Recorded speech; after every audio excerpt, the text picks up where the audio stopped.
Hello, my name's Jimmy Carr, and in 2009, I was telling jokes. I mean, in a very literal sense, because I made a DVD called Jimmy Carr Telling Jokes. I don't know how to explain DVDs to you if you're under a certain age. They were like,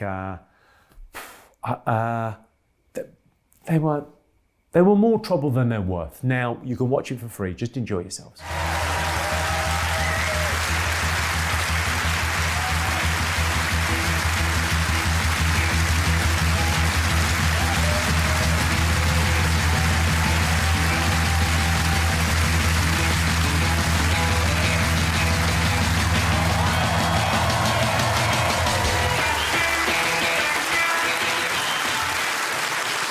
Well, ladies and gentlemen, great show, great audience, great venue. One of those would have been nice. I went for a wander around earlier. Someone came up to me and went, "Well, saw your last show." I said, "Oh, thanks very much." And then he added, "At least I hope it was your last show." With your fucking mates. People often ask me how I do this for a living. How do you get up in front of people for an hour and a half or 2 hours and tell them jokes? It must be petrifying. Well, the secret is, what you do if you're doing any kind of public speaking, this really works. What you do, you imagine the people you're talking to are naked. Yeah, really works. A couple of things to remember. Firstly, don't tell the people you're talking to that's what you're doing.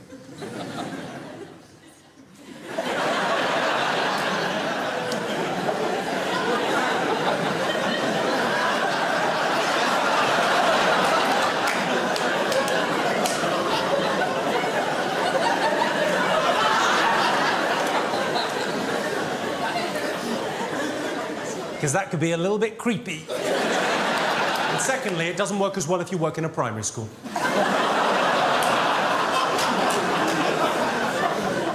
Someone came up to me and said, "I don't want to hurt your feelings, but you look like Jimmy Carr."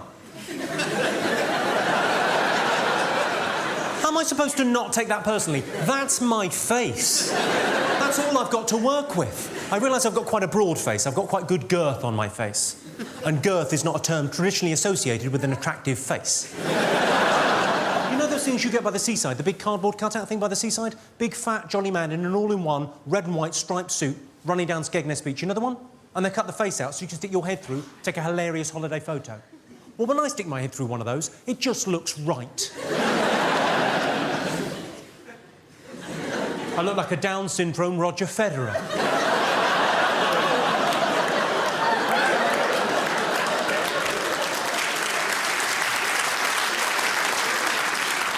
I wish that wasn't funny. I wish they didn't ring true, but sadly, I bought a rape alarm because I kept on forgetting when to rape people.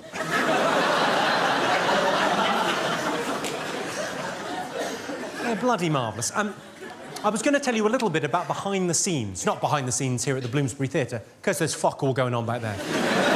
But behind the scenes more generally. You know in television commercials when they use chimpanzees to advertise tea and whatnot, because we'll buy anything if chimpanzees were involved, because chimpanzees are adorable.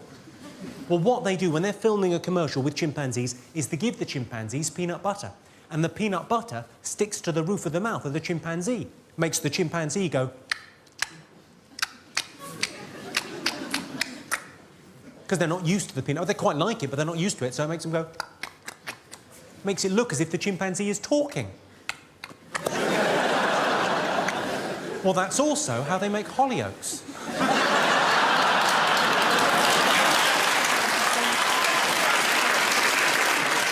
Interesting fact for you. Are you having to explain that to her? Oh. It's clearly a mixed ability group. Sorry, you're giving me a look there as if to say, it is good, though. I told my best friend I fucked his wife and got her pregnant. That cured his hiccups.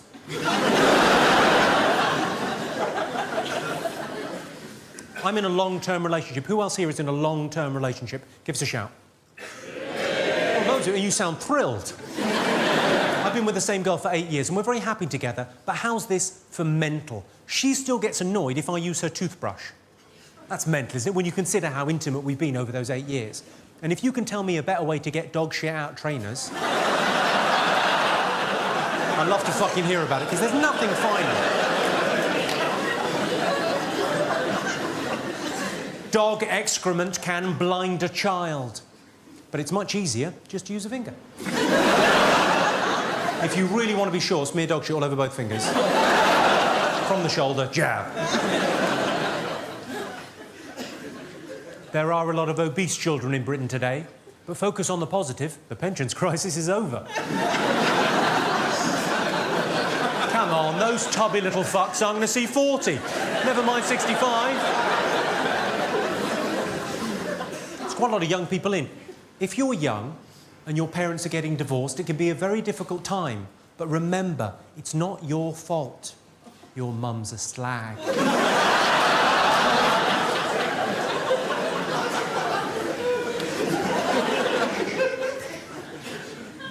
It's pretty bad being told you're adopted, but not as bad as being told you're going to be adopted. Did you know, if your ears are burning, it means people are talking about you. Generally, they're saying, he's on fire. Are you all familiar with Simon Cowell? Do you know Simon Cowell? Yeah. Simon Cowell spends £500,000 every year on his own personal security. That's an extraordinary amount of money, isn't it? £500,000 a year on personal security. Has Simon not considered being less of a cunt?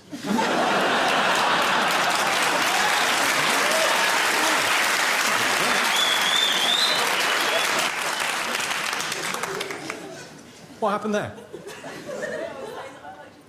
You were saying that you liked my joke? Well, thanks very much. It's very nice of you. I was chatting to these men that were having a conversation in front of you, but that's fine. You've caught my eye now. What do you do, madam? I work for Nationwide in Human Resources. You work for Nationwide in Human Resources? I imagine you've been saying to people, well, you're fired quite a lot recently. We have done fucked up the country. Fuck off. Right, good on you. Human Resources, the lady sciences. They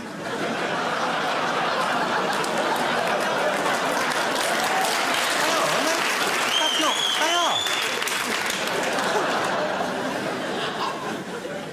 I was talking about Simon Cowell there. Simon Cowell, people knock the X Factor and they knock Britain's Got Talent, but the way I see it, someone's got to turn the Christmas lights on in Stoke. And it's not going to be me. Again this year. I'm 36 years of age. You know what that means? It means the only way I get to be described as young now is if I die.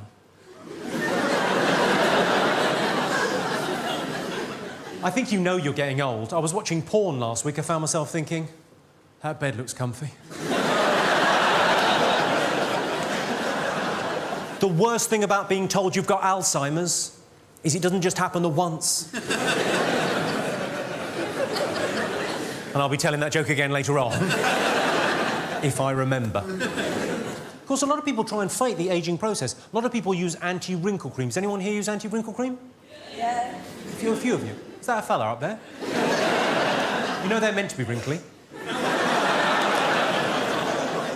Now, my question to the ladies that use the anti-wrinkle cream, if it really works, how come you've still got fingerprints?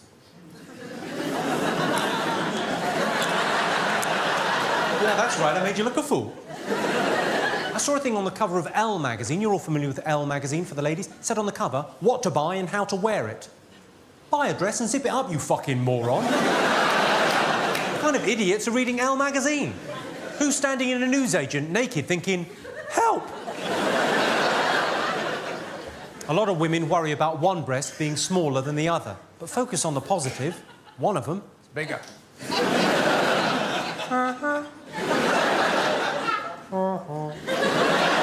And we call that one our favourite.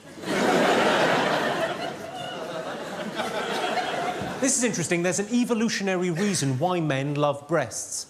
It's because prehistoric men loved breasts. Have you noticed this, ladies? All men have got obsessive-compulsive disorder when it comes to boobs. Have you noticed that? All men have got OCD when it comes to breasts. No man has ever kissed and caressed a breast, yeah? All right, not a brilliant mime, I'm sorry. That looked like I was cracking a safe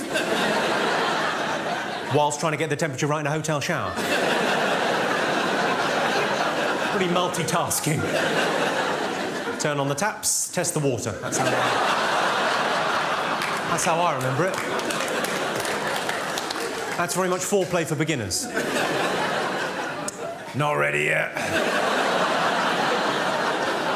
Not ready yet. Oh, like a fucking slip and slide. Bang. Sorry, I got rather sidetracked there. What I was saying was, no man has ever kissed and caressed a breast and then not done exactly the same thing for exactly the same duration of time to the other boob. It's like we think your breasts are sentient beings, and they'll be annoyed if we've got a favourite. One of your tits will be sat there going, she has all the fun, does she? Let's get a sneaky little drink. Hang on, one sec. Oh. Do feel free to heckle if you want. There's a lot of jokes, but you can... You've lost too much weight, Jimmy. What, sorry? You've lost too much weight. I've lost too much weight. I put weight on. I was 8 pounds.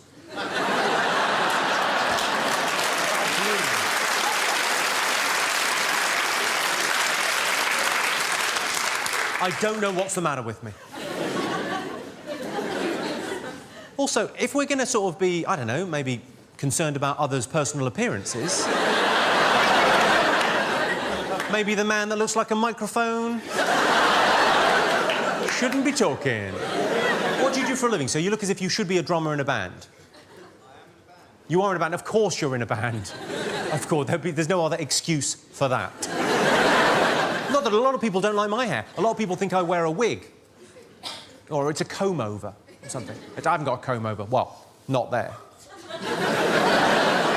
I do have one massive pube that I just loop around. It's quite something. You would enjoy it. What band are you in? It's called Origami Dinosaur. You're an origami dinosaur? Oh, my God! They're like my favourite band. Oh, hang on. I'm thinking of Coldplay.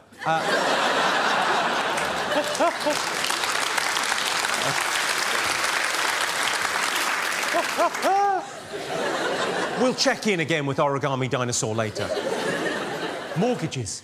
Mortgages are getting more expensive, but you try explaining to a homeless person how lucky they are. I'm trying to read up about the credit crunch. The papers aren't making it easy. The Independent last week had a headline. It just said, inflation goes up. I was going to write in and ask, do the wheels on the bus still go round and round? Of course, the credit crunch is causing pensioners to be hit hardest. Well, let go of the handbag then, Nana. Doesn't have to be this way. Hang on, I'll have a little swig of water. I deserve it, I feel.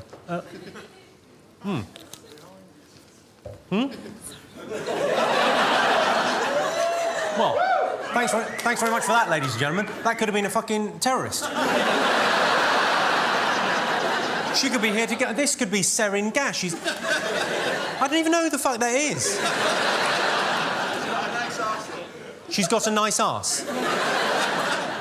Apparently, you've got a nut... I don't think it's really the time. I often get asked what's the worst heckle. Now, occasionally at a gig like this, someone will shout, "Fuck off your shit." And I'll think, oh, if I had £20 for every time that happened. I do know the story of the worst heckle of all time. It happened to a lady called Pia Zadora. Very beautiful and talented actress in her prime. This happened years and years later. She hadn't worked in 20 years in Hollywood, and she wanted to be taken seriously as an actress because her looks had faded over the years. So she decided to put on a play, invite loads of people to the play. They would come along, see the show, and think, well, she's brilliant, well, let's put her in the movies. Great idea. She put on the Anne Frank Diaries. So it's the Anne Frank Diary. There's no sequel, spoiler alert for you. She cast herself as Anne Frank. She was 55 at the time, and crucially, not Jewish. It's like me playing Winnie Mandela. It's terrible casting.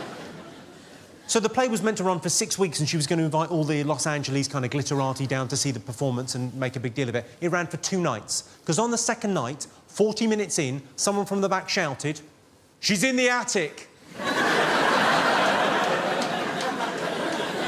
How bad's that? How bad does the theatrical performance have to be that it made an audience member collaborate with the Nazis? You need to go wee-wee, you all right? I do, actually. You do? Well, don't worry, don't panic, go. I'm talking about it with everyone. I know, I heard, I'm fucking here. Okay, Yeah, that's fine. Directions? Not really my department, mate. You know where it is? You know where your winkle is? Good boy. I think the exit's probably the one. Can I move you people all up one, and then we've still got the camera shot? He can sit at the end when he comes back. Because otherwise they'll say to me, "Oh, the fucking shot's gone." Well, you all move up one. Is that seat damp? You're all right. When the Iraq War started, little did President Bush know. Now he's left office, Bush is going to devote the next 2 years to finishing his book. He can't believe that caterpillar is still hungry. A lot of people don't like the fact that Tony Blair, now he's stopped being Prime Minister, is now making £10 million a year on the international lecture circuit.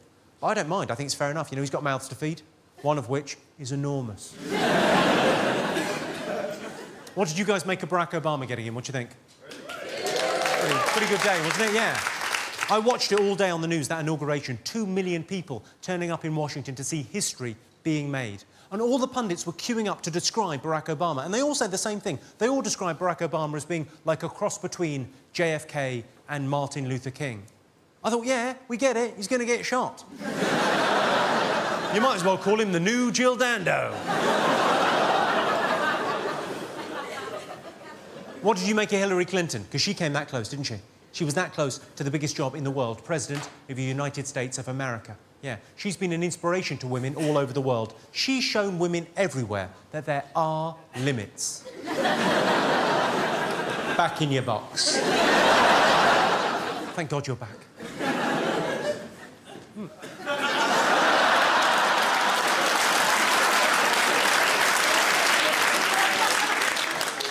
You got to sit at the end.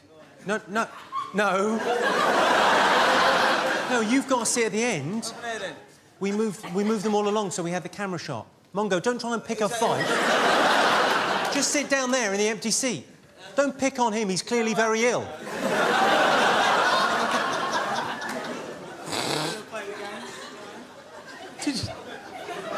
Don't panic, we've got security. You'll be fine, you're my new favourite. Just because you've got a bladder like a mouse's purse... Floodgates open, then this has got to happen. Every 15 minutes, I'll be out there again another 15 minutes. Was that a very long word? Or were you slurring everything into one?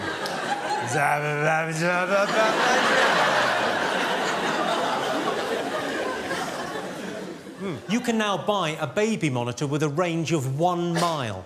If anyone's thinking, that sounds good, you shouldn't be allowed children. Did you read about the 65-year-old woman having a baby? 65 years of age and she had a baby. I thought, how badly did she want to see it on the bus?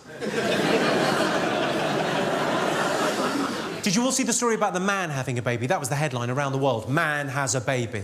Not really, though, was it? Because it was a man with a fully operational vagina and womb.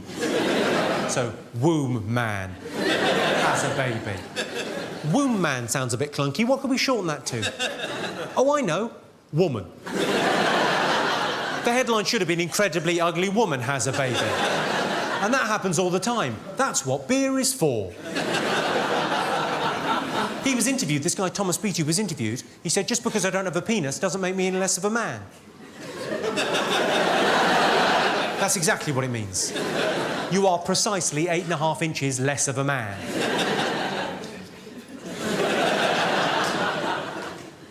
Just to clarify, he was a man, like you and I. He was a man, but he didn't have a Mr. Tinkle. He didn't have a tummy banana.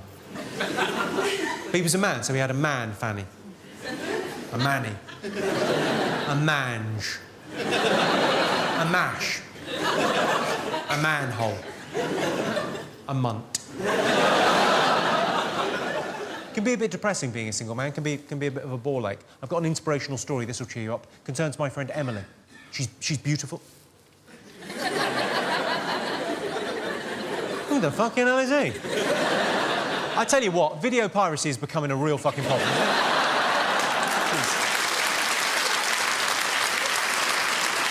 This is not acceptable.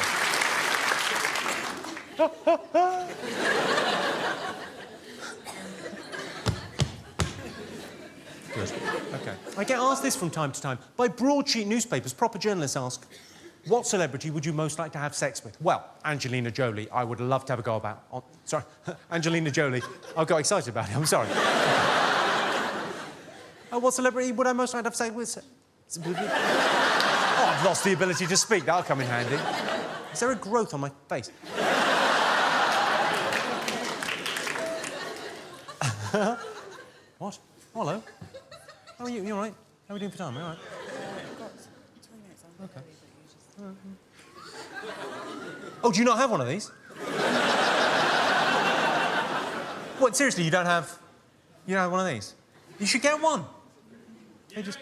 What, sorry? You doing her? Are you... No, she was touching my face. I realised you're a bit confused. Are you doing her? What's it like? Do you have any pictures? Oh, bless his little heart. My partner is always saying to me, you never tell me how you feel. About 2-3 times a week she'll say that to me. She'll go, you never tell me how you feel. What is she talking about? Only yesterday I woke her up by slapping her in the face with my cock. How much clearer can I be? This means I'm horny. Sorry, sir, we made eye contact there. I didn't mean anything by that.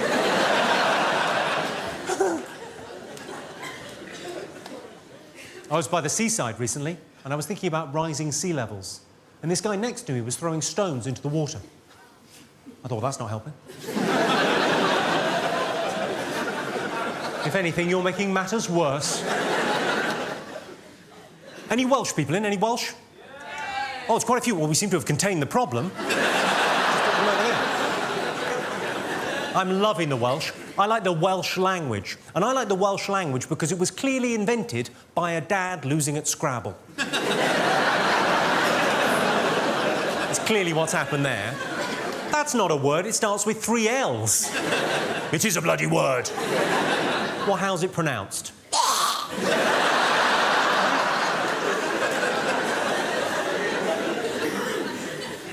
I was in North Wales last year. I was in Llandudno. Has anyone been to Llandudno? Yeah. If it's a no, you don't have to answer. That's how. I'll ask again. Has anyone been to Llandudno? Yeah. Oh, a few of you have been. It's a lovely town. I was there anyway, doing a show. Got on stage, walked out. I said, "It's lovely to be in Llandudno." This guy, front and centre, where you're sitting there, face like fucking thunder, went, "It's not Llandudno, you bloody fool. It's Llandudno. In Wales, the double L is pronounced with a C." I said, "All right, don't be a lunt about it."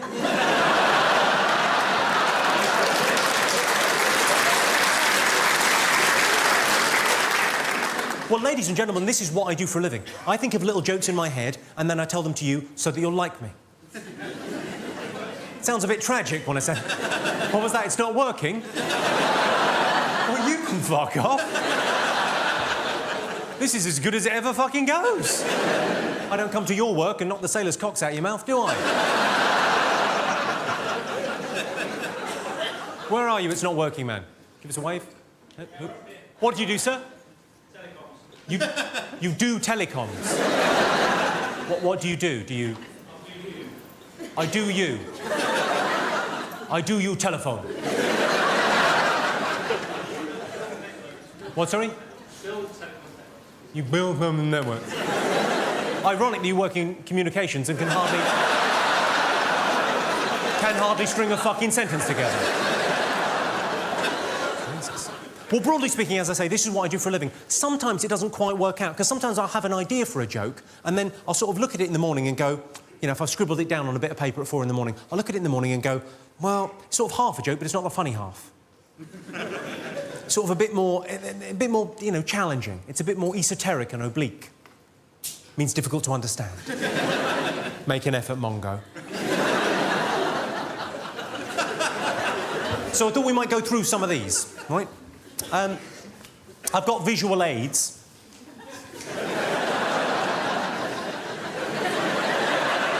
I realise it sounds bad when I say it like that. I don't mean I was walking through a park and I saw 2 homosexual men having sex and a bit must have got in my eye. And now I've got all AIDSy eyes. I don't mean that. I mean I've got some pictures to help. These are slightly more challenging, bear with me. If a giant ape and a table tennis champion got into an argument over a karaoke machine, would the newspaper headline be, "King Kong, ping pong, sing song, ding dong"?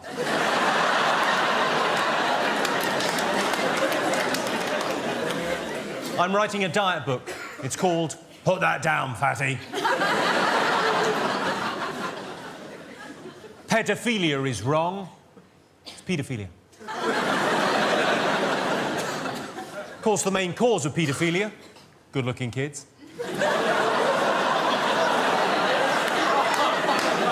Could you blame them? I was adorable. Do you realise if you put your teeth in Coca-Cola overnight, you'll drown?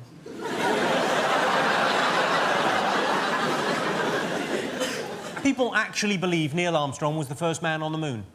Bullshit. It was Mr. Takeshi, a gardener from Nagasaki, who was standing next to where the bomb landed. Too soon? They say it's bad luck to put up an umbrella indoors, but I think if it's raining indoors, you've already had your bad luck. The problem with unidentified flying objects, UFOs, is if they identify them, they're just flying objects, FOs. And then if they land, it's just no. I saw an O. Oh. Lofts. Lofts are magical places where it's always Christmas. It only happens once a year, but when I collect the Christmas tree in the car, it looks like I've overdone it on the air freshener. If we are going to put an end to global poverty, now is the time to stock up on trainers.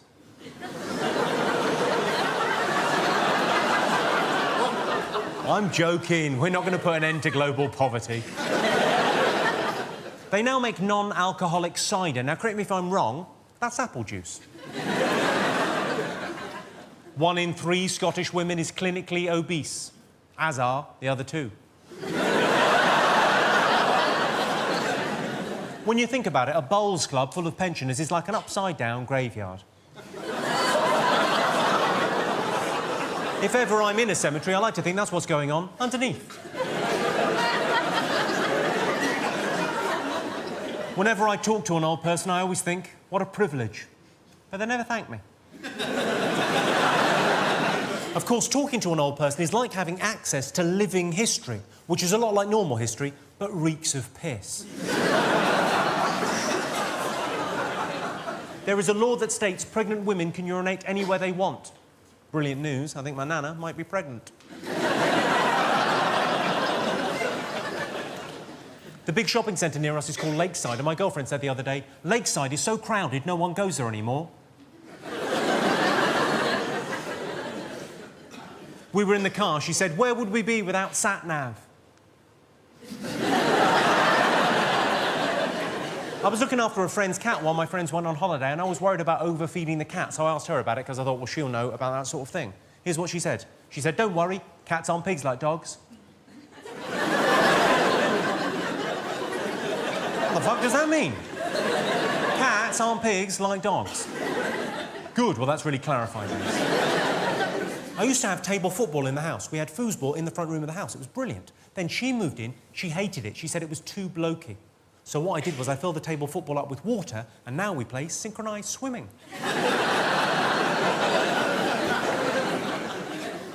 She came home the other day. She was all excited. She was thrilled with herself. She said, I saw a man with 1 platform shoe. I said, no, you saw a man with a club foot. No one's got 1 platform shoe. No one's half into 70s fashion. Unless it was Heather Mills on the way home from a disco. Probably not. A friend of mine dresses his Labrador in a yellow fluorescent jacket and takes it everywhere he goes. It looks ridiculous. Is he blind?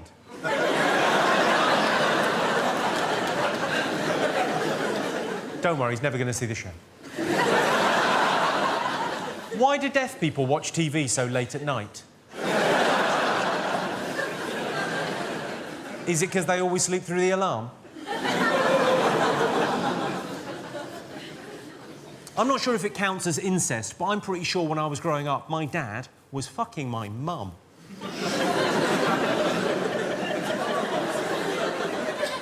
I woke up with an erection this morning. On reflection, I wish it had been my own.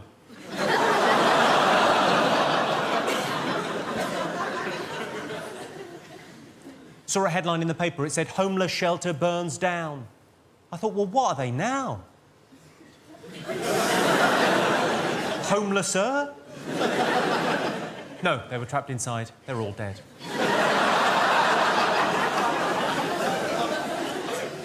If you know the difference between a kayak and a canoe, you probably don't know what it's like to have sex. The highest speed ever achieved on a bicycle was done by a British man, 146 miles per hour on a bicycle. That is pretty impressive. It was recorded at a level crossing. Still counts. The Great Wall of China, longest wall in the world, not one cash point. Some people think Islamic fundamentalism is a very real threat. What I want to know is, when are the Salvation Army going to step up to the plate? The most commonly shoplifted book in the world is the Bible. Yeah. Which sounds weird, but then makes perfect sense, because how are you meant to know not to steal it till you've read it? I got handed a leaflet in the street saying, God loved you so much, he nailed himself to a cross. I thought, what? One-handed? The Pope doesn't approve of condoms, which is fair enough. He's entitled to his opinion. But how does he suggest I smuggle cocaine? If I went on to Dragon's Den, I would pitch the dragons a device that makes you less of a self-satisfied, smug cunt.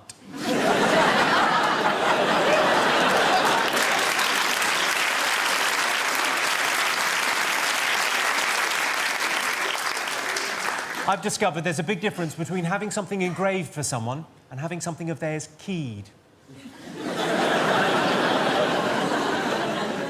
To rejoice in someone else's misfortune, the Germans call it Schadenfreude.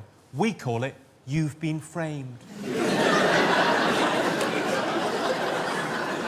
They say revenge is best served cold, and they say revenge is sweet. So really what they're saying is revenge is ice cream.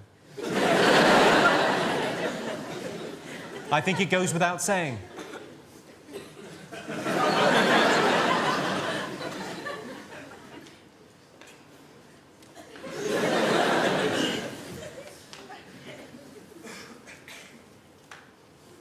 I'm glad you agree. I was tempted just to go for 40 minutes. That would have been terrifically funny, or shit. Maybe shit. I've had an idea for a children's book. I was going to run it past you. It's an idea for a children's book. It's about a boy that can see into the future after he gets raped by a unicorn. It's sort of bittersweet.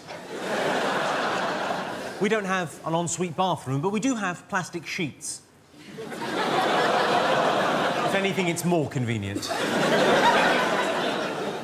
I was in the cinema and something struck me. I think it was a peanut M&M. I'm a great driver. Last year I got 25 points. If you're Scottish and you don't want to know how you're going to die, look away now. Heart disease. When my doctor told me I had heart problems, I took it with a pinch of salt. To cut a long story short, Frodo does it.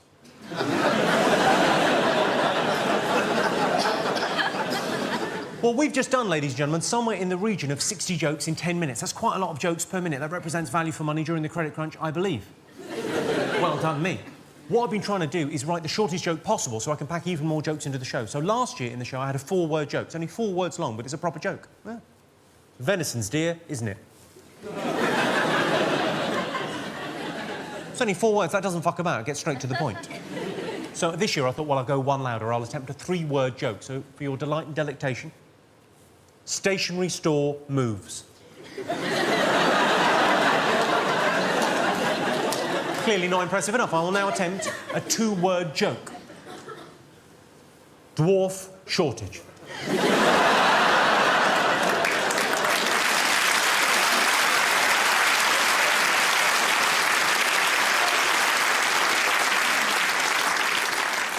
Have you ever had this? My girlfriend made me fire our cleaner because she said the cleaner was too good looking and she didn't want her in the house. How mental is that? And she was a really good cleaner. She was especially good at getting spunk out of hair.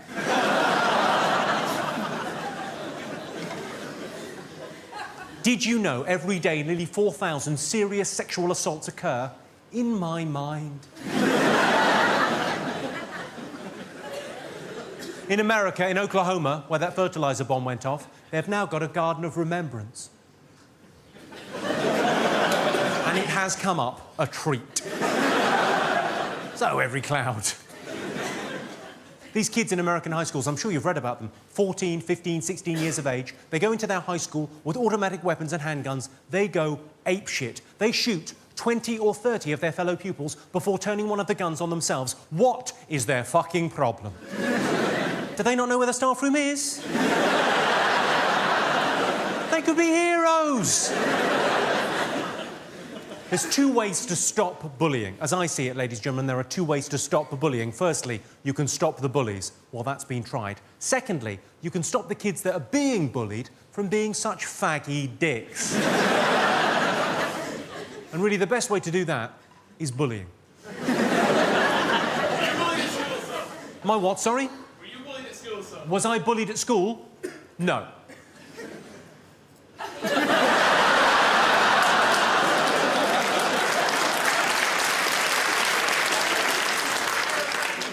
What, sorry? You are a faggy twat. But I am a faggy twat.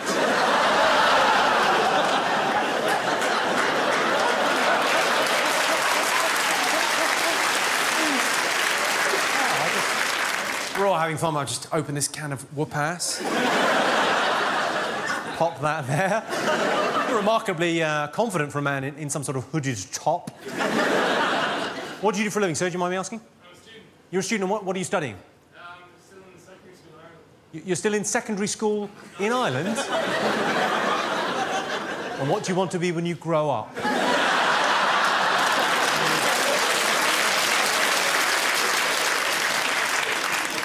Lawyer. What, sorry? A lawyer. You want to be a lawyer? So you know you're a cunt, you're going down that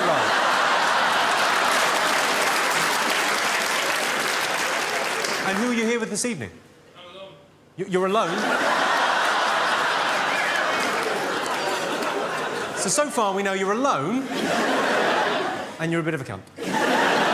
I'm liking you, frankly. What's your name, sir?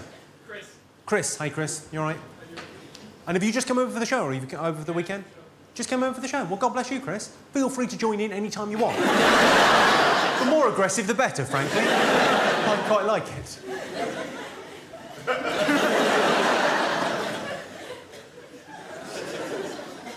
Chris bullied me.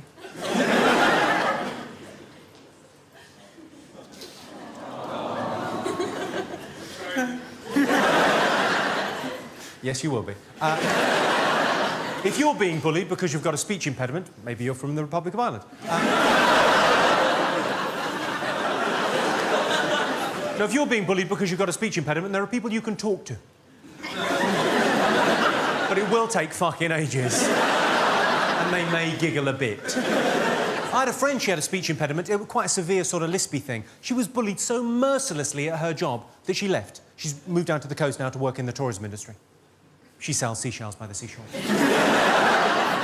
doesn't like to talk about it. She can't. If you've got a lisp and you're offended by that, phooey. Sorry, I'm making light of something quite serious. Let's try and lighten the mood, shall we? Let's lighten the mood a little bit. When I read about that Austrian fella, it was bound to come up, wasn't it? When I read about Joseph Fritzl building a cellar under his house to imprison his own daughter for 24 years so he could systematically torture and abuse 2 generations of his own family, here's my first thought. This is how middle class I am. My first thought was, I bet he didn't have planning permission for that. Oh, we'd all like to add some square footage, but there are some fucking rules, mate. Has anyone in here ever tried any DIY? Give us a shout if you've ever tried any kind of DIY, yes? Yeah. Most everyone's tried. Can anyone who's ever tried DIY, hand on heart, tell me they don't have a little bit of admiration for the work that Fritzl did? It's not easy building stuff, is it? It's not easy to be a tidy workman. I'm not saying I approve of what he did down there, but he built a cellar without his wife even fucking noticing. I'm just saying credit where credit is due.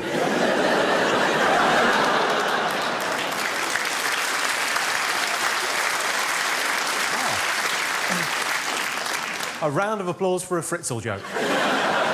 You may be my kind of town. He was described in the Daily Express newspaper as the most evil man in Austrian history. Not even close. Hitler.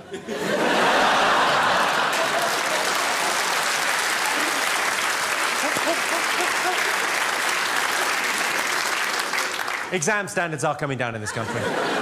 But focus on the positive. We do very well in pregnancy tests. I'm not being snobbish, but I think you know you're common if you're at the same school as your mum. This is a bit snobbish. Do you get annoyed by kids that can't use cutlery properly? That irritates me if they can't use cutlery properly. Oh. And that would add insult to injury, wouldn't it? If you got stabbed by some Asbo yob and they were holding the knife like a pen, I'd be fucking livid. Do it again, this time properly. Caravan holidays. Caravan holidays are a fun way of telling your kids you're poor. Most people laughing, a couple of you giving me the stink eye. Giving me a look as if to say, it's actually quite a posh caravan. It's a 6th berth and we go to Cornwall, so whatever. Just one question for you. On your holidays, do you shit in a cupboard?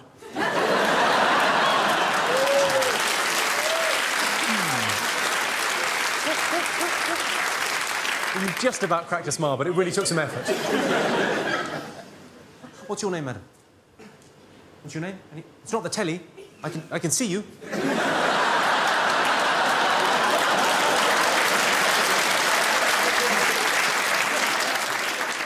What's your name? Camilla.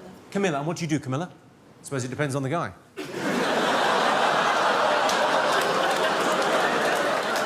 I'm only messing about. Just you look all dressed up for this sort of show, this kind of filth. Maybe he told you, well, we're going to go and see a theatre show in the West End of London. You went, fucking brilliant. You probably didn't even say fucking. You probably went, marvellous. The West End of London, a theatre show. This will be, oh, a bit of class. And he's finally, and then you, this, and you're going, for fuck's sake. You bought the ticket, and how do you two know each other? That's your mum. Well, you don't even look like, you look as if you could be sisters. You don't look young, she looks fucking old. Let yourself go. I can't help myself. It's some sort of trap. I love the fact you've just turned around to go, does she? What have you done to yourself there? You've got a little thing on your... I told you. What did you do? He's got a little bandage on his face there. What have you done? I had a growth cut out. You had a growth cut off your face? Oh, sexy.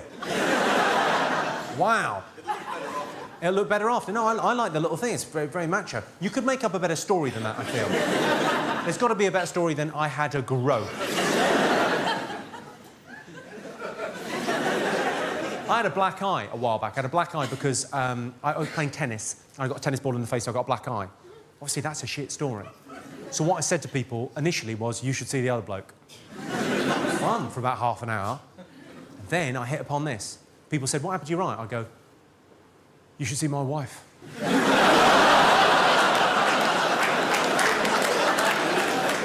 You could visit her, she's in hospital. See, it's all class, this, Camilla. Wife beating. Oh. Good. Well, we'll check in with you from time to time, check you're happy. Good. I read that drinking your own urine is meant to be good for you. Bullshit. I put my back out.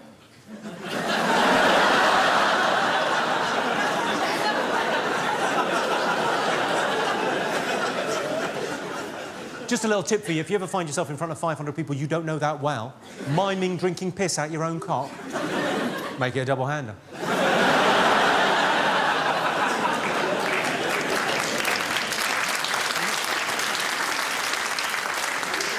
What do you do? I didn't ask. What do you do? I have a diving school in Indonesia. You have a diving school in Indonesia? Wow. I mean, I've heard some tall stories that paedophiles tell. You're a sexual tourist. You disgust me. What kind of diving?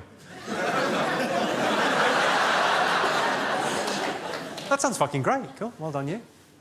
I was going to go diving in Indonesia last year, but I read this thing online that said you can get a thing where... fucking growth on your face.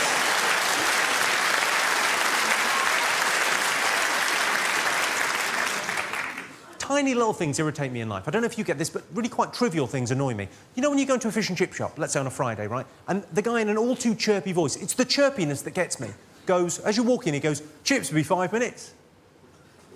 What? What do you mean the chips are going to be 5 minutes? Did you not think I was going to order chips? It's a chip shop. The clue's very much in the name.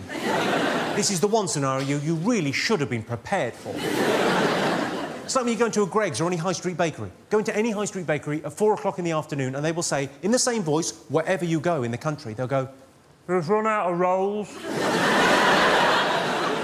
And then they'll explain it. They'll go, "Loads of people came in at lunch and had rolls. Now we've run out." Like there was nothing they could do. I sometimes get it in Starbucks. Do you go into Starbucks? I love Starbucks. I love the posh coffee. You walk in there, though, at the end of the day, and they'll go, "We've turned the coffee machine off." Well, turn it back on, fuck knuckle. I didn't come in for a chat. I want a fucking coffee. I sometimes get it in department stores at the end of the day. You know, if you're in a big department store at the end of the day, you'll get from behind the counter quite a snooty voice. "Excuse me, we're closed." You find yourself thinking, well, how did I get in here? Am I a burglar? I don't want to be a burglar. Do you go into McDonald's? You might go in there later on. You might need a poo. Have you noticed how underneath McDonald's it still says restaurant? Who's that for? Who doesn't know what McDonald's do? And also, restaurant. Is it a restaurant? Really? You guys are a couple, right? How long have you been together?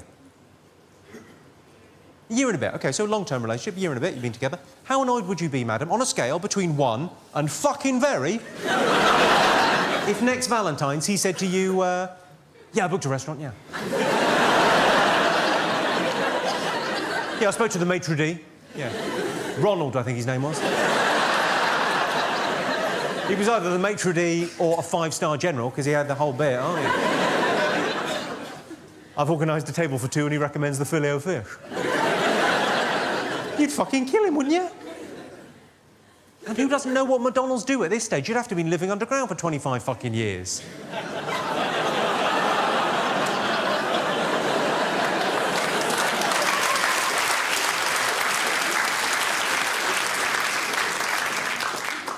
Was ist das?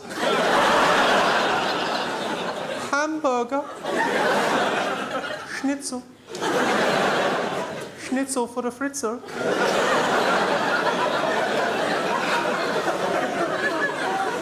Oh. I got stopped outside of McDonald's. This guy said to me the other day, he said, "This cheap food is only made possible by GM farming, cruelty to animals and the exploitation of workers in the third world." I said, "All right, hold up. You had me at cheap food." I'm going in, there's no need for the hard sell. All that other stuff is just a bonus.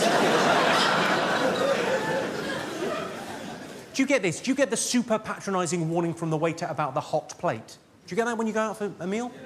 Yeah. It arrives and the waiter goes, "Be careful, the plates are very hot." You think, yeah, I'm a grown-up, I think I can operate a plate. Also, I can't help but notice, Mr. patronising waiter, you just put it down with your hand. But it's too hot for my little fingers. I'll tell you what, Mr. patronising waiter, should we see if it's hot? Shall we? Ah! That's really hot. I don't want to be a dick, but you should have said. In show business, they say never work with children or animals, and nowhere is that truer than porno. No one likes looking at sick and degrading pornography. More than me. And one friend I have who has a diving school. Any gay priests in? No, for those of you that don't know the collective noun for gay priests, priests. It's an easy one to remember, isn't it? No, because gay priests were in the news, because if you're a gay priest, you can now marry another gay priest, and they weren't allowed to for ages because it was going to be confusing during the ceremony, because would they say, do you take this man, or does he take you? Who's the mummy? Seems a bit awkward. I'd like to meet a gay priest, though, because normally priests do that sort of nomine patre, fillet o fish thing, whatever that is. I imagine a gay priest to be a little bit more... a little bit more razzmatazz. Jesus Christ, you look amazing.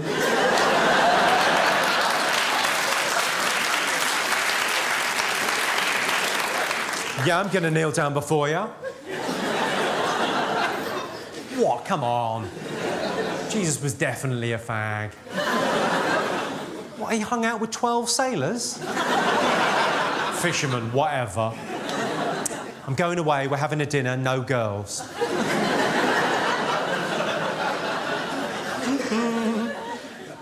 And he had a six-pack. I've got a family pack. Nice. The church wanted to move forward on female bishops, but bishops can only move diagonally. Gay priests can move wherever they want because they are queens. All together or not at all on the applause. Otherwise, we've got to throw you a fucking fish. Well, thanks very much. I don't believe in God. I'm actually an atheist. Well, not even an atheist. Sorry, I don't believe in God seems a bit obvious now after the Jesus is a fag comment.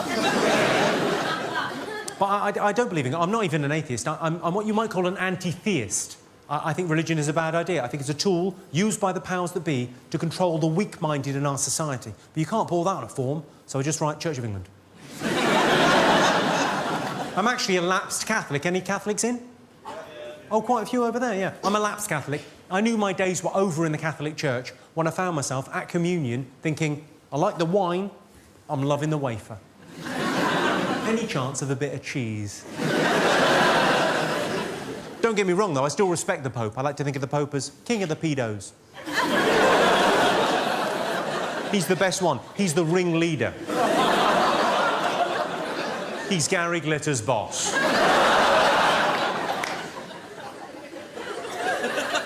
Did you see the story about Gary Glitter? There was a GCSE music question about Gary Glitter. How bad's that? How bad's that? A GCSE music question about a Gary Glitter song. Because if there's one artist you don't want associated with the phrase, shh, turn over, you've got an hour...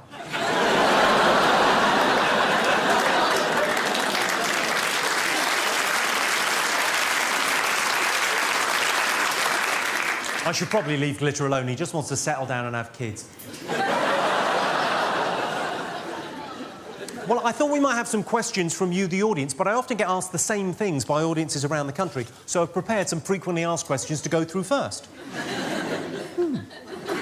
I get asked after every gig by men of a certain age. They'll go to me, you've been on Top Gear, who's the Stig?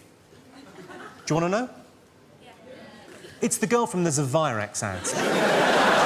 I often get asked favourite colour. It's such a weird question because colour is all about context. For example, bright red. Bright red is a great colour for a sports car. It's a terrible colour for an anus. We all like green grass and trees and leaves, but discharge? Everyone likes blue skies, but pensioners? Don't give me the ooh. I've already toned that down. That was originally dead babies.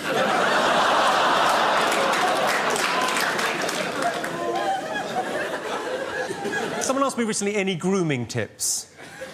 I said, yeah, don't do it. It's illegal. Sorry, I can't help but notice you look quite young now. How old are you, sir? Do you mind me asking?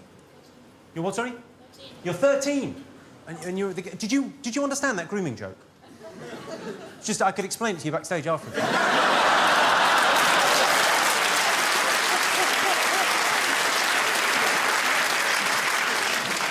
Shh, shh, shh, shh. Most natural thing in the world. Shh. Who are you here with? Your dad? You're fine with this filth, aren't you, sir? Are you fine with this level of filth? Good, you couldn't give a fuck. Brilliant. Well, the good news is you've got a cool dad. The bad news is you're going to have to go into care. Because he's not very responsible. I get asked, what did you study? I did philosophy and English. Well, I say I did philosophy and English. What I mean is I thought about reading a book. What did you do before you did this? I was backstage masturbating and crying. What would you be if you weren't a famous comedian? I'd be a comedian you hadn't heard of. Who's your favourite comedian of all time, ever? Well, I would have to say, me. I know it sounds a little bit arrogant, but think about it, it is exactly my sense of humour. People come up to me all the time and say, I love your sarcasm. I say, do you really? I often get asked this, fair enough, he's a funny boy and he's doing very well for himself. People often ask me, are you related to Alan Carr? Yes, he's my sister. Thanks very much. There's me, Alan and Maxine. Us two were livid when we found out Alan was gay. I often get asked about that. People often ask me, have you ever had any gay experiences? Well, yes, I have had gay experiences. I've been in a shoe shop and said, may I have to have them? I've described a cheesecake as to die for. But I've never had the gay experience where someone puts their cock in my mouth and or bum. And really, that is the one that counts. Yeah, it doesn't count if you do it to them, does it?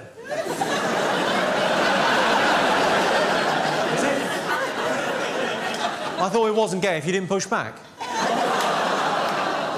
It's definitely not gay if you beat them up afterwards.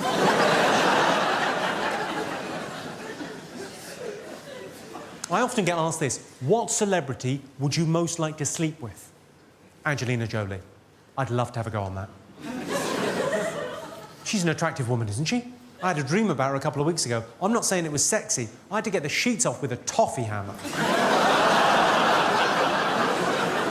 That's a weird joke, isn't it? Because at once your mind has to go, and, oh, toffee hammers. I realise I haven't got much of a chance with Angelina Jolie. She's with Brad Pitt. I've got a face like a potato. My only chance with her is if I black up and check myself into a Mozambique orphanage. But that could backfire. You could end up fucking Madonna. People often ask me favourite joke. And it's not a bad question, because I spend my life writing books about jokes and thinking about jokes. I'm quite obsessed by jokes, so it's a fair question. I like sort of pub jokes that conjure up a nice image in your head. I like, why do women watch porn to the end? To see if they get married. It's adorable, isn't it? I like this joke because it's very northern, very Yorkshire joke. Any Yorkshire people in? Oh, well, I'll tell it in a Yorkshire accent to patronise you. We didn't have paedophiles when I were a lad. We had to buy our own sweets. How Yorkshire is that?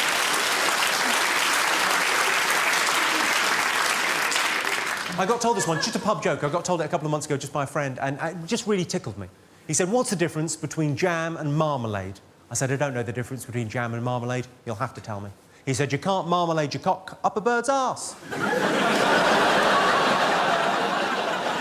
I know. It's a bit much, I know. But there's a good reason for me telling you that joke. Don't you find it awkward when the in-laws come to stay at your house? Do you find that weird? When her mum and dad come and stay at your house? I find it a really weird... I feel like a child in my own home. Breakfast is the worst time for me, because I'm not really a morning person anyway. All you can hear is the crunch of toast, slurping of tea, there's no conversation, it's just awkward. Yeah, everyone's in gym jams and robes, just weird. What I've given you there, a lovely little icebreaker.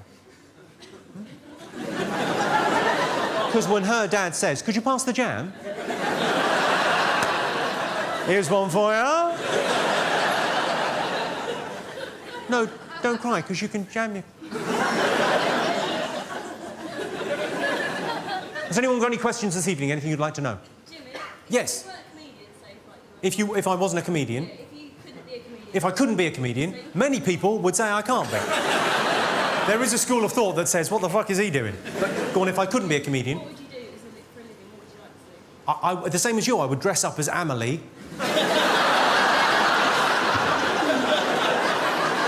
and wander the streets looking for adventure. It's a good look. I'm loving that. But what do you do? I'm a student. You're a student. Where are you studying? Are you studying in London? Canterbury. Canterbury? Oh, never mind. Maybe if you'd worked a little bit harder for your A-levels.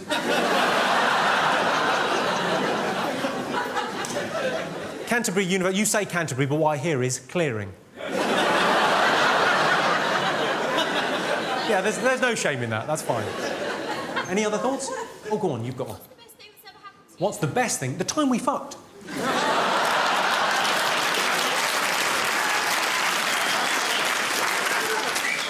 I know you don't remember, but that is the wonder of Rohypnol. Trust me, it was magical. Well, you are good. No, you're now saying you're good at fucking. That's great. I'll put that on my DVD and your mum and dad can watch.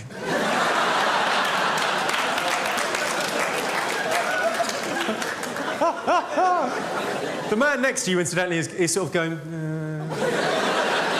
She's got a point. She's fucking marvellous. Excellent. Nice to get a good review. Any other thoughts, questions?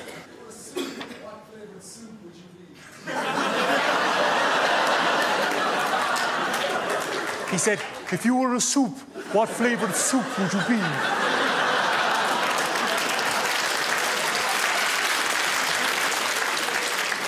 Is that who I think it is? Is that the BFG? What kind of a soup would you be? I would be a lovely, delicious wonton soup. I don't know what kind of a soup. What kind of a soup would you be? Is there a leading... I'd be tomato and basil. You've got the loveliest voice in the world. What, sorry? Get you a date? Not a problem. Do you like 13-year-old boys?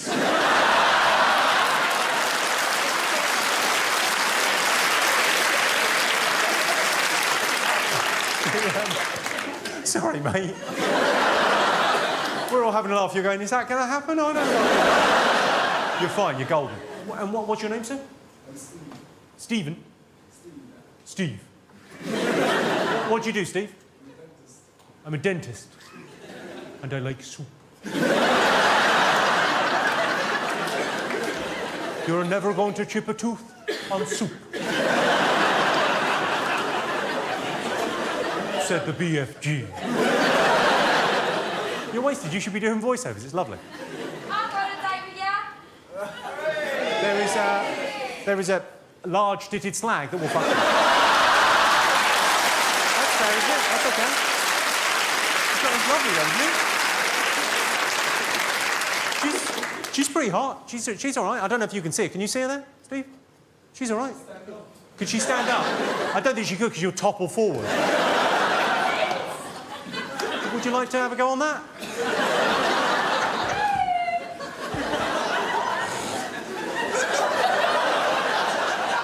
She said woo really, really quietly, but it picked up an echo from her enormous... It's going to be like throwing a sausage up an alleyway, but... I'm only kidding. What's your name, madam? Tracy. Tracy. Of course it fucking is. Of course it is. Of course. Sorry, I've got to stop being Cilla Black for a minute, but you two can meet in the lobby. You've got the same sense of humour, and she's, you know... She is easy. When I was younger, I couldn't talk to women because I was hiding in their wardrobes masturbating. Would have totally given it away. You didn't see that coming, did you?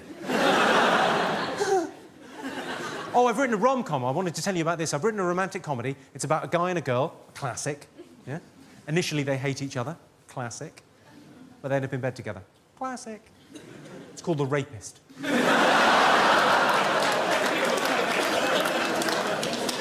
If you get arrested for making obscene phone calls and you get taken down to the station and you got one phone call, it's got to be a temptation, isn't it? Excuse me, officer, I'm just going to finish myself off. You can say PC's gone mad and no one minds. People quite like it if you say PC's gone mad. Political correctness has gone mad. They like that. But if you say PC's gone fucking spastic like a Hmong rapist, people get quite chippy. Sorry, I should clarify. When I say fucking spastic like a Hmong rapist, I mean a rapist that rapes Hmongs, not a Hmong that rapes. I don't want to offend anyone. Although, thinking about it, getting raped by a Hmong, not as bad. At least you get a cuddle afterwards.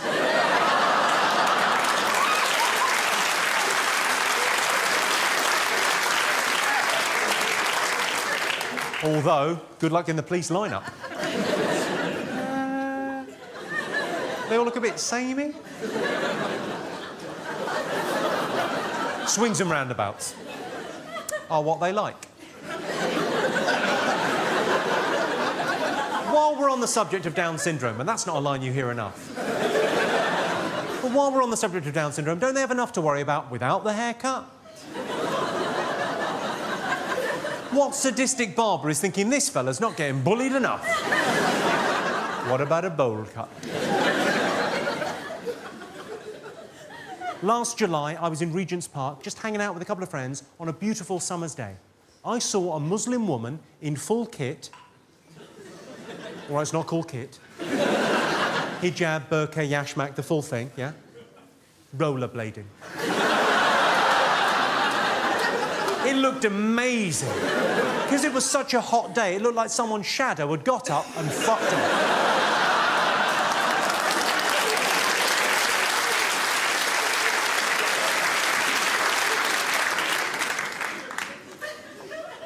No, obviously that's a joke about religious dress, not a joke about ethnicity or race, because I say Muslim woman, but I don't know for sure. You can't really tell with that sort of outfit, can you? Could have been a Catholic fella for under there, for all I know. Or a ninja. There used to be a problem with racism in this country. When my family moved here from Limerick, in the 1970s, it was still commonplace, yeah, to have signs in hotels and B&Bs in the window saying no blacks, no dogs, no Irish. I thought this country had changed, and changed for the better. I'm not so sure. I was in a shop the other day. They had a sign up saying, "Checks not accepted." It's a disgrace. I saw a thing on Sky News. The bloke went, "Should Eastern European immigration be stopped? Let's see what the Poles have to say." It's a very poor choice of words. Some people eat roadkill. Have you heard about this? They take stuff that's been mowed down on the streets, they scrape it up, they clean it, they cook it, they eat it. Fine, but what you've got to accept is some of these kids have got families.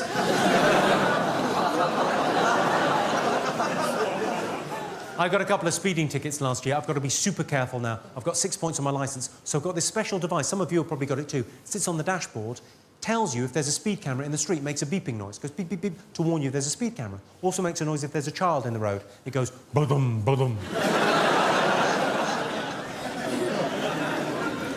What?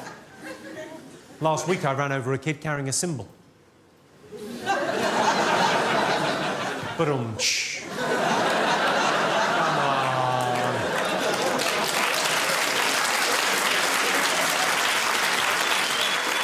What's not to like it? It's a joke about killing a child in a music hall style. Premature ejaculation is a problem for many men. Well, I say it's a problem for men. Mainly it's a problem for women. What do we care? We're asleep.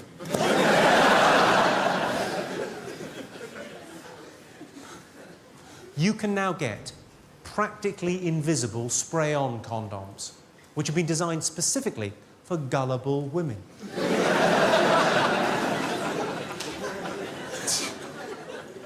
You can get condoms that are ribbed for her pleasure. So what I do, turn them inside out, please myself.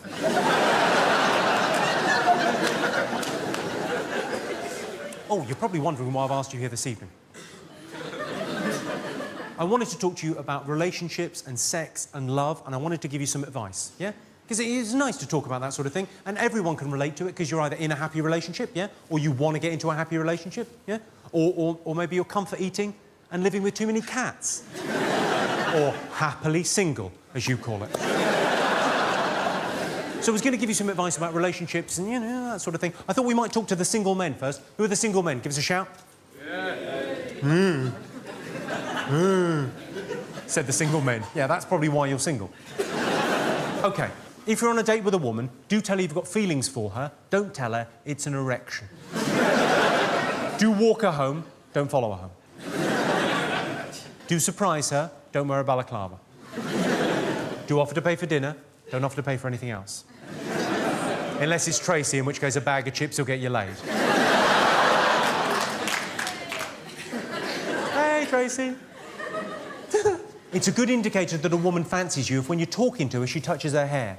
If it's her pubic hair, it's a cert. Women like the strong, silent type. That's because when we're quiet, they think we're listening. What are you like, ladies?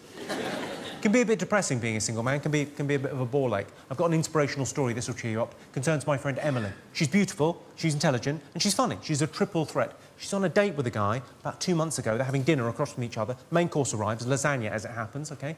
He leans across to her plate, takes a massive bit of her lasagna, eats it. Without saying anything. Does it again, like 30 seconds later, another massive bit, eats it. Off her plate. Does it for the 3rd time. All she said was, "What are you doing?" He came back with this. He said, "I'm paying for it, aren't I?" I know. The reason I think that's an inspirational story, she still fucked him. I can't believe he's lucky. He got laid and had half a lasagna. Is anyone actually on a date this evening? I can see a few people I think might be on dates, but I don't want to kind of embarrass you because dates are anxious enough anyway. They're fraught with anxiety, aren't they, being on a date? Because you don't know when you're going to move in for the kiss, you don't know how it's going to end up later on. They're weird and awkward. So I'd like to break the ice for you. I'll break the ice for you. Yeah. Why not suggest fucking in the disabled toilets? That's what they're for. That's why they've got that handrail for more exotic positioning. Don't give me that look. In my defence, when I was in there, I was fucking a cripple.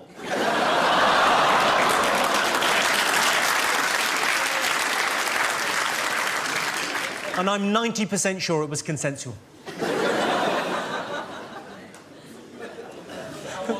How was it? Yeah. But that is Parkinson's for you.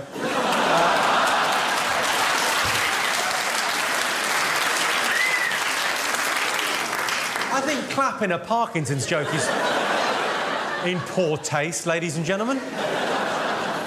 People do seem obsessed by where others are having sex. The Mile High Club is a good example. Any members of the Mile High Club in? Yeah. Doesn't count if you're on your own. You know that, right? No, the Mile High Club, making love in a plane. Yeah. Sounds exotic and glamorous, doesn't it? But what you're really saying is we fucked in a chemical toilet. Obviously, there's a budget version for you. Top deck of a bus, fingering.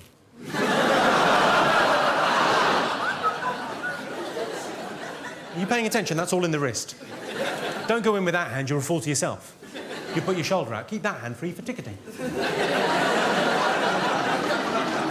This is fun and we're learning things. Men and women are different. Now, I know we all know that in our heads, but the more you can accept that in your hearts, I think the better, the easier life is, right? Yeah. Some examples. Women like to relax in a hot bath with candles and oils. Men, generally, prefer to masturbate in the shower. Yeah, we know what you're up to in there, ladies. Why does this loofah smell funny?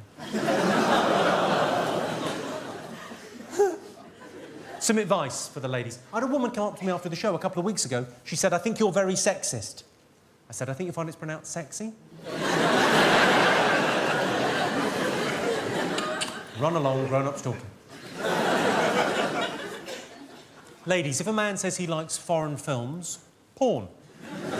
If a man says he enjoys long walks in the countryside, it might mean he's a romantic soul. It's more likely he's saying, "They'll never find your body." When women put out on a first date, men don't like that. We love it. Yeah, I read a thing. It said that 98% of men are happy to have sex on a first date. I thought, well, happy? We're high-fiving strangers on a night bus. Hey, oh, ho. Good. Of course, a lot of women don't want to have sex on a first date, even if they want to have sex on a first date, because they think if they have sex on a first date, it makes them a slag or a slut or something. Well, not anymore, ladies. You're going to have to do more than that to be a slag these days. Am I right, Tracy? I'm just saying that like having sex on a first date just means you wanted to have sex on a first date. That's all it means. To be a slag these days, you're going to have to do so much more. I've got friends that are slags. My friend Louise is a slag. She's got 5 kids by 7 different dads. She's got a speech impediment that prevents her from saying no. Well, I say it's a speech impediment. It's actually a cock in her mouth. She's such a slag, the council trims her bush.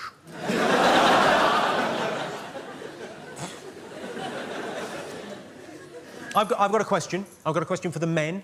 Have you ever seen a woman so unattractive to you, it makes you question your sexuality? I'll explain, because for me it would be like Gillian McKeith. You know the woman from How Clean Is Your Poo? Weird-looking creature. So if you put Gillian McKeith there and Brad Pitt there, and you said to me your life depends on it, you've got to do it with one of them. You've got to make the beast with 2 backs. Do the sticky belly. What? I would think, right, I'm a heterosexual man, Gillian is a woman, Gillian is. Oh. Ah. Jesus. Give it here.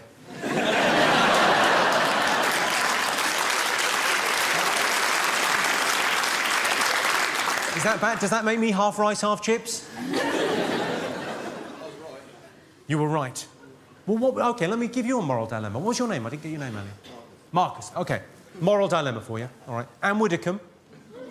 George Clooney. If you had to. You'd go for Anne Widdecombe? Are you mental?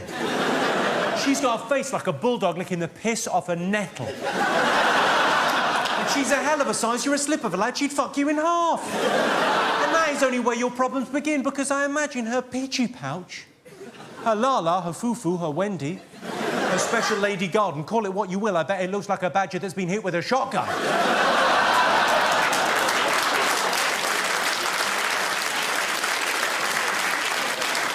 I bet there are police divers that would be squeamish about going down on that. I bet it looks like a bulldog eating mayonnaise.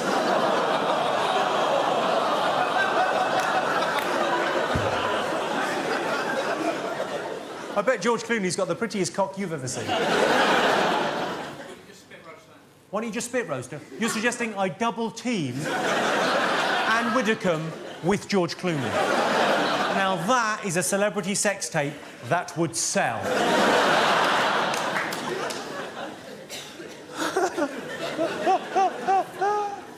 Someone said that the other day, Marcus. Someone was as macho as you the other day. They went, yeah, Anne Widdecombe, just put a bag over her head. Really? Has that ever happened, ladies? How low would your self-esteem have to be that you would fuck a guy who's just gone, can I just... That's better. Chat-up line. Let's do some chat-up lines, OK? Obviously, the best chat-up line is, will you hold my pint while I go for a shit?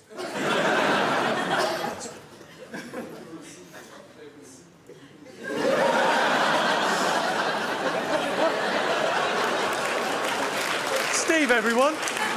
And his brilliant chat-up line, if you were a soup, what flavour of soup would you be? Well, I think that's right up there with, does this rag smell of chloroform to you?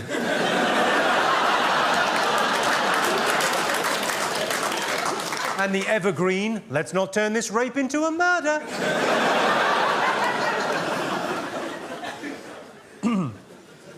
The problem with chat-up lines is you know whether they're going to work pretty much immediately. You know straight away whether the girl's thinking you're a dick or buy us a drink, OK? So I've written some abort mission lines for you, so you could be sort of halfway through a chat-up scenario and you can abort the mission if you think it's going badly, right?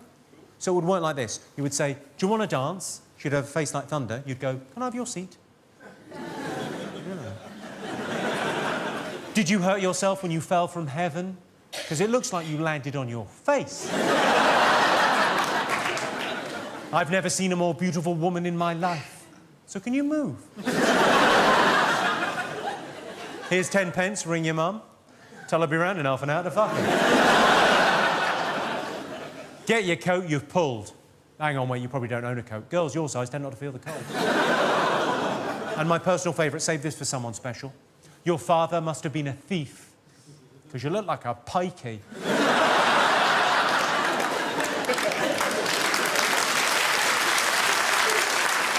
Let's talk about gifts, because gifts are very important when you're in a relationship. They show your partner how you feel about them. This is interesting. My girlfriend suggested last Christmas that we limit ourselves to £20 for each other's presents. But I wasn't thinking about spending that kind of money. Obviously, if you're buying gifts for a woman, it's pretty easy. You just go for the classics. You know, champagne, chocolates, flowers. Unless you're dating an alcoholic bulimic with hay fever. I buy my girlfriend flowers every week, because I really fancy the girl in the florist. I've told the girl in the florist my girlfriend's dead. I thought it was a good idea at the time. It slightly backfired. You try explaining to your other half why you got her a wreath 4 weeks in a row.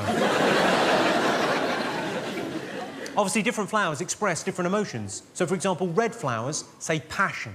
Yellow flowers say love. And self-raising flower says, make me a cake. My girlfriend said recently, she said, we need some romance in our lives. So I took the hint, I booked a hotel, flowers, chocolate, champagne, petals on the bed, the full bit. Ended up having incredible sex. Of course, it turned out she wanted me to take her. What's the fucking point of that? I live with her. She'll be there when I get back. Put the kettle on, love, and fucking knackered. I'm not saying I feel cheated, but when we got together, she said to me, I'm very liberal about sex. I don't care what people do, as long as they're consenting adults and no one gets hurt. There's always a catch, isn't there? No one gets hurt. Consenting. Adults. Basically no fun. Right, some sex tips. Let's try and be grown up about this, yeah? Gentlemen, if you're having sex with a new partner for the first time, never take a run-up. I know what you like, you want to make a good first impression, but you don't want to actually leave a dent. A lot of women don't like it if you leave your socks on during sex, but I always leave one on because I don't want to get her pregnant. Some women don't like to have the lights on, but it can't be helped in my case because they come on automatically when I open the car door. And then they stay on for 20 seconds, so it is over. This isn't advice, this is more of a reminder, and it's a reminder to men in long-term relationships, because standards can slide as a relationship goes on. Just a reminder for the men in long-term relationships, it is never acceptable, yeah, to answer the phone when lovemaking. Even if you hilariously pick up by saying, I can't talk now, I'm going into a tunnel.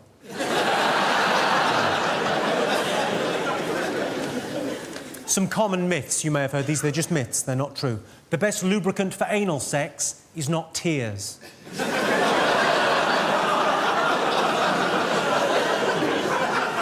It's blood.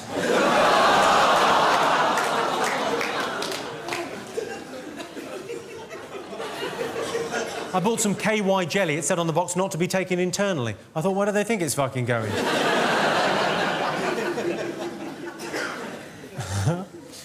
If you are going to have sex, I can't stress this enough, if you're going to have sex with someone that you don't know, always, always, always ask.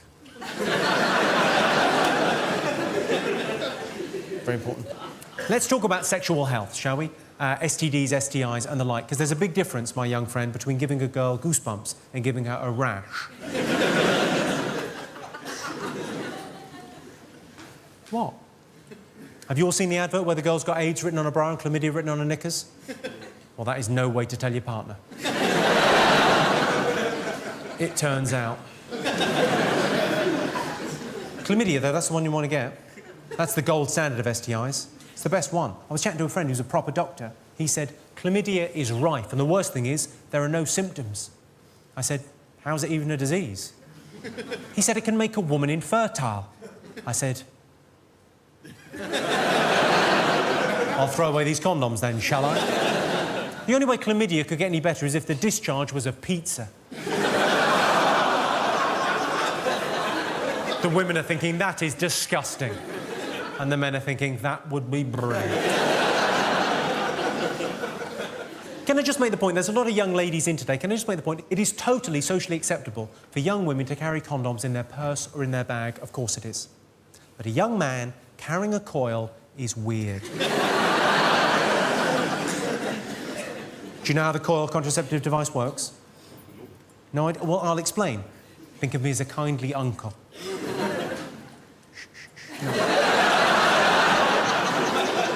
The way the coil contraceptive device works is that the lady says to the man, I've got a piece of coiled metal somewhere in my vajayjay, and the man goes off the idea. You've got a bit of metal where? Any chance of a gob job? Let's talk about breakups, because breakups can be hard, can't they? It's not you, it's me is a terrible way to break up with someone, but not as bad as it's not you, it's her. Women give us the silent treatment because they think it's a punishment. We've got a special name for the silent treatment. We call it peace and quiet. I don't want to sound misogynistic, but I think breakups are easier for women than they are for men, because I think women have got a support network of friends and family that they really talk to about their actual emotions. What have men got in a breakup to fall back on? All we've got is our mates. I had it happen recently with my friend Russell. He broke up with his wife. They'd been married for 4 years, together for 6. And she's left him for another guy. What do you say? I don't have the vocabulary to have that kind of emotional conversation. I ended up falling back on the old cliches. I said, there's plenty more fish in the sea. He said, yeah, but it's not just the smell I miss.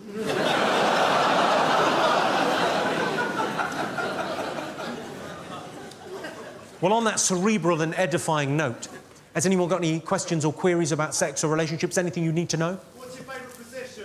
I like reverse cowgirl, but, you know, I'm old-fashioned that way. What's yours, sir? Various. I think I can... Match, pick and mix. Yeah, I imagine, it's either that or that. Yeah. Maybe a bit of that, who knows? Yeah, treat yourself, why not? What wouldn't you do that your missus would ask you to do? What wouldn't I do that my missus would ask me to do? Stop.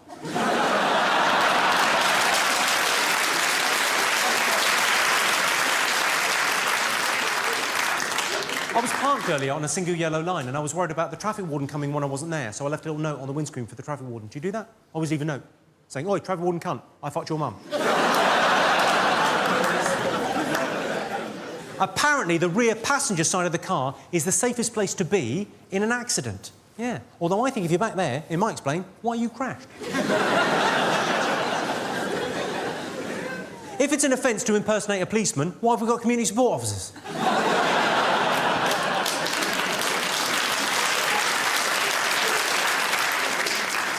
My girlfriend's got one of those tiny little strips of hair. What are they called? Moustache. Landing strip? She's only 12. I'm joking. She's got a landing strip. She's a very hairy little girl. I've slightly upset myself with that.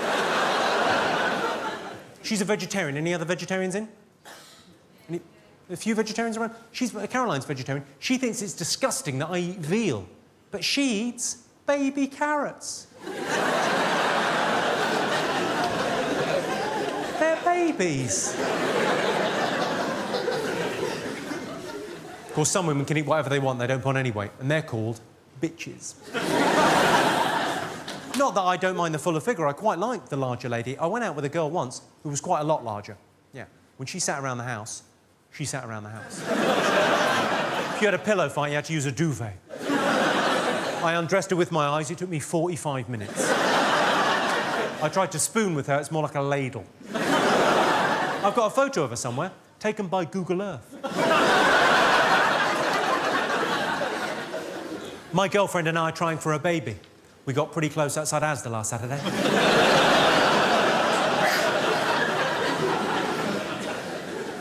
I was in Los Angeles last year doing a bit of work and I got stopped at the airport. They said, purpose of visit? I said, I'm here to shoot a pilot. That's 3 hours of my life I'm not getting back. I was told when I was 12 years of age by my Catholic priest, he said to me, God is watching you when you masturbate. I said, is he a pedo too far? I'm joking, I said, is he a pedo too far? Now, that joke may be offensive to Catholics, but it's not the only reason I like it. The thing about Childline I haven't said anything yet. The thing about Childline is now we have a generation of children that can't keep a secret. I know that doesn't sound very charitable, but let me leave you with this. 10 pence from the sale of every one of my DVDs goes to the poor, underprivileged children of Cambodia, who manufacture them. Listen, I've been Jimmy Carr. Thank you very much indeed for coming out. Cheers.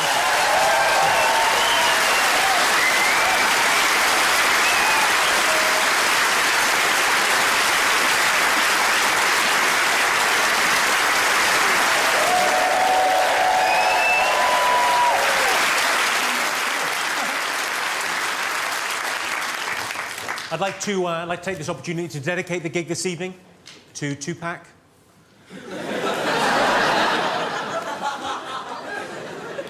Yeah, I miss him. No, I'd like to dedicate the gig to Caroline, my girlfriend, a more beautiful, hard-working, dedicated woman could not be found. Despite exhaustive and ongoing research on my part. I got a lovely note before the gig this evening from someone's dad. He's here with his daughter. She's 16 today, I believe, and she's here with some friends celebrating her birthday. I don't know where you're sitting. Your dad was wondering if you could get an autograph after the show. I'll do better than that. Bring her backstage. I'll finger her.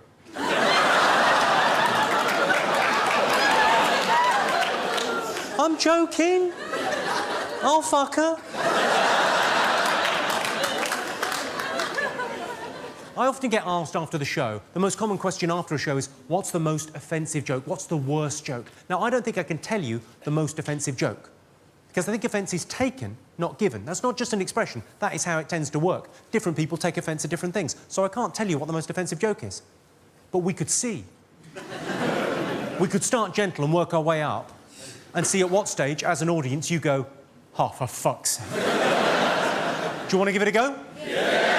OK, well, let's start gently. Baby steps. All right, we'll start gentle. Very sad when Princess Diana died.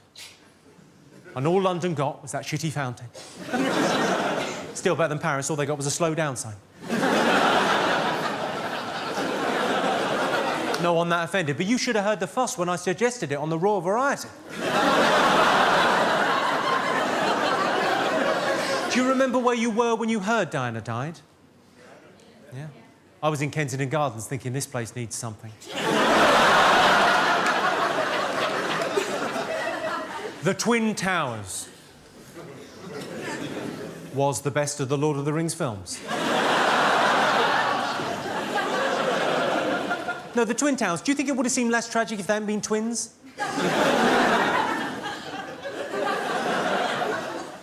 I'll be honest with you, I feel more sorry for the people in the second tower than the people in the first tower.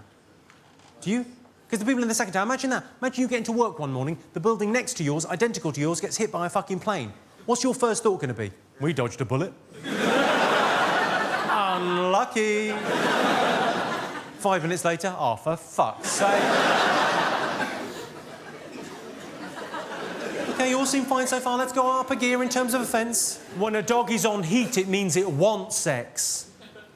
That is my defence. It's a good area for offence, that, isn't it? The weird sexual things that other people do that you've heard about, you'd never dream of doing, but you've heard about. Felching is a good example.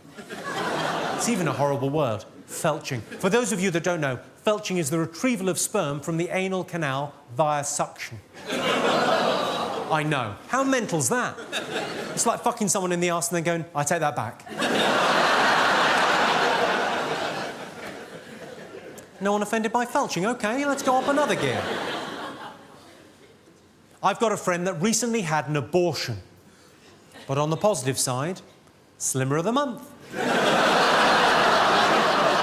got a badge and a round of applause. She can't believe her luck.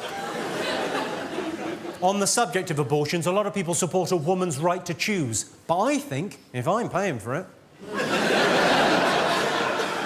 I'm joking, I never pay. It doesn't cost anything to fall down the stairs, does it?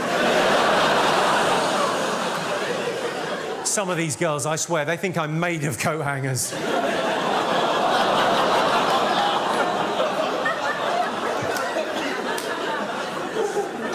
Well, that got a few of you. Just a few of the hardcore not offended by anything so far. See if we can pick you off. I discovered the hard way, the worst way to start a benefit gig for abused children is with an apology. I said I was sorry, I don't see what the fuss was about. If men fall asleep directly after sex, why is it so difficult to catch a rapist?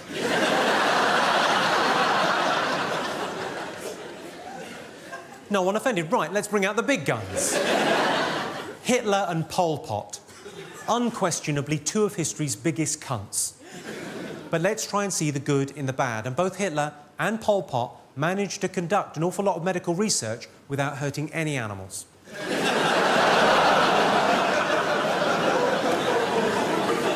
I put it to you, if you're not even a little bit offended, you haven't really understood that. This next joke is just a simple piece of wordplay. It's a little turn on a very common phrase, yeah? Just a little bit of wordplay. The joke isn't about what the joke's about, if you follow me. It's about the wordplay. Yeah, you know it's going to be offensive if it comes with a little warning before that. They say there's safety in numbers. Yeah? Tell that to 6 million Jews.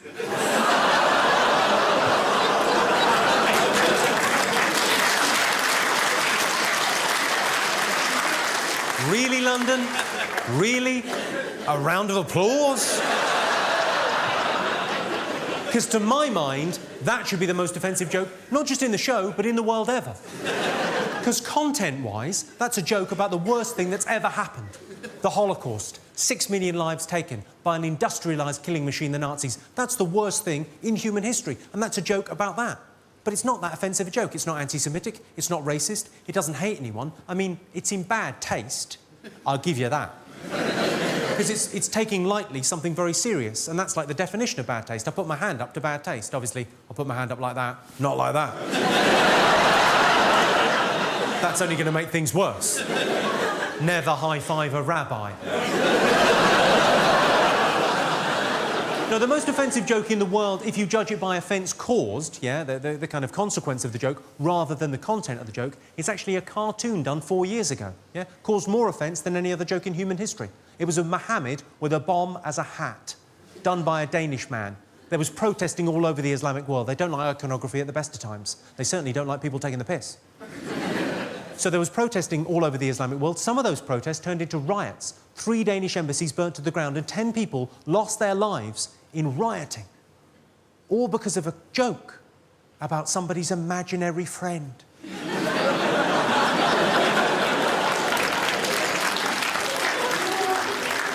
I'll be honest with you, I think some of the Islamic world slightly overreacted. I think the Iranian government slightly overreacted. They decided to boycott all Danish products. Now, I'm not sure they were doing a roaring trade in pornography, beer and bacon before. So that is, for what it's worth, the most offensive joke in the world ever. Ladies and gentlemen, thank you so much for coming to the show tonight. Thank you so much for buying the DVD if you're watching this at home. Just a quick thing before I go. The worst thing about being told you've got Alzheimer's is it doesn't just happen the once. It's lovely, Jimmy Carr. Thank you very much indeed. Cheers, I appreciate it. Thank you for coming to the show. Thank you, everybody. Thank you, Tracy. Thank you, young man. Thank you very much. Cheers. Thank you. Good luck with the face thing. Take care. Thank you.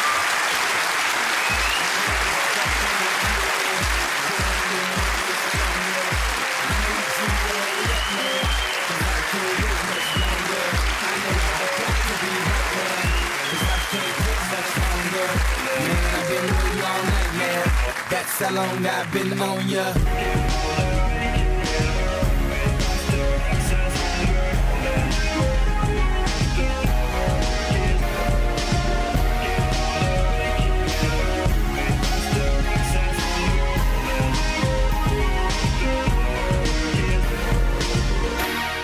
Hello and welcome to Antisocial Networking. It's sort of like a Twitter extra. It was free. What do you want? Lots of questions about where I'll be playing on the Rapier Wit tour. Everywhere. This tour will have a carbon footprint like a Wookiee. What will happen if they close the library? Will our children grow illiterate? Will knowledge be lost forever? Where will tramps go to poo? Shh. Love the idea of going to this much trouble to express indifference. Very lucky with my audience. Funny people. At the Natural History Museum, these evolutionists are mental with their dinosaurs and their magical shapeshifters. The baby Jesus made us all. I'd love to be a monkey, throwing excrement and masturbating all day. What's this guy so grumpy about? They should bring people with eating disorders to this room. I feel so skinny. It's odd that we call them pirates, so very old-fashioned. If you get mugged, you don't call the bloke that did it a highwayman. Seaman thieves has been suggested as an alternative to pirates. Sounds to me like a gentleman's special interest film. French warship captures pirates. Presumably that only happened once they'd exhausted the retreat, surrender and collaboration options. How many man-hours are lost after every bank holiday to conversations that go, is it Wednesday already? It feels like a Tuesday. It's sad. People have forgotten what Easter is all about. It's not about chocolate eggs and stuff in your face. It's about cute bunny rabbits. That prison riot is on the news. Looks pretty bad. Those guys want locking up. Multiple choice today. Have I been A, decapitated, B, bullied, C, asleep on the beach? I just think if you volunteer, you should be allowed to commit a minor offence and get off. You've already served the community. Fair is fair. I've had an idea for the G20 leaders trying to repair the economy and promote peace. We set up some sort of World Trade Center. Hang on. Retweet. That'd be a pretty big building. You might need 2 of them. Good point. Well made. Just been for a swim. Some seawater got in my eye, so I came back to the room to wash it with saline solution. Most pointless thing ever. The clock's going forward is a massive waste of time. That's almost a joke. With Arts Council funding and time and thought, that could work. Just bumped into Chris Hoy, the gold-winning cyclist. I think it's even more impressive that he got gold in China. Everyone's got a bike there. Lost the tennis today, but a joy to play outdoors. I've just spotted Men's Health have done a fitness special. As opposed to... Begs the question, what's the most redundant thing printed on the front of a magazine? I saw a Vogue fashion special once. Any thoughts? I once heard a senior police officer interviewed about the new crime reduction initiative. Isn't that just the day job? Is International Women's Day just a bigger version of Ladies' Night? Spotted this, a device for shaping a woman's special lady garden. The next tweet will show you why I laughed. Who buys a bush shaper for their mum on Mother's Day? Thoughts whilst eating. Crispy seaweed is basically deep-fried salad. It's both delicious and paradoxical. I've just seen loads of midgets coming out of a building all wearing the same thing. Hang on, they're children. A nice lady from Lancashire on the tube has just asked me, do you know who you are? Someone's just said, everyone's fond of owls. A bird with a cat's head? Deeply suspicious.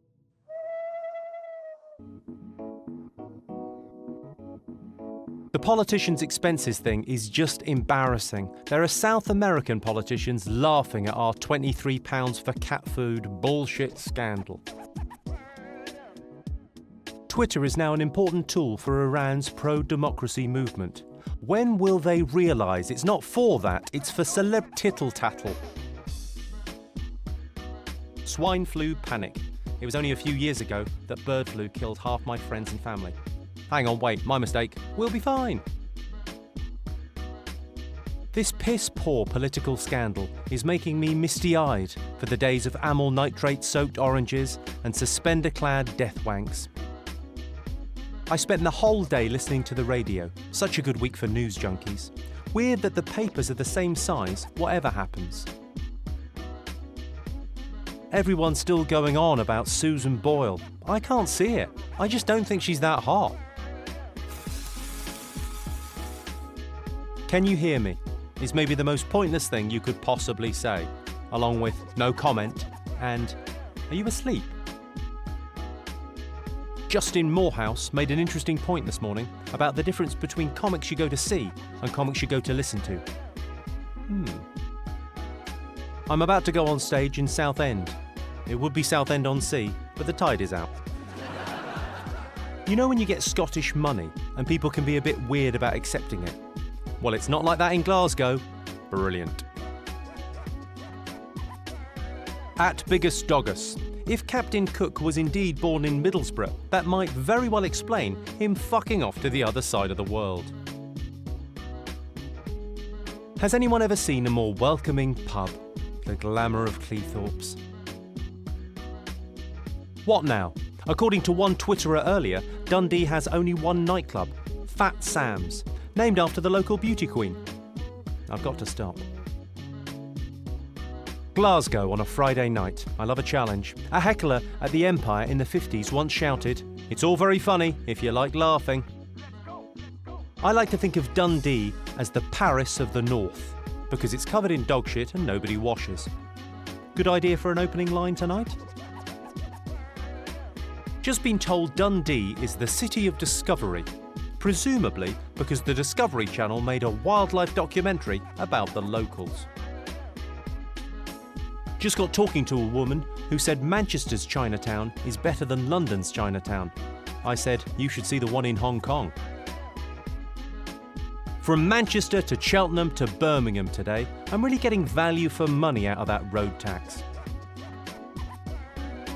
Please don't worry about my safety in Basingstoke tonight. There is a simple action guide.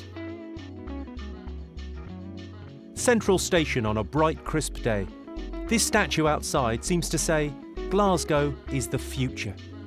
Post-apocalypse. I'm in Warrington's cultural quarter. No disrespect to this fine town, but maybe a cultural eighth might be a more fitting name. Just checked the best way to get to Milton Keynes on my iPhone, and it's advised me that it's a 1-day and 20-hour walk. I think I might drive. I'm guessing the reason for all the roundabouts in Milton Keynes is to give visitors plenty of chances to turn back. I'm having a knife crime in Croydon. Sorry, nice time.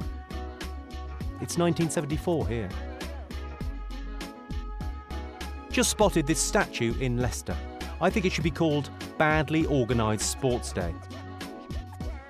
Retweet at Craig552UK.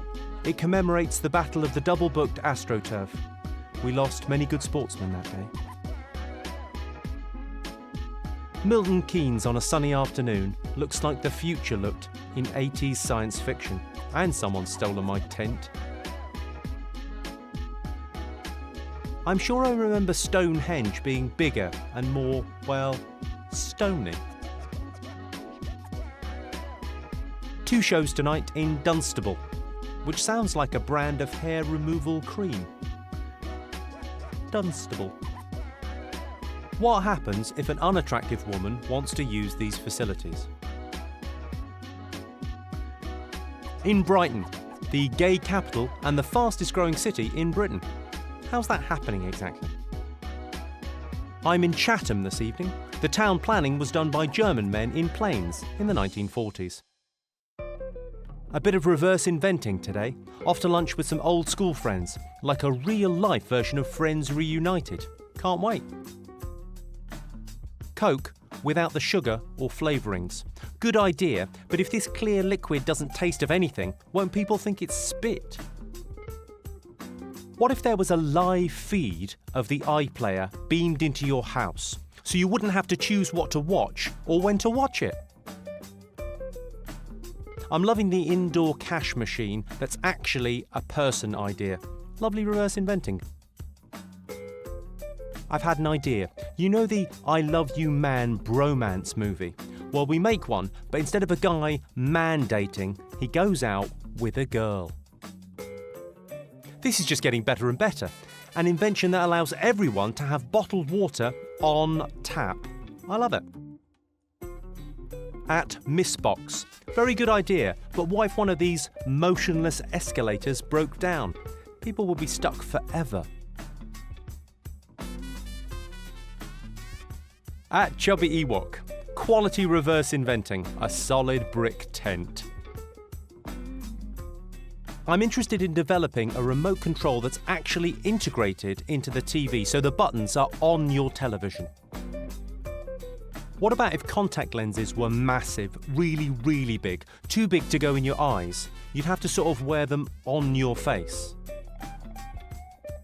At Just Call Me Slow. I love it. All the shops in a shopping mall spread out into streets. What if instead of out of town, they were in town?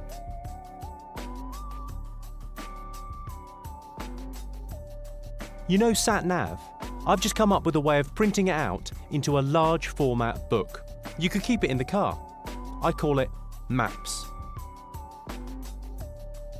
Regent's Park gig tonight was great fun. I told some jokes, but the real star was the weather. It was fucking mild. I'm at the 8 out of 10 Cats record. This may be the most flattering photo ever taken of Clarkson. Put my name to this letter in the paper today. That should stop any Guardian readers from voting BNP. Job done. Got to Stoke pretty easily, despite my car's refusal to believe in the M6 toll road. If SatNav could cry, it would have. We're not talking. Just about to do QI. Any random facts welcome. I love this show, but it's a bit like sitting an exam on a subject you've not studied. There's a TA parachute regiment. They're thrown out of the plane once they run out of bombs in the hope they land on something important. The Territorial Army Bomb Disposal Unit is based in Tunbridge. I have visions of a man called Terry kicking a bomb to see what happens. Spotted this and felt it my duty to pass it on. Weirdly, all the security asked for photos. It was very friendly. At lunch, and the table next to mine had amazing looking scampi, so I asked the waiter to steal me one. They didn't even notice. That is service. I'm in Eastbourne, at the Congress Theatre, originally called the Fucking Theatre, but locals objected. Good game of tennis this morning with JR. He lost focus somewhat when a dog got stuck under a shed. Federer doesn't have these problems. Just recording the new DVD. Really enjoyed it. It's the audience interaction I really enjoy. I suppose those are the bits I haven't heard. Agent Provocateur and Victoria's Secrets had better watch out.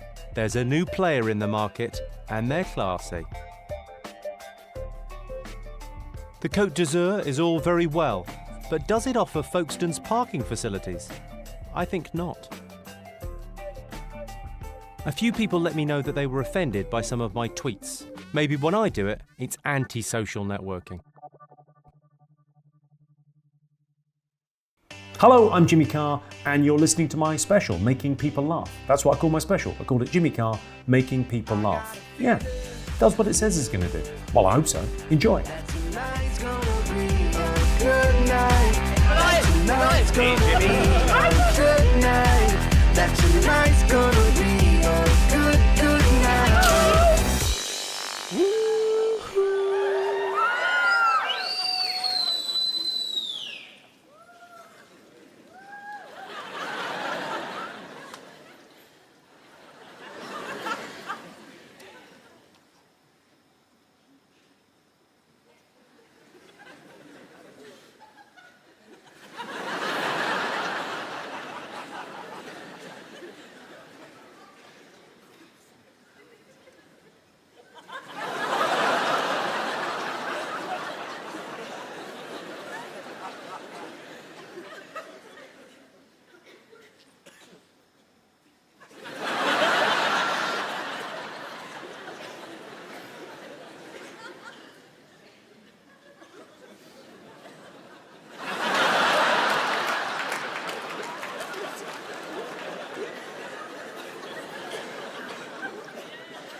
Good. Well, you seem more excited than me, and I've seen the fucking show. Good manners are disappearing. When I was a lad, it was considered polite to tap a lady on the head before ejaculating. I know. You know why kids wear their trousers slung low with no belt? It's because they're dicks. True story. I attempted suicide once, came pretty close, killed the guy standing next to me. It's all right, it was a goth, it's what he would have wanted. Whenever my girlfriend says, fucking men, I always think, yeah, that is the alternative. Oh, what, sorry? Tosser. Right. Just tosser. Yeah, you know you're in fucking Glasgow, don't you, where someone pays you $22.50 to tell you to fuck off.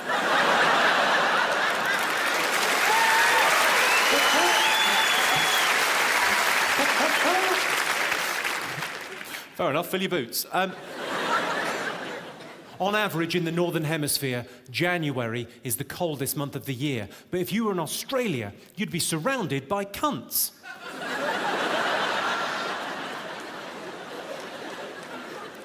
Any Australians in? Yeah. Welcome back. I tell you why there's no women's boxing. The weigh-in. The fight would happen then and there. Per square inch of head, people with red hair have 750 fewer friends than normal people. A lot, isn't it? Are there any redheads in? I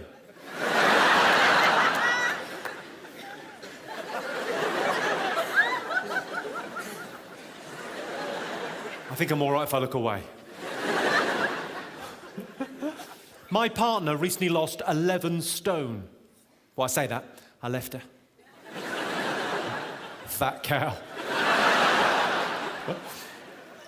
A lot of people like to smoke cigarettes after sex, but you can't buy cigarettes until you're 16, so I have to get them for both of us.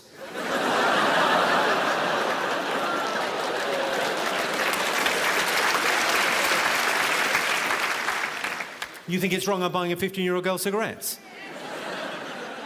You think it's wrong I'm fucking her? I'm kidding. Kidding does sound like a verb for child abuse, doesn't it? I'm kidding. Are you joking or touching kids? Women say they want their ideal man to be the outdoors type, the kind of man that enjoys long walks in the countryside. And women say they want their ideal man to be the kind of man that'll take control, the kind of man that's not afraid to take a few risks. Basically, what you're saying, ladies, is your ideal man is a rapist. And it's true, if you're a rapist, you've got pretty much your pick of women. It's funny, because it's true. Well, I thought I'd kick off with some jokes, Glasgow, not fuck about too much. I'll pause for breath and say hello. How are you this evening, Glasgow? Are you well? Like an angry mob.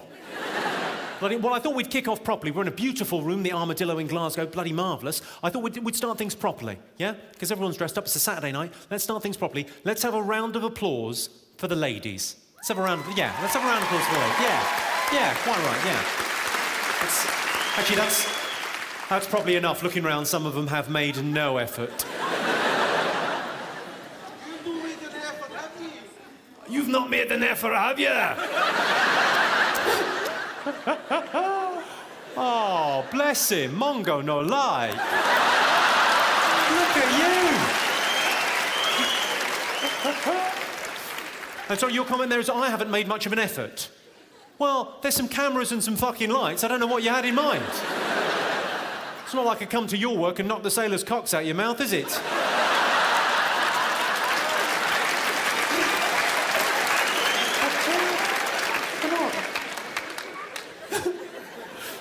Seems like a very weird thing from quite a tough-looking man from Glasgow to say.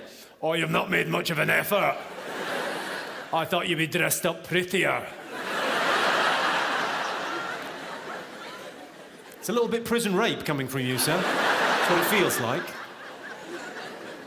My point, there's an incredible amount of pressure on women these days to be beautiful and thin, and all I can say is, we've got some very brave girls in here this evening, really. Terrific stuff. So there are some stunning-looking women in here this evening, and some right dogs. You know who you are. I'm joking. No one in here is stunning. It's all right to make those kind of jokes in comedy because no one really minds. Because, like, occasionally someone will go, oh, yeah, comedy, it's the new rock and roll. It fucking isn't. I'll tell you how you can tell comedy isn't rock and roll. There's no comedy groupies. There's groupies in rock and roll. There's no groupies in comedy. What girl is so into comedy she's going to come backstage and suck me off? Well, might be a premature end to the show. Have her washed and brought to my room. I'm joking, don't wash her. Seriously, now, what girl's so into stand-up she's going to come backstage and suck me off just so she can go, that tastes funny. It's a very fun job. This is all I do for a living, Glasgow. I travel around the country, I find large groups of people with sort of the same sense of humour as me, and then I tell them jokes for the evening. It's a lovely thing to do. It means I get to go everywhere. Any Irish people in? Oh, a few, not that many. It sounds like the roads in Glasgow are very nearly finished.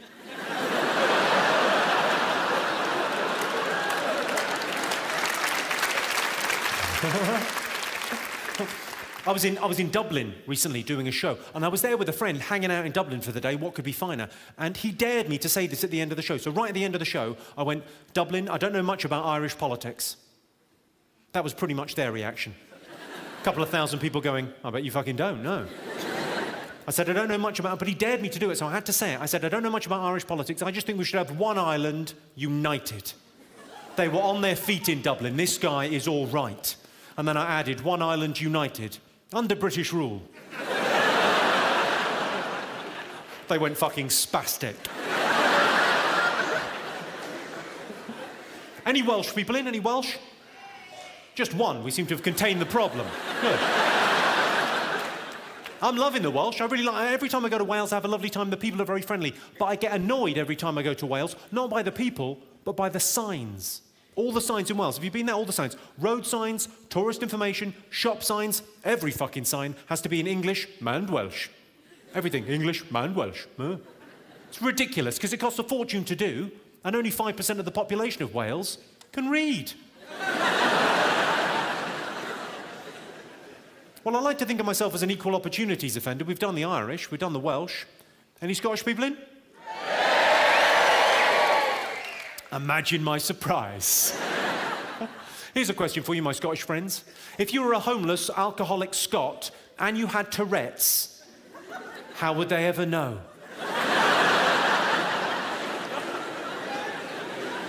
Tell you where it's rough in England. I was there recently and I didn't realise it was meant to be rough, but Nottingham, I didn't realise this, Nottingham is the gun capital of Great Britain. Tell you what Nottingham needs, a sheriff. It's quite a silly joke. There any Scousers in? Oh, there's a few there. All right, hi the Scousers. You well? No. What do you do for a living? Oh, sorry, I forgot you were a Scouser there for a second. I apologise, I didn't mean to. That's awkward. I'm not having a go at Liverpool. I'm loving the Scousers. It's a great place to do a gig. It's got a similar feel to Glasgow in terms of people heckle quite a lot. They join in. They're quite up for it. A nice sense of humour. Loving the Scouse crowd. Although I will say this about Liverpool. Liverpool is the only city in Great Britain where JD Sports has an evening wear department. They've got a fucking bridal shop.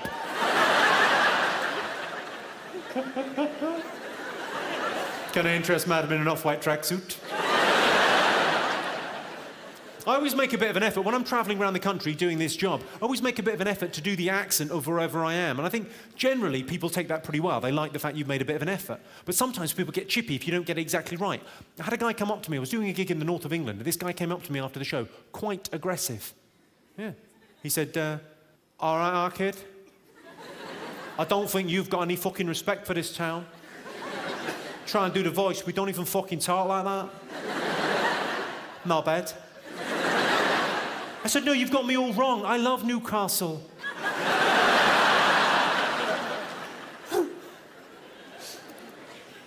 I've got a friend that got into an argument with a barmaid from Sunderland.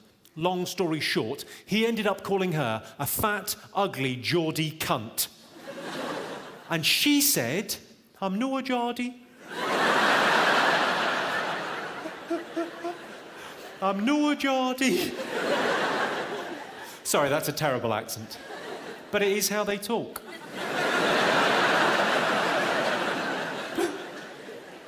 I'm always impressed when I'm travelling around the place. I came up on the train, and I'm very impressed with anyone that can get on a train. Maybe some of you can do this. Can any of you get on a train and you don't have to ask, is it the right train? I'm unable to do that. Whenever I get on a train, I've always got to find someone who looks like a grown-up to me and go, is this the right one? Is this the one for Glasgow? And we all know the answer, because we've all been asked by a tit like me. The answer is always, hope so. Hope so. I've started doing it on planes. I went on holiday recently, and they told me on holiday, in the hotel, that they had special stuff in the swimming pool that turns the water purple if you pee in the pool. So I didn't pee in the pool. I didn't realise they had stuff for shit. But they clearly did, because they were onto me almost immediately.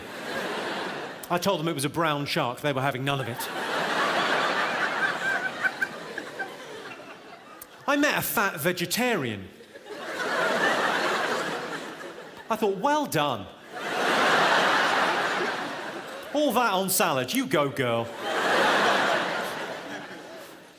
Whenever I'm cooking, I always make sure there are vegetarian options. They can make do, or they can fuck off.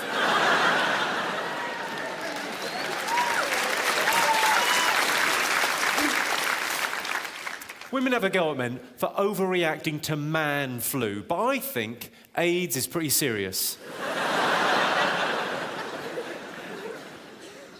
Near where I live in North London, there's Hampstead Heath. I don't know if you've heard of Hampstead Heath, but there are toilets on Hampstead Heath, this parkland, that are notorious for gay cruising. This is where gay guys go in North London to hook up with other gay guys of an evening, the toilets on Hampstead Heath. Now, I live near there. Here's my question. What happens if you just want to piss? You're buggered.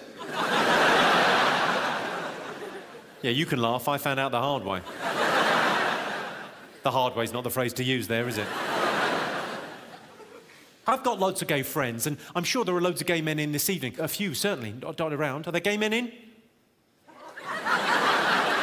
Keeping it quiet in Glasgow.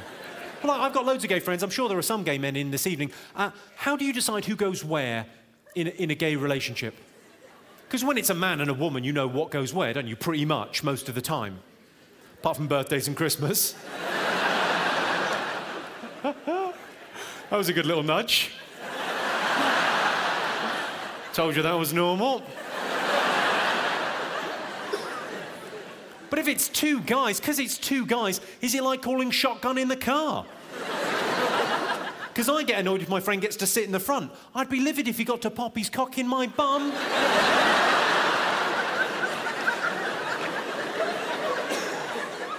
That is the face I would do.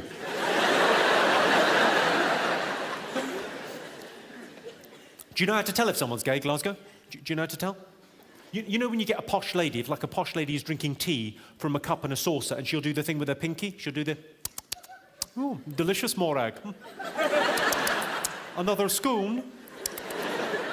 She's Scottish. Anyway, she'll do the thing with the pinky when she's drinking tea. Well, if a guy does that, when he's sucking your cock... Gay! What, you're sucking that like a puff, you bender? What is he like? Don't get the wrong idea, Glasgow. I'm not homophobic. Anyone that says I'm homophobic can suck my cock. As long as he's not a fella, because that isn't natural.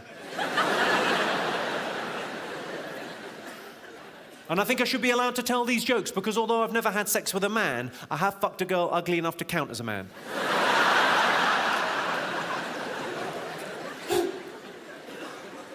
My friend said that to me recently. My friend Louise, we were just chatting about nothing, and she went, out of the blue, she just went, I've never been to bed with an ugly man, but I've woken up with a few. So I said to her, I've never been to bed with an ugly girl, but I fucked a few in car parks. Sorry, I should clarify, car park is just what I call the vagina. Because of my name.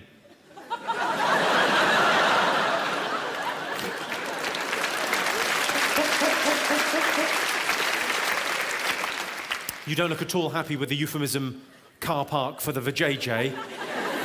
I don't want to offend anyone this evening. I'm not sure what the least... Probably the least offensive term, probably front bottom. So from here on in, we'll call it a front bottom and a back cunt.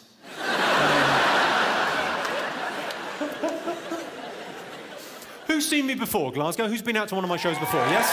OK. Well, you'll know, I always stick around at the end of the show and say hi to people. Frankly, the least I can do on a day out. And the question I always get asked, I get asked this more than any other question after the gig. People say to me, what's going on in your head? Well, often they don't phrase it like that. They'll say, what's wrong with you? So I thought this evening what might be a fun thing to do is to take you on a little guided tour inside of my mind. I've done some pictures to illustrate, and I'll show you what's actually happening up here. Oh, yes.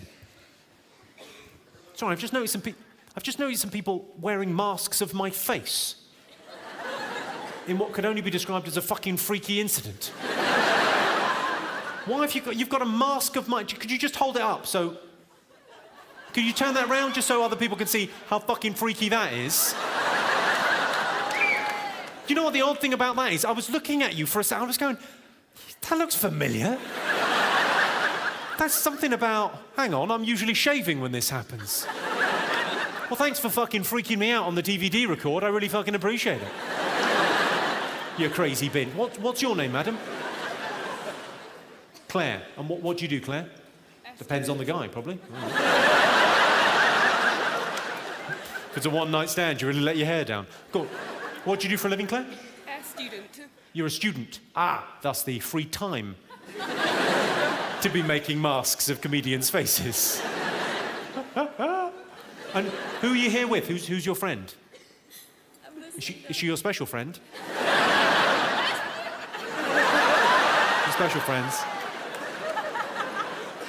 Do you sometimes use the mask and use a strap-on and pretend... Yeah. Pretend you're doing it like normal people? Yeah. Sorry, that's how I laugh. If I laugh at any point in the show, it sounds like Elmo's being tickled. Or a seal is being sexually molested. Well, thanks very much for making the mark. Thanks for making a fuss of me. Right. Sorry, I was going to take you on a guided tour of my mind. I read the tabloid papers pretty much every day, and I love the tabloids. I think they're a really important part of our culture. But because of how my mind works, or doesn't work, depending on your perspective, I end up writing jokes about people that are in the papers pretty much every day. You know, whoever's famous and in the papers, I'll write a joke about them. I thought I might take you through some of my favourites. I've done some pictures to illustrate. Or more accurately, my friend Chris has done some pictures. Is Chris in, by the way? Yeah. Is Chris there? Hi, Chris, how are you? Chris is the man that did all the pictures for all of the stuff in the show. Let's give Chris a round of applause while we think about it. Hang on, let's get a camera on. Chris, stand up a second. Go on, come on, take a bow. Come on, take a bow. Fucking brilliant. And he's done, and Chris actually has, you won't mind me saying, will you? Chris actually has a personality disorder that actually makes it very difficult for him to communicate with other people. Chris is Scottish. It's tragic, but you've really come through. He spent all the money on heroin and shortbread. I paid him in heroin and shortbread. Right, let's go through some famous people jokes. Fern Britton, you all know Fern Britton? Yeah. Fern Britton had a gastric band fitted to one of her stomachs. I say a gastric band, it was actually the fan belt from a 747.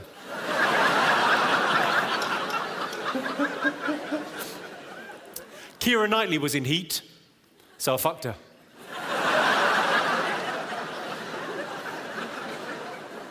Madonna is 50, but she's got the body of a man half that age.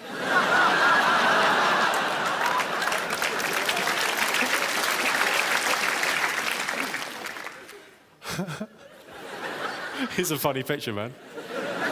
What did you make of Madonna adopting those Malawian babies? What did you think?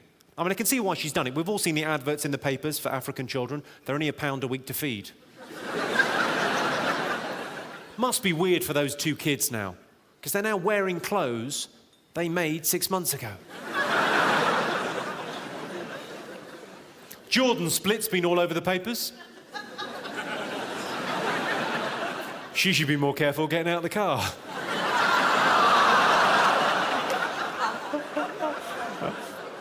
Chris, why did you do that? Amy Winehouse is a terrible way for any young woman to die. She looks like she needs a good bath. And then that bath needs a good clean. And then that cleaner needs a day off. She recently received a slap on the wrist, desperately trying to find a vein. Let's face facts, Amy Winehouse is so full of drugs, if she ever has to go to prison, she'll have to be smuggled in up someone else's arse.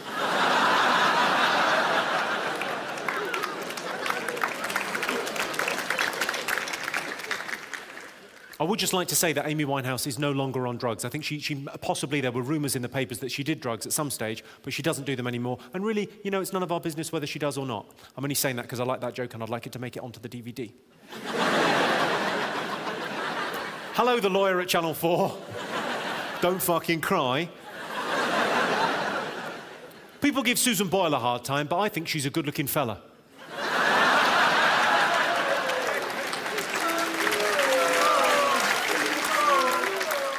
Subu. What do they call her? The hairy angel? That sounds like a euphemism, doesn't it?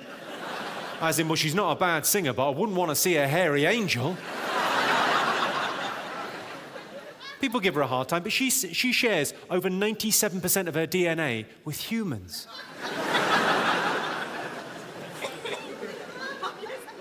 Did you read about that break-in? Apparently there was a break-in at her house. She found a burglar in her hallway. First time she's ever had a man in her front passage. Come on, everyone, it's a front passage joke. The Queen, our Queen. Hey, let's not be like that, shall we? You are her subjects. The Queen, of course, has 2 birthdays, which I think go some way towards explaining why she looks so fucking old. Must be great for Prince Philip, though. Every time he looks at a £20 note, he thinks, I've had that.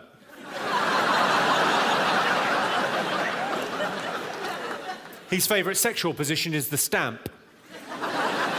Takes her from behind, licks the back of her head, loves it.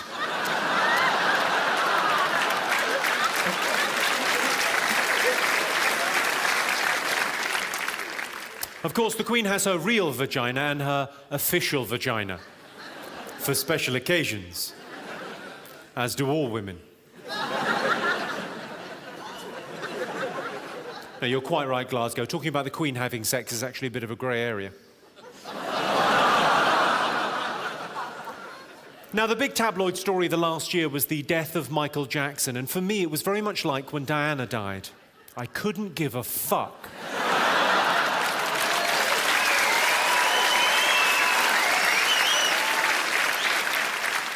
It's not just me that thinks towards the end he was just a pale imitation of the man he used to be.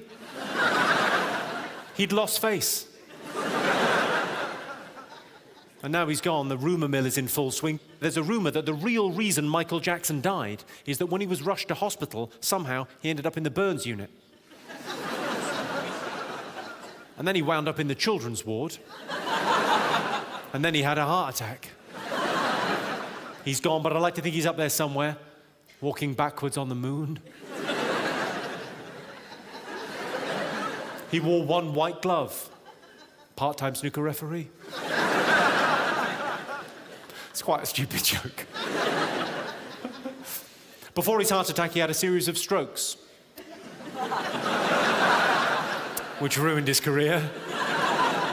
At the funeral, his brother Jermaine gave a touching tribute, which hardly seemed appropriate. Michael Jackson, R.I.P.do.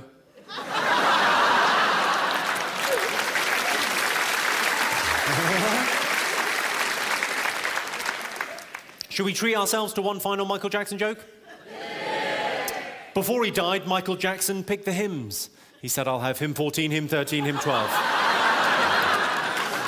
We'll kick off with some thoughts. That's me thinking. Or shitting, it's unclear from that. Not that I don't really like the term shitting. I find it's a bit aggressive. I prefer to say growing a tail. It's nice to be nice, isn't it? Right, some thoughts for Glasgow. White van drivers. I don't know, they think they own the road with their flashing lights and their sirens.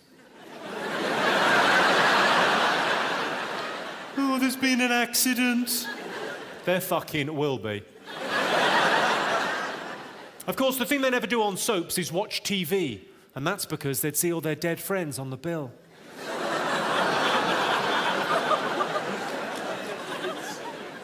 Have you just spotted the AIDS? Well done. Whenever I see a sticker on the back of a car saying Princess on Board, it always makes me think of Diana.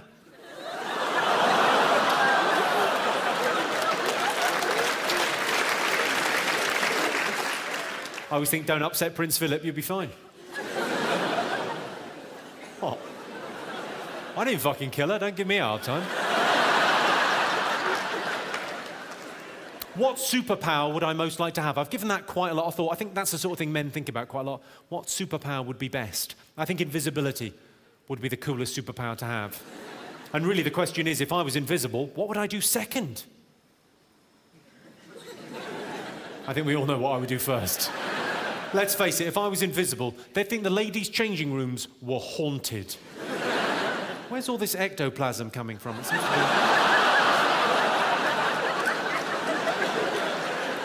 Something just tapped me on the head.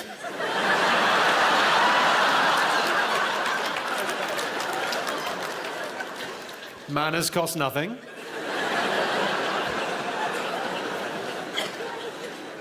I have a lot of ideas, and I'd like to share some of my ideas with Glasgow this evening. Yes, I'd like to share some ideas with all of you good people. I'm working on a book at the moment. I'm working on a book, it's about a zombie that comes back from the dead, but the twist is the zombie is the good guy. But apparently it's already been done. It's called the Bible. It's annoying, isn't it? I've had an idea for a TV show. It's called Jim'll Fix It. It's just me spaying cats.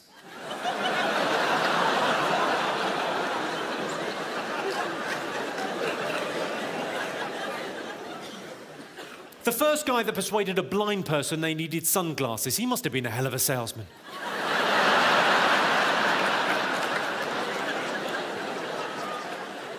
There's a lot of problems in the world, so I like to do a little bit of problem solving every day, try and make the world a slightly better place.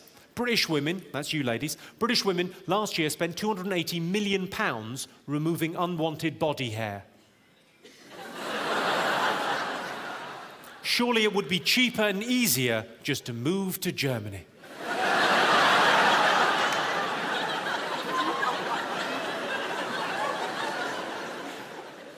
If you're worried about putting on a few extra pounds and you want to be ready for next summer with your beach body, why don't you visit Somalia and get some fucking perspective?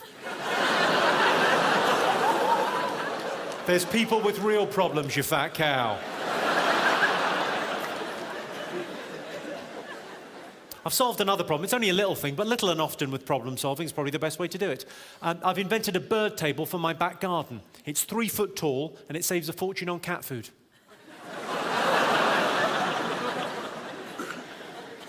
I tell you who I think should team up. Neighbourhood Watch and Peeping Toms. It's a good idea, isn't it? A marriage made in heaven. And it would add a whole new dimension to the term curtain twitching. Because curtain twitching could mean checking up on the neighbours, seeing everything's okay, or curtain twitching, female masturbation.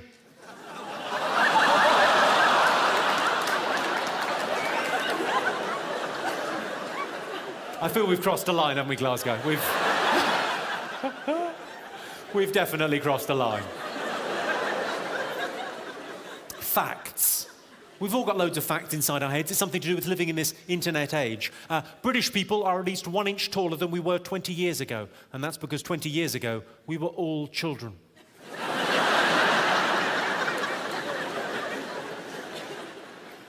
40% of people use their mobile phone to cheat on their partner.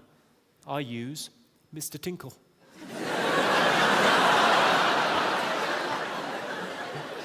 Mr. Tinkle is just a silly name I've got for my tummy banana.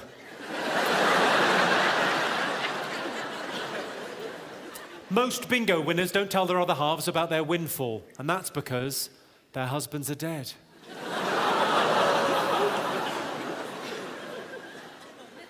There are 427 licensed professional jockeys currently working in the UK. If you laid them all from end to end, they would stretch from here to here.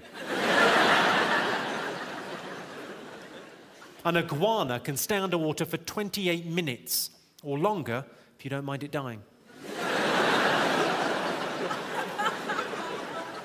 Interesting little fact for you, obsessive Star Trek fans are known as... virgins.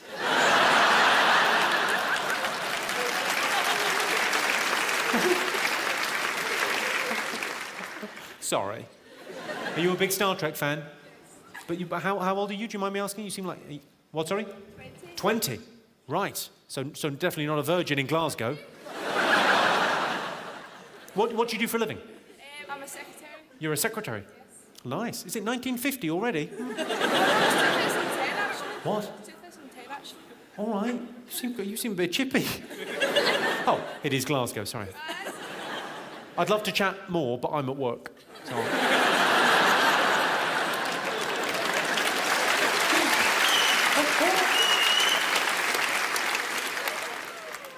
Here, this will cheer you up. Ah, you've gone for that. Nice. What a lady.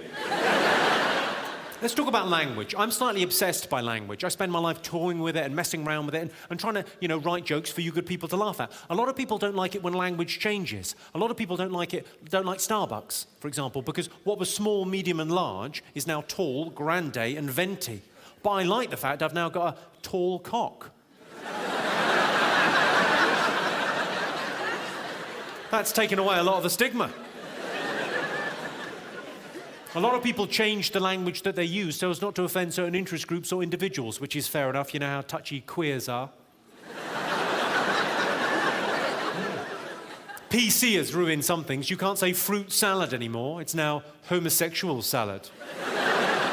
Which is mental because all salad is gay. Cooey. You've got to be very careful in how you express yourself, because you could be saying the same thing, but if you pick the wrong words, you could cause offence quite inadvertently. I'll give you an example. I'll read you 2 sentences. The first one is entirely inoffensive. The second one, well, it could be misconstrued. I know, heaven forfend. But they both say the same thing. Interesting. I fell into a hedge, cut my face, and I can only partially remember the evening. It's fine, isn't it? Much better than saying, I fell into a bush, got gash on my face, and can only remember snatches.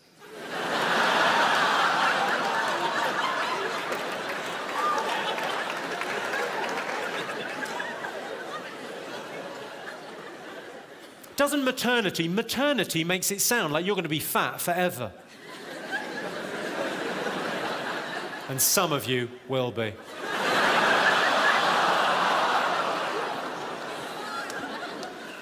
Doesn't Nazi gold sound like a greatest hits? Let's talk about fears, our subconscious mind. That's quite an interesting area, isn't it? Yeah. The best way to conquer a fear of spiders is next time you see a spider, imagine it naked. Has anyone got like a morbid fear of spiders? Like a... Someone's got one over there. Oh, your brother has. But so that's kind of... Oh, well, he's here. It wasn't just a random... I haven't got phobia, but my brother has. Maybe you could help with that. What's your name, sir? Kyle. Kyle? And you speak for him? When you say your brother, you're not from Paisley, you're not going out or anything, are you? Oh, no, I'm just asking, because... What do you do, Kyle? Nothing to do, but... What, sorry? Nothing to do. Nothing the now. It's a new... Kyle and I just workshopping, we're coming up with a new children's character for Scotland. He's called Nothing the Now, the unemployed donkey. Nothing the now? What the fuck is that, Kyle? What do you do for a living? You're unemployed? Aye. All right. Well, good. It was lovely having you here. especially in view of the fact a lot of the taxpayers paid for you to fucking be here. Well, yeah. Let's face it, we're in Glasgow. There's a lot of people applauded that have never paid any tax in their fucking lives. Hey, there's tax on spirits, isn't there?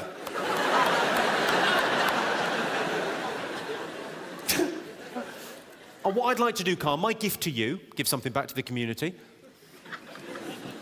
Not just put care in it. I'd like to cure you of your fear of spiders. You up for this?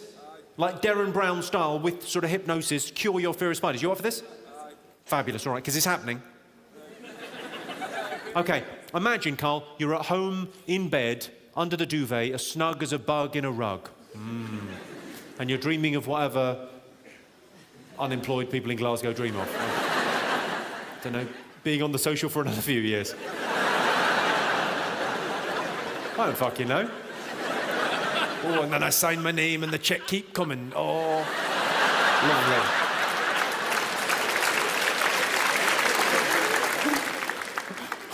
OK, so you're at home in bed, but then what I'm saying is you're in the most safe and secure environment you could possibly be in. You're under the duvet, safe and secure and warm. Dreaming away. A spider, Kyle. Size of my hand. Big, hairy motherfucker.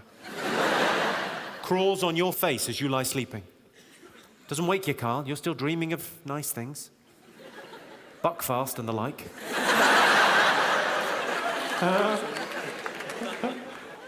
Just sits there for a while on your face, Carl, as you sleep.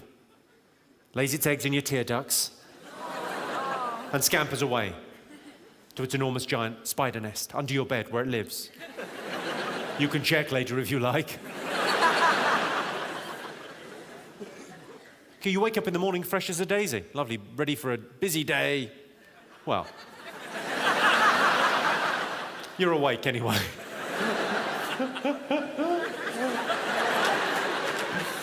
Okay, so you're absolutely fine the next morning. That's my point. About a week later, you're sitting reading the paper, you know. It's a weird itch. 1,000 spiders hatch out of your eyes. Has that helped at all? That needs work, doesn't it? Sorry.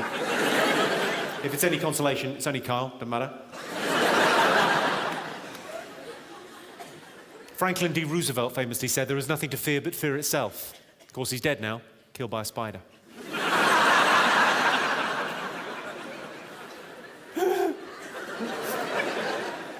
I'll tell you what I worry about, and I'm sure many of you share my concerns. I worry about climate change. Climate change, or to give it its official scientific name, autumn. Do you know we produce 48% more carbon emissions than we used to in the 1970s? But that figure could be halved if you just divided it by 2. I'll tell you what I do really worry about, and I'm sure Kyle will be thinking this is entirely justified. I worry about going mad. I've got a friend that went mad last year, and he ended up killing himself. He took everything in the medicine cabinet, choked on a surgical bandage. That's not how I would do it. If I was going to kill myself, I know what I would do. I don't want to be morbid, Glasgow, but I know how I do it. I would dress up as Superman and jump off the top of a building. How fucking awesome would that be? And I would do it at 4 o'clock in the afternoon during term time. Because you'd want a couple of hundred kids going, wow, Superman, and then, whoa, Fathers for Justice.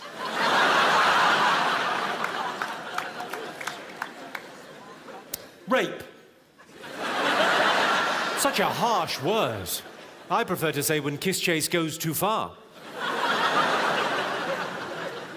And what exactly is aggravated rape? Oh, not only did he rape me, now I missed my bus.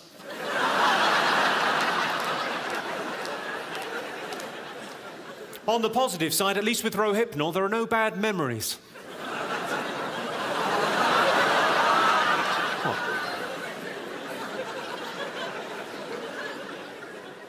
Let's talk about childhood, Glasgow.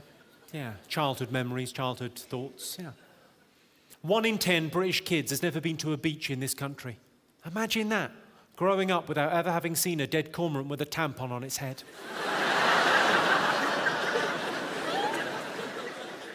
When I was a kid, I wanted to get a tattoo, but my parents said I had to get it somewhere that didn't matter. So I had it done in Hull. Is anyone here from Hull? Doesn't matter. Here's an interesting thing. This is weird. You can have sex in this country when you're 16, but you can't buy pornography until you're 18. That's an odd law, isn't it? So you can have sex when you're 16, but you're not allowed to watch other people have sex for another 2 years. So if you're 16, you can have sex, just don't look down.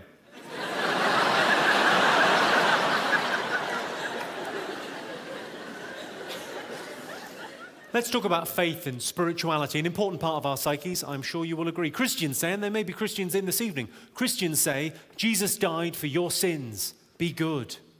I say, he's already dead. Fuck it. What's he gonna do? Get deader? Fill your fucking boots, mate. Also, if he died for your sins and you don't do any sins, you've made him look a right cunt. I don't believe in the paranormal per se, but I do have a spirit guide. Well, I say spirit guide, you might call it a sat-nav. Paranormal is actually derived from the Greek. Para, meaning you're not, and normal. Let's talk about travel, yeah? The main reason Americans, are there any Americans in? For the best. The main reason Americans don't have passports is they have trouble fitting in the photo booth. Luckily, they've developed Google Earth. More than 2.3 million households have no one in full-time work, which is a convoluted way of saying there is a place called Scotland. Really? Good luck. Of course, not all Scottish people are alcoholics. A lot of you are recovering alcoholics with drug problems.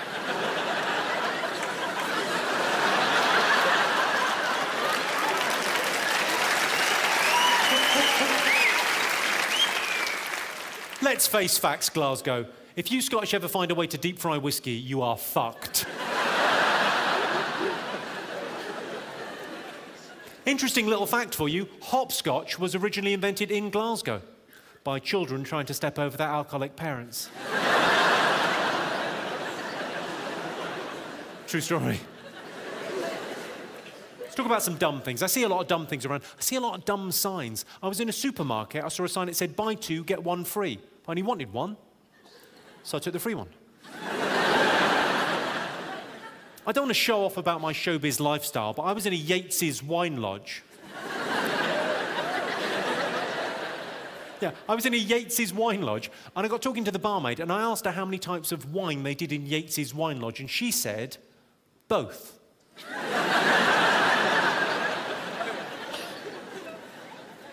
Let's talk about some important social issues. There's a guy I work with, and every day he has what looks like fish fingers. I think he was in a fire.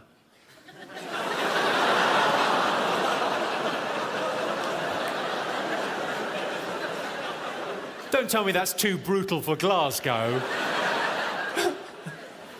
Most domestic fires need just 4 things to start: a source of oxygen, a source of heat, gambling debts, and an up-to-date insurance certificate. I hate people that make loud noise on public transport, particularly explosions. Annoying. I got into an argument. I said women have a lower pain threshold than men. She said, try childbirth. I said, I have. How do you think I got here?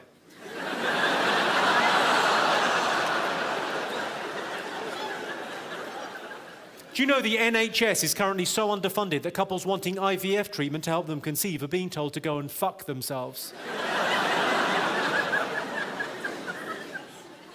Remember, dogs die in hot cars, or a heavy blow to the back of the head will work just as well.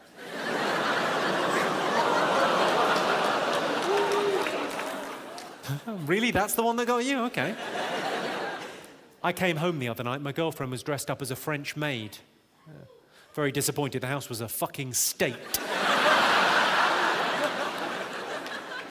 Filthy slut. Well, let's talk about love and romance and sex. Let's talk about sex, Glasgow. There's a very commonly held belief that men think about sex every 7 seconds, which I think makes talking to your dad creepy. British men spend on average 22 minutes on foreplay. Of course, that is spread out between all of us over the course of a year.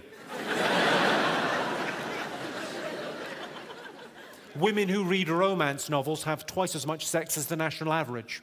While I say sex, what I mean is they yield the precious softness of their silken female innocence to the crushing firmness of his intent. Sorry, I came over all Catherine Cookson there. It's not a great phrase to use. That'd be like painting the Fourth Bridge. The average person has 2 pounds of meat lodged in their colon. So come on, love.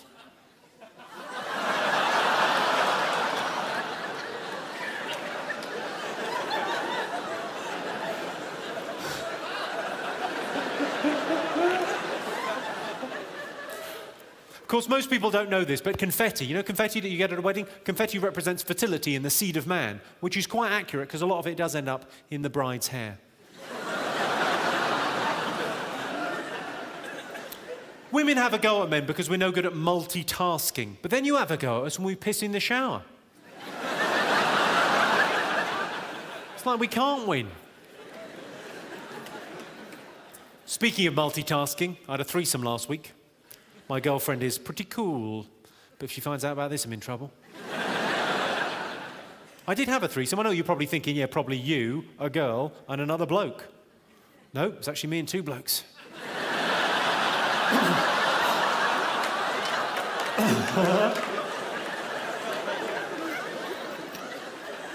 Well, that feels like it's quite enough from inside my head. Should we leave it there for now? Let's leave it there for now. Marvellous, right. Yes.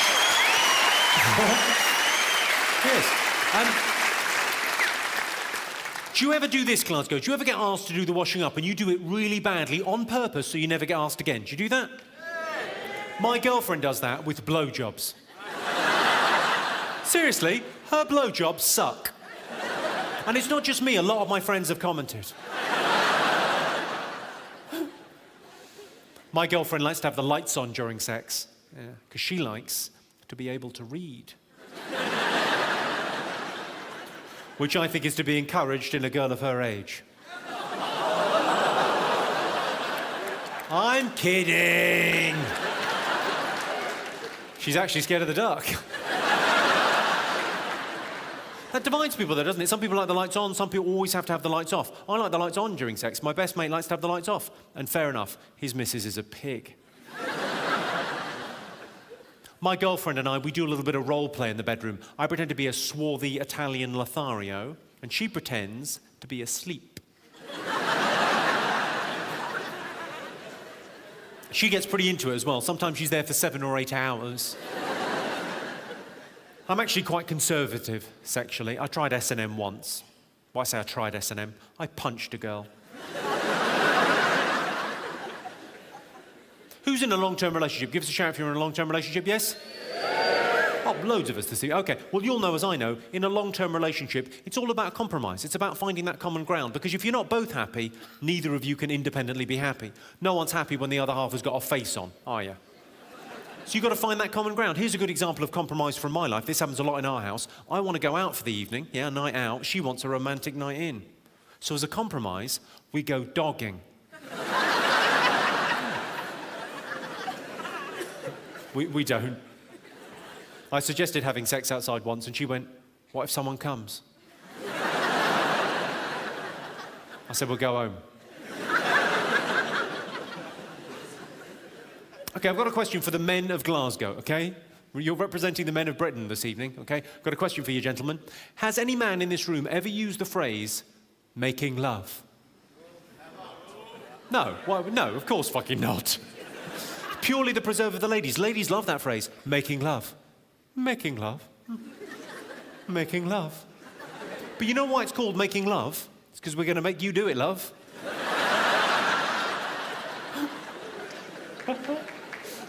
Thanks very much.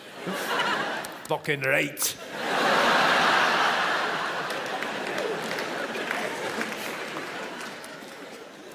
I got stopped by one of those charity muggers. You know the ones with the clipboard in the high street? And you think, oh, I've dodged him, and then there's another, oh. They work in teams, I don't know how they do it. Anyway, I got stopped, I got cornered, He said, "Can I have a word about the homeless?" I said, "Certainly." Lazy. Off you fuck.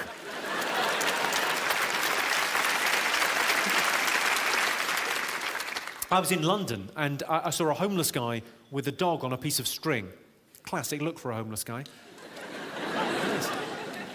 And I was walking by and the homeless guy said, "Could you spare some money for food?" And my friend said, "Eat the dog, then we'll talk." Even I thought that is harsh. I'm joking, I didn't. Truth be told, there was no friend there, I said it. I was just checking to see you thought it was funny first. I do a lot of gigs for people less fortunate than me. Only last week I was in Stoke. For those of you that don't know, it's sort of the English equivalent of Dundee. Are there people in from Dundee? Oh, there's some girls in from Dundee. That's good, because I've got money for chips and I wouldn't mind sex.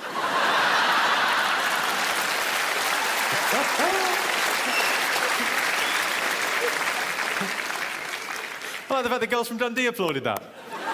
Just the, yeah, you're going, yeah, fuck, chips, ooh. Should I do my impression of me seducing a girl from Dundee?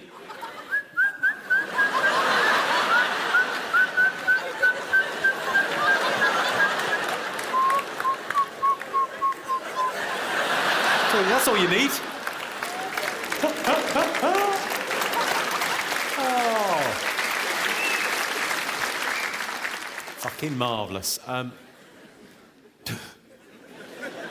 Now listen, this isn't what the show is about at all, but I was briefly going to tell you about a thing that I'm doing at the moment. It means a lot to me, and I was just going to take a moment of your time. I've started a little charity, just a little thing of my own, and it's going great, but I didn't want to put anything up on big screens or put any leaflets out or anything in the programme. I was just going to briefly tell you what the charity that I've set up does, and then if you want to get involved, you could just Google it. But it's not really what the evening's about. The evening's just about having a laugh, but I thought I might just... Sorry, I'm wittering on now. But you could just look it up and Google it if you want to get...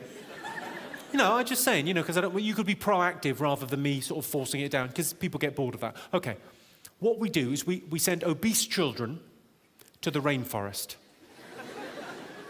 I don't mind you tittering, because we're already seeing fabulous results. And if you want to be part of that, it's feedthetigers.com.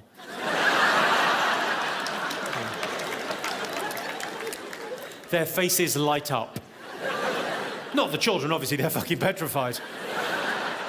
Although it is quite ironically funny seeing them trying to run away. He's a bit late for cardiovascular now. You should have thought of that when you were waddling to Greg's, you fat fuck.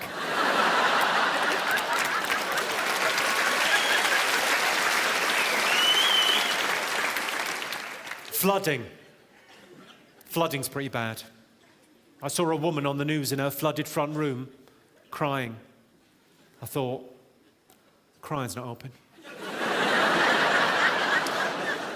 If anything, you're making matters worse, love. I am committed to getting young girls off the streets. Sometimes it's just for a half hour, but it relaxes me. I find it very relaxing. Sorry, I'm not sounding very charitable. I do my bit, you know. I've created a foundation for battered women. It's really thick to hide the bruising.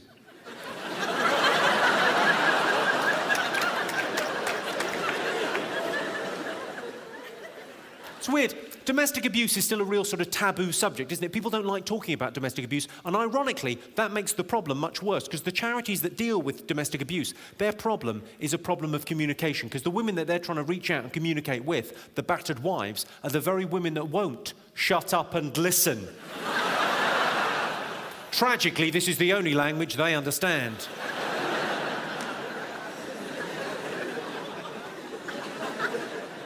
I don't know what that is. That's like the lion from The Wizard of Oz. I wouldn't last a fucking day in this city, would I?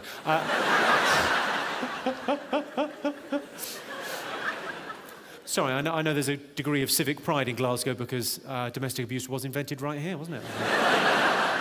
Around the turn of the century. Well done, we salute you. What, someone say something there? Old Firm Day is Domestic Violence Day. Is that a thing? Is that real? there's a woman there just going... Oh, yeah. What, sorry, just tell me that again. So when Rangers play Celtic, it's the day for domestic abuse. I fucking love it that you've got it diarised.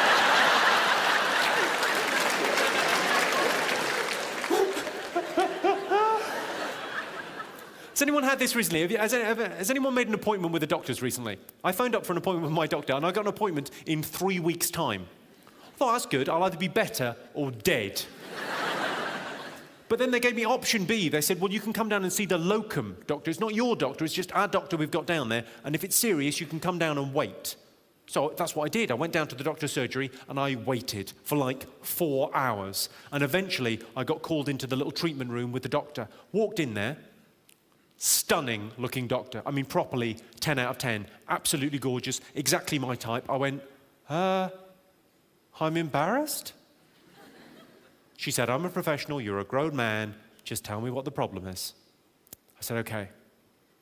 I think my cock tastes funny.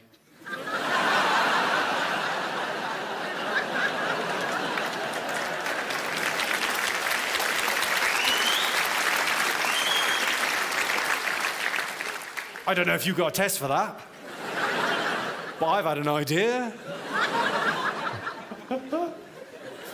It's weird, the gender stereotype in that joke, isn't it? Like the idea that when I say doctor, most people imagine a man. That's very odd, because we all know there's loads of female doctors, but if you're honest, when I say doctor, do you imagine a man? Yes? It's weird. And when nurse is even worse. If I say nurse, do you imagine a woman? Sounds like a slightly overactive imagination there. Oh, yes. I mean like a proper nurse, not like a stripper in a pub. When I say nurse, do you imagine a woman? Yes? But we all know there's loads of male nurses. Although it's not pronounced male, you don't call them male nurses. It's actually pronounced male nurses.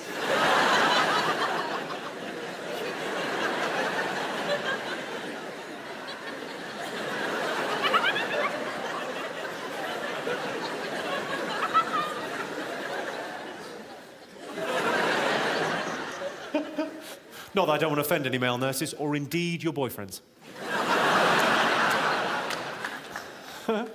Just nod that one in, good. I'll never forget what my granddad said to me. I shit in a bag, please kill me.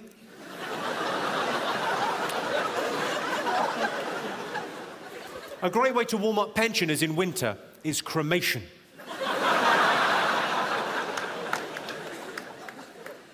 Do you know you lose 50% of your taste buds by the time you're 75, so it is okay for your nana to live on cat food? My nana, my mum's mum, used to make me a jumper every Christmas. Did anyone else have that? She used to make me a jumper every Christmas. Much better than the ones in the shops. No. No, it isn't. I remember one year she made me this burgundy monstrosity. Sleeves way too long. And in the front she'd embroidered, "Blacks go home." I said, I'm not wearing that. It's burgundy. And the sleeves are too long, you crazy racist hooer.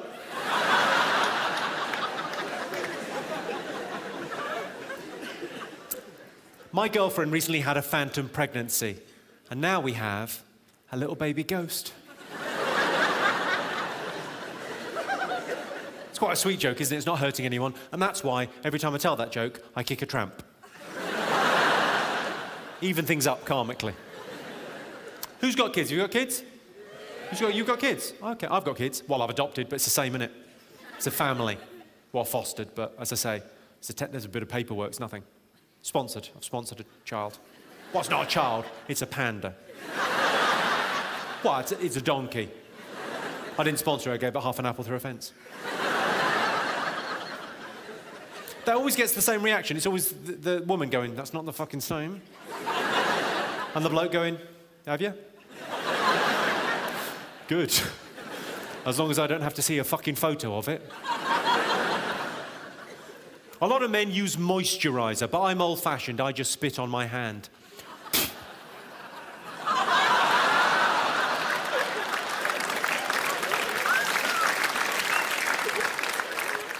What did you think we were talking about? Oh, come on, don't give me that look. We've all been there. Come on, love, the film starts in 10 minutes. We haven't got time for your fancy foreplay or your expensive lubricant. We're going to be buttering the baking tray the old-fashioned way.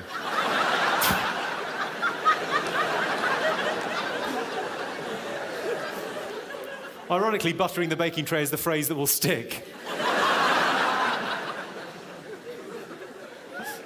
So you've just given him a look as if to say, I thought you invented that.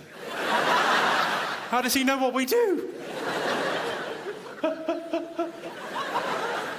Flavoured condoms. Has anyone in here had any dealings with flavoured condoms? A few of you. The girl from Dundee's thinking, I thought that was one of my 5 a day.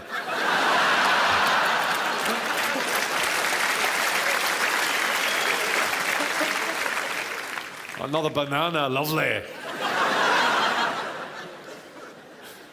My point on flavoured condoms is they are a waste of money, okay? Turns out my girlfriend doesn't have a sense of taste in her front bottom. Or back cunt. Which is just as well if you think about it. Well, don't think about it.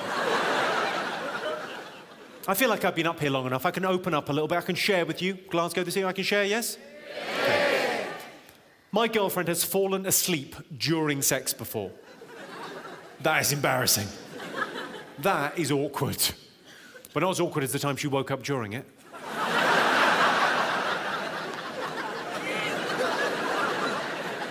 Hello, love. You're up early? Yeah, I was just getting on with a little bit of sex. I'll make you a cup of tea when I'm finished. That'll help get rid of the taste.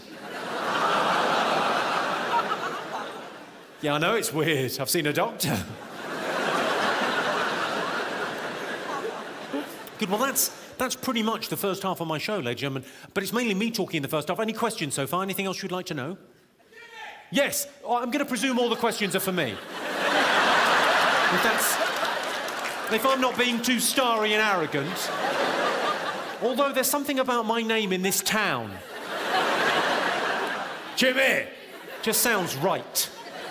Go on, what was the question? What would you rather do? Suck off your dad or lick out your mum?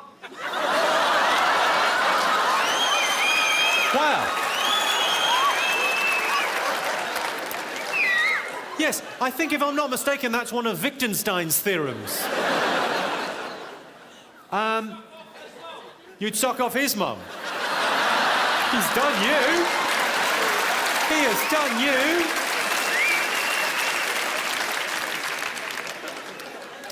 I'm not from Perth, so I may never have to make that decision. Fucking hell, you sound like you come from a very broken home. I'm not suggesting you fucked your mum, but only because you wouldn't want to two-time your sister.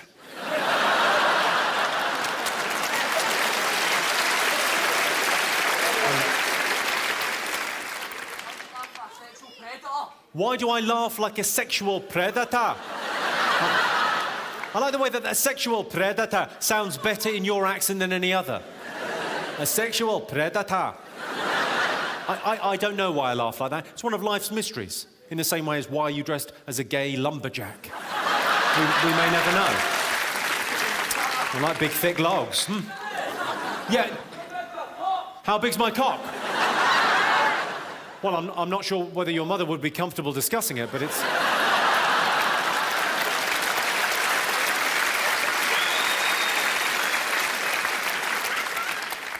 Truth be told, it's quite small, but it smells like a big one.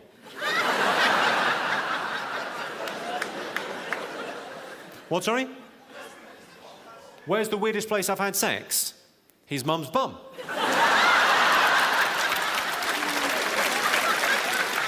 Classic. I'm joking, of course. It was his dad's. Any other questions, thoughts? Why do I look like Hitler? 999. Who said that? Sorry? Who?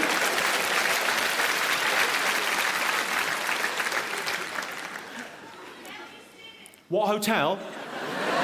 Ah, well, it's quite a posh one, so it'll have to be your place.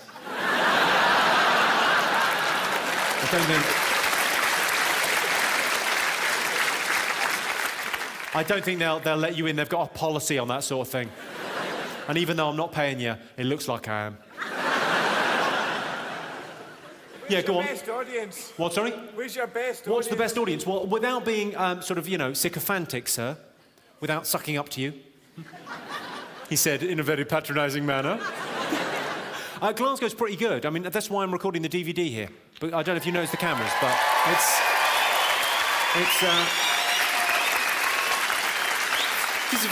just a fun place. Well, I'll tell you a quick story about Glasgow, just before we move on. I'll tell you the reason I'm recording the DVD here. The first time I ever came to Glasgow to play at the Stand Comedy Club, I got in the back of a taxi, yeah? And I said to the bloke, because I wanted to make a reference to where was rough in town. So I said, excuse me, driver, where's rough in Glasgow? And he said, for you, everywhere.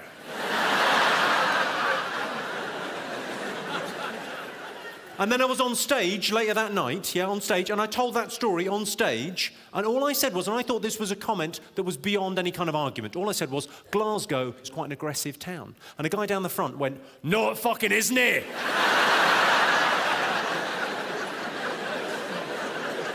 No hint of irony, no, it fucking isn't it?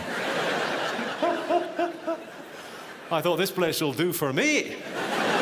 Yeah. Do you all like drinks and sweets, yes? Everyone likes drinks and sweets. Do you sometimes get annoyed paying regular prices for sweets? Do you wish you could pay 2 or 3 times as much for exactly the same Maltesers? Because if you do, you are in luck. We're about to have an interval, and this venue is about to rape you. I'll meet you back here in 20 minutes for more jokes. See you then.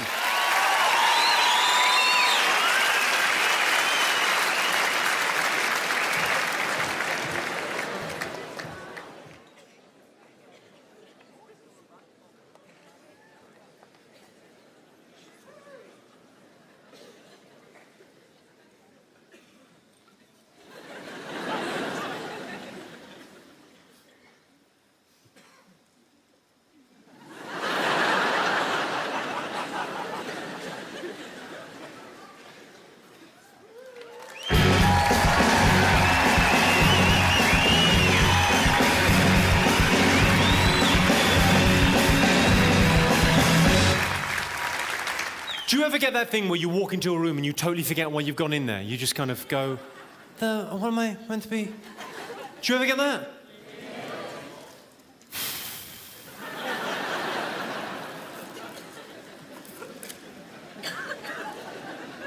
What? Are you cat people or dog people? What would you say, cat people or dog people? Because to me, it all tastes the fucking same. People of restricted height. Some of them don't mind being called midgets, but they hate being called dwarves. Some of them find a dwarf, hate being called a midget. So what are you going to do? What I do is I call them all Oompa Loompas. None of the little fuckers like that, do they? Are there any midgets in? I mean, I haven't seen any, but then that's part of their charm. There could be. I don't look down on dwarves. That's probably gone over their heads. How could I stoop so low? Life's too short. And just because you're a midget doesn't make you any less of a person. Truth be told, I fucking love dwarves. But I never tell them that I love them because I don't want them to get big-headed.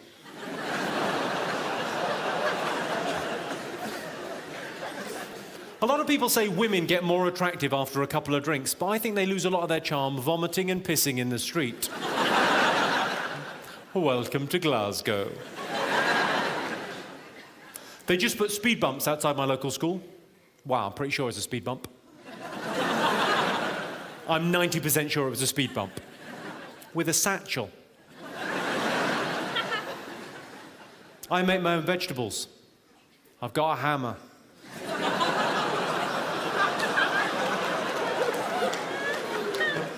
Is it wrong, Glasgow? You be the judge. Is it wrong to call the disabled seating area of a theatre the Cabbage Patch? Is that wrong?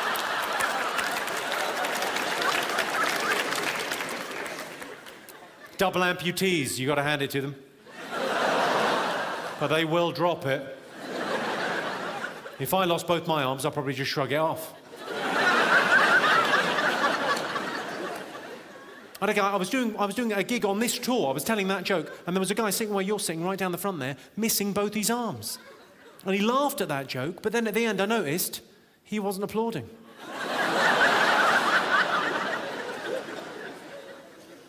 You know that moment when a girl locks eyes with you across a crowded room and says, "Yes, Your Honour, that's the one."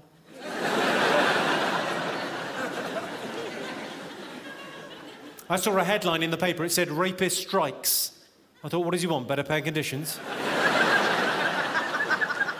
He's outdoors in the park, he's on flexi time. Talk about your job satisfaction. What have we got, unionised sex offenders now? What do we want? Get in the van. When do we want it? Get in the van.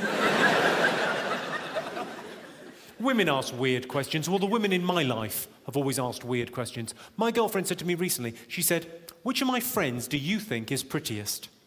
Well, that's what she said. What I heard was, "I fancy a fight."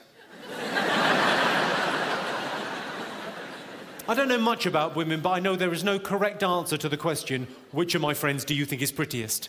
There's nothing I can say that she'll go, "Oh, good." Yeah.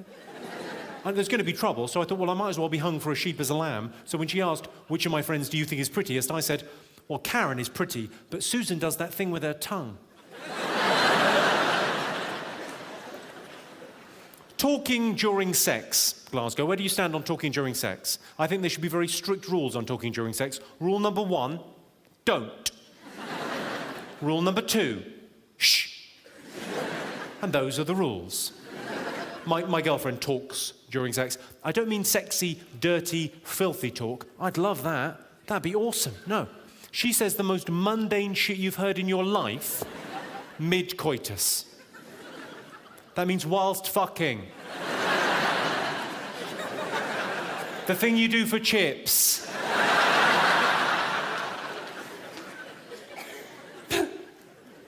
I'll give you an example, okay? So a couple of weeks ago, we were making love. I'd made her do it love. We were about halfway through. Well, we were nearly finished, truth be told, but she didn't know that. I was actually... And she said, "Where did I leave my keys?" I said, "Well, they're not in your vagina. I've had a good route round. I was sure I would have noticed something. I'll check your bum." She said, "You will not. No one's birthday." So I've come up with a way of dealing with this, okay? I could just say to her, "Could you not say mundane things during sex because it sort of kills the mood for me, sort of ruins it, you know, kills the moment." I could just say that, but that would be literally no fun at all. So what I'm doing is whatever she says to me, no matter how mundane, whatever she says to me during sex, I try and make it sexy. Set myself that challenge. It's a lot of fun. I'll give you an example. She said to me a couple of weeks ago, she said, "The recycling's coming tomorrow." Well, more accurately, she said, "The recycling's coming tomorrow." So I said, "The recycling's not the only thing coming tomorrow." "Yeah, I'm gonna separate your paper and plastic." Doesn't really mean anything. That's my sexy voice, by the way. I've kind of gone for a 1970s blaxploitation New York City voice, because then you can say things like, "I'm coming." If I just use my voice, I've just got to go, "I've arrived." Has anyone heard anything more mundane than that during sex? What's the most mundane thing?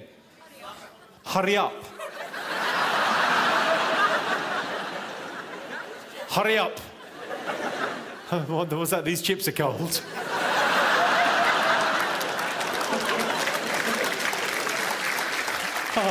Oh, bless. Any others? What, sorry, what was that one there? Rather cold today.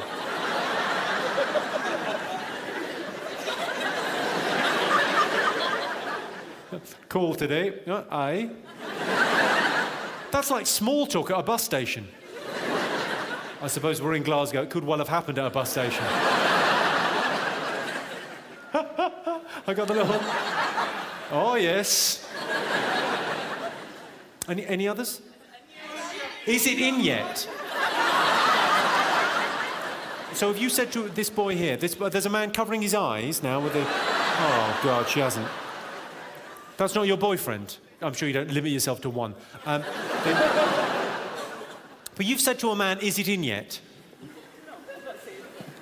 But you've said that to him, you've looked a man in the eyes and gone, is it in yet? No, you don't want to look down and check and you've got no feeling in your vagina whatsoever. So hang on, just make eye contact with me. Without looking down, can you tell if there's a cock in you now?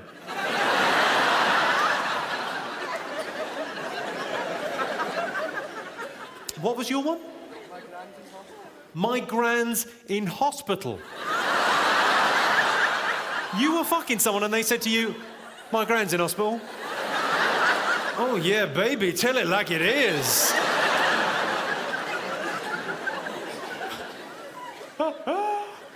Yeah, I'm gonna break your hips.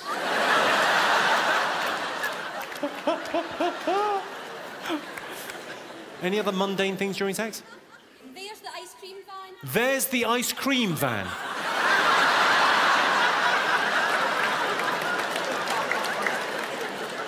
Did you start going out with him when you were quite a lot younger? Oh, there's the ice cream van. Shh, shh, shh, shh. Most natural thing in the world. I had one the other week. A guy came in with his wife. They'd been married like 30 years. And she had said to him, and she'd said it, okay? She said to him, during sex, she said, now I've got your full attention, let's talk about those curtains.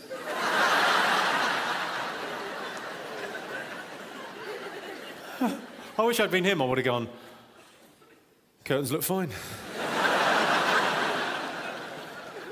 Another one that comes up a lot, you're boring me. Which my response would be, yes, I am.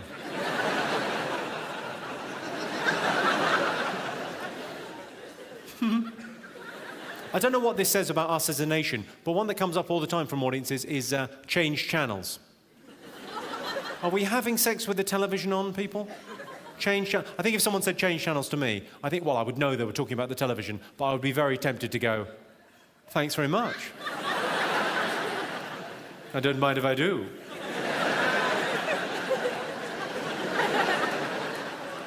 Of course, the classic is, ceiling needs doing. Hopefully not in that voice. Ceiling needs doing. To which my response would be, yeah, I'm gonna fill your crack.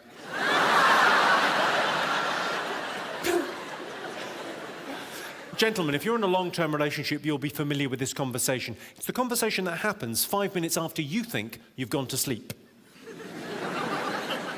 You know the one I mean?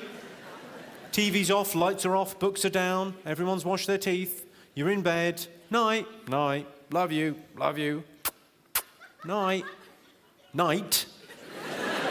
5 minutes after that, just as you're drifting off into sleep, the most insecure voice you've ever heard in your life, out of the darkness, if we broke up, would we still be friends? I said, what do you mean, still?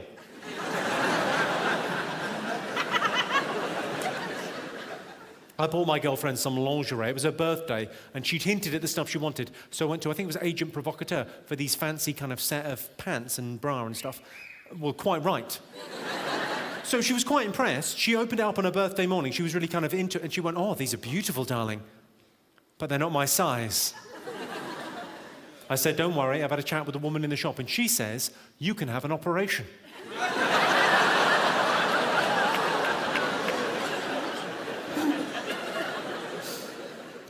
I knew I had to lose some weight in the last year. It's a very sad day for any man when his girlfriend suggests he comes on his own tits.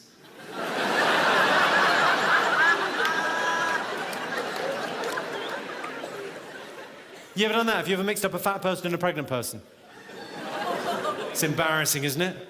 Especially if it's a fella. I had a fat girl come up to me recently after a gig. Well, I say a fat girl. She was either fat or 18 months pregnant. She was big. Bubbly, you might say. Not with an effervescent personality that filled a room, no, shaped like a bubble. She was a comfort eater. I don't mean she was eating for emotional comfort. She was eating till she was comfortable to sit on. She wasn't a size 0, she was a shape 0. Anyway, she came up to me after that. Well, she pretty much surrounded me. And she said, you're not meant to use the term fat. I said, you're not meant to eat cake for breakfast. You're not meant to deep fry Mars bars. And gravy isn't an energy drink.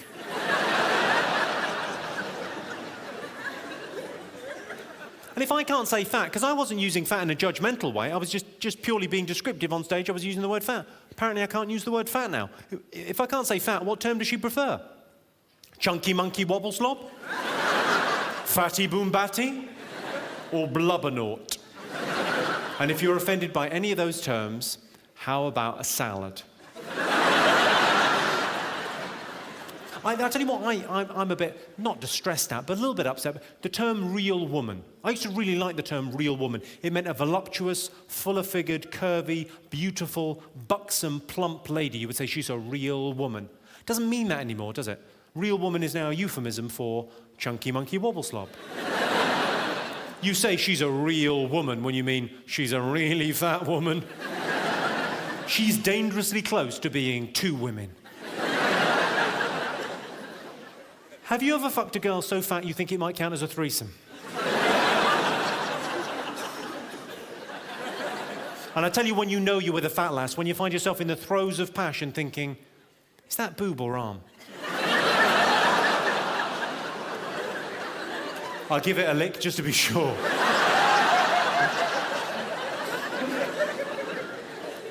A lot of people think horizontal stripes make them look fat. No. What makes you look fat? It's being fat. The only horizontal stripes making you look fat are the ones in Viennetta, lasagna and sponge cake.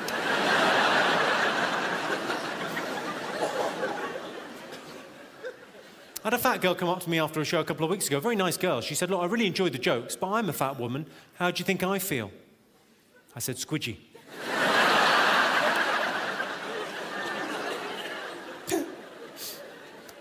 I was asked recently, Glasgow, by like a proper publishing company said to me, do you want to write an autobiography? And I've given it a little bit of thought. I've made some notes, and I thought we might go through the notes this evening and see whether we think it's a good idea for me to write a book. Just out of interest, if I wrote a biography, who here would buy it? Well, it might just be worthwhile. You never know your luck. Well, look, I've been asked to write it, so I thought I'd make some notes. Obviously, my first thought when they said, do you want to write a biography was, well, I wish I'd kept a journal, but I never kept a journal because I'm not a fat goth girl. The first thing you've got to talk about, if you write one of these kind of cash in on your fame biographies, you've got to talk about being famous. You know, has fame changed me? No, I've always been a bit of a cunt.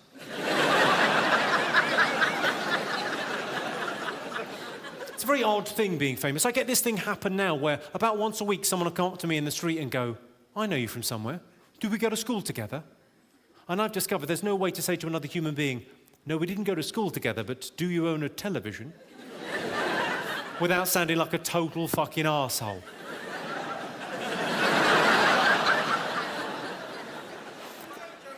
What, sorry?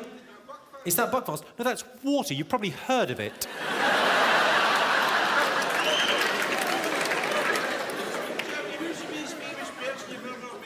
Who's the most famous person I've ever met? Well, I once met her. It's quite an impressive one. I don't want to show off, but you know how villages have got idiots, yeah? I met the idiot for the whole of Glasgow. Yeah. Yes, he's one of the biggest cunts in the world, yeah. I married him. And you married him. That is, again, that will only happen in Glasgow. You call someone a cunt and their wife goes, yep. Oh, don't I know? Fucking hell. Yeah, I'll record it in Glasgow, it'll be fine. Really? Really? The big advantage to being famous, as I see it, is if I ever get Alzheimer's, I'm going to be absolutely fine. If I ever forget who I am, I'll be fine. Because as I wander around town for the day, people are constantly going, oh, look, Jimmy Carr. Oh, look, Jimmy Carr. Oh, look, Jimmy Carr. Jimmy Carr. So if I forget my identity, I'll be constantly reminded. The downside to that is about 5% of the time, people get it wrong and think I'm Alan Carr. So about once a week, I'd end up back at the care home sucking off an old fella.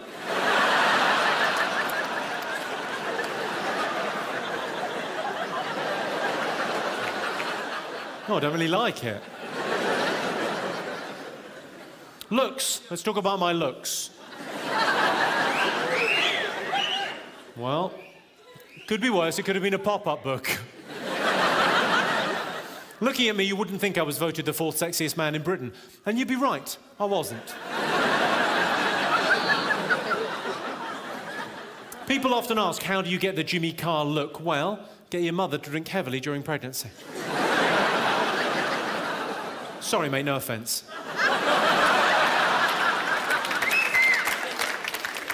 I do look a little like Roger Federer, and a lot like Ian Beale's daughter from EastEnders. Yeah, I wish that wasn't funny. I wish that didn't ring true, but sadly it does, doesn't it? It's an odd thing, being on TV, being on stage in front of all you people, it makes you more vain than you should otherwise be. I mean, I'm a 37-year-old man, I shouldn't be vain at all. I realise you can't polish a turd. But you can roll it in glitter, can't you? So you do the best with what you've got. And I always try and make the best of myself, try and, dress well and present myself well. It only ever leads to embarrassment, vanity. I remember the first time I did a room this size in London, my older brother came to the gig. Yeah, I've always looked up to my older brother. Came to the show, came backstage afterwards. He didn't say anything about the performance. He just went, "Are you wearing makeup?" And to my eternal shame, I went, "No, it's tinted moisturiser." I realise now, I couldn't have sounded gayer to him with two cocks in my mouth.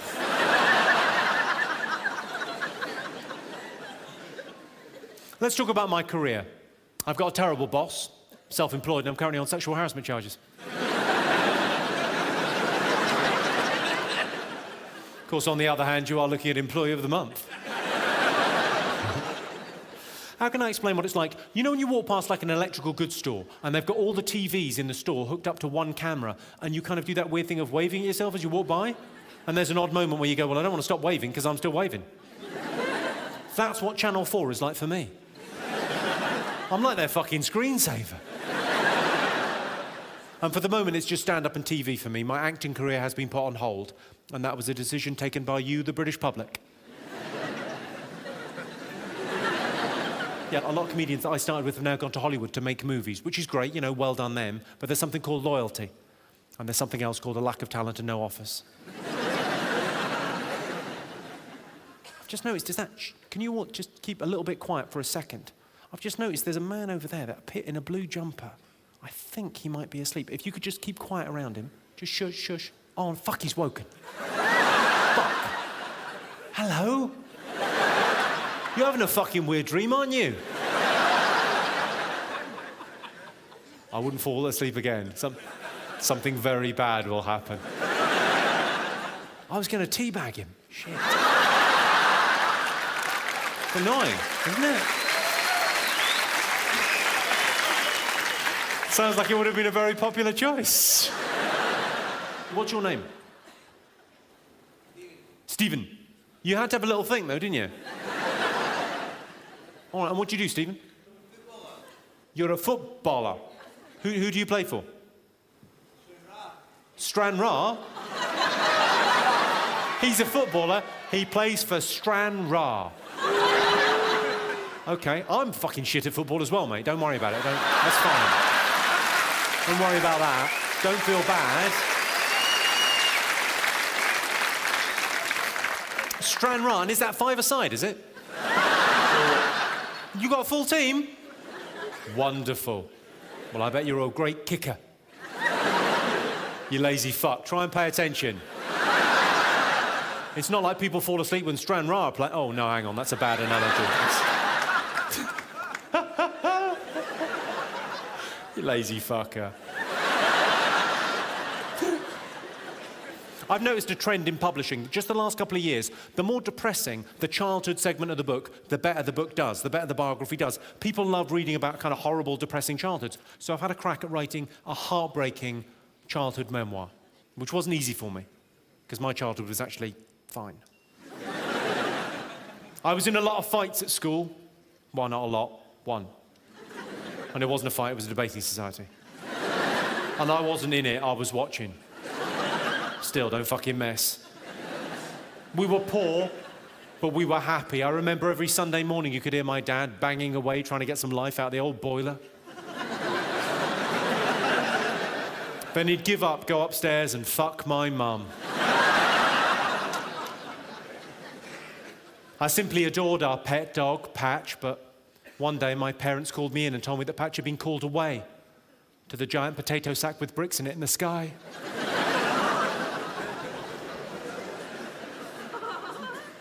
For weeks I wasn't changed. I wasn't given proper food. Someone stuck the TV on in the corner and I just lay there in my own filth. God, I loved university. The other thing I've noticed with books is like anything with a spiritual element always does brilliantly. Look at the Bible, that's still a bestseller, even though they give it away in hotels. I guess you could say I haven't found Jesus, but then I think Jesus should try and find me. He's omnipotent, I'm on telly, how tough's that? Make a fucking effort, Christ. Or Christ, make a fucking effort, that works either way. I'm cynical about religion, but I'm not a cynic. I do believe in other things. I'm willing to believe in aliens, for example. I mean, if aliens don't exist, then who was it that abducted me at the age of 13 and transported me to a room full of weird flashing lights and subjected me to a terrifying rectal probing? Oh, that's right, it was the guy that ran the youth centre disco. Yeah. The thing that put me off religion was I was raised Catholic. Any other Catholics in? It's a weird thing, isn't it? Like Catholic school, if you go to Catholic school, sex education is very odd. Sex education, they don't want kids to be told about sex. They want to show them.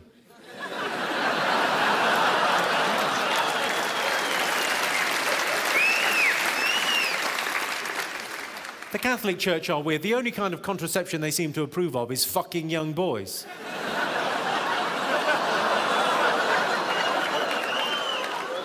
Granted, you're not going to get them pregnant. One of my teachers was very sexually repressed. He used to take it out on the kids. One thing stuck in my head. He was responsible for the worst phrase in my childhood. You know, sometimes something bad happens and then someone says something and it just makes it 10 times worse, right? It was already bad. About 60 of us, my whole year, went swimming, big swimming regatta thing, and my friend Anthony got an erection. That's embarrassing, right? It's a bad situation. The teacher didn't make it any better by pointing out said erection, in case anyone had missed it, and then describing it as, wait for it, nature's thumbs up.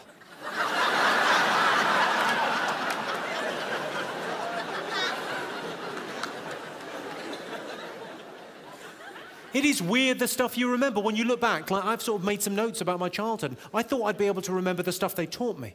How an oxbow lake is formed, how World War I started, you know, the stuff they teach you at school. I can't remember any of that. I don't know what this says about me as a person, but I remember with total clarity the day Matt came into school and told us all he could suck his own cock.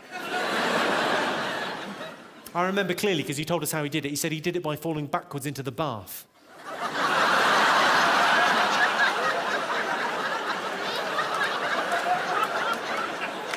I remember at the time thinking, there's an accident that's gone terrifically well.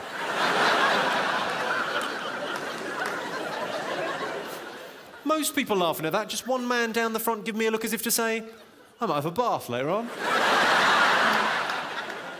Mum, Dad, I'm just having a bath. Why isn't the water running? No reason.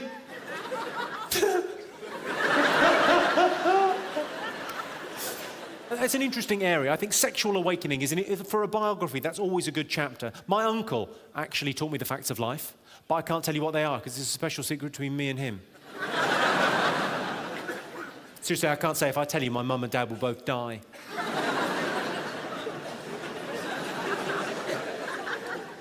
When I was about 6, I was given a doll. I don't remember the doll's name. I just remember the game was you had to point to different places and say how many times it happened.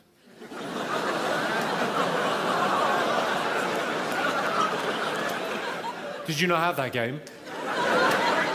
Jealous much? One of the things that's holding me back from writing an autobiography is the fact that if you write one, you've got to talk about your private life in a very public way, and it changes the nature of celebrity. It makes you into more of a sort of tabloid celebrity. So I'll just dip my toe in the water. I'll talk about it a little bit, try and get used to it. My girlfriend is without a doubt the most beautiful girl I could get. I'll cut to the chase on this. People always ask, have you ever cheated on your partner? Well, yes, it's happened. It's nothing that I'm proud of, but, well, it was last Christmas, and I read all the Trivial Pursuit questions before we played. And then I fucked her sister. Which, if anything, made it worse. She's forgiven me now, though. She told me recently, she said, I'm fine, nothing's wrong. Good. I thought it was weird because she was crying. So I said, what's the problem? And she said, if you don't know, I'm not going to tell you. So I guess she's organising some sort of surprise party.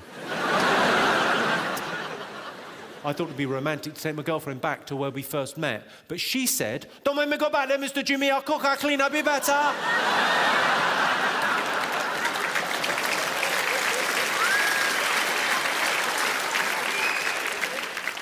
I worry about that joke. Is that just racy lacism?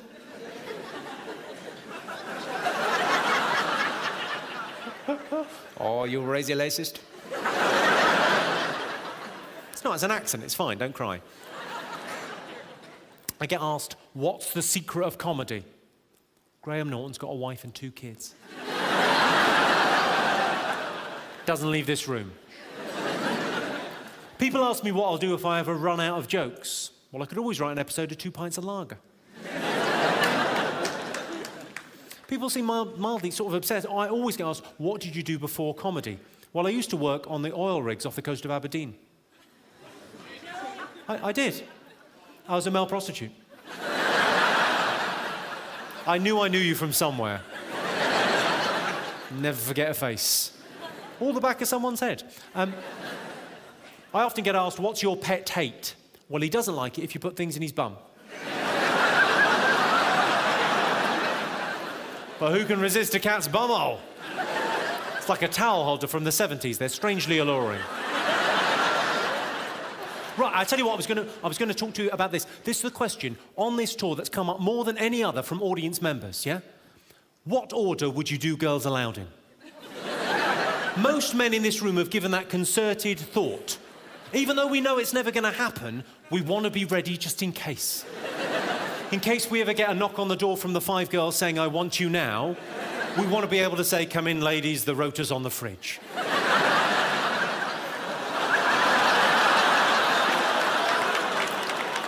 I can explain myself. Cheryl first. I'll tell you why Cheryl first. I find her the most attractive, so I definitely want to get that one done. And let's face facts, I might only have 1 in me. 5 is not going to happen. Be honest, guys, 5 is never going to happen. Like every man in this room, the only time I've ever wanted to have sex twice is before I've had sex once. The ladies know what I'm talking about. You've all been over-promised to. I'm going to make love to you all night long. Or until I get sleepy. Let's see which comes first. I came first. Nanai. I would have the ginger one in the room at all times. Stop me going off early. Oh, Cheryl, I'm just about to... Oh. Oh, we're back in the game. Has anyone got any other questions this evening? Anything else you'd like to know? Why do I get my suit? I get all my clothes from High and Mighty. It's not to do with my size or shape. It's my attitude.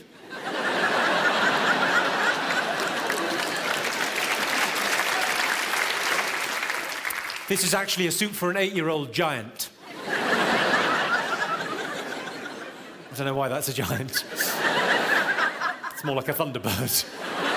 You get the idea. Any other thoughts, questions? How much money am I making from this gig? Well, I'll put it in terms that you'll understand, sir. 100 money.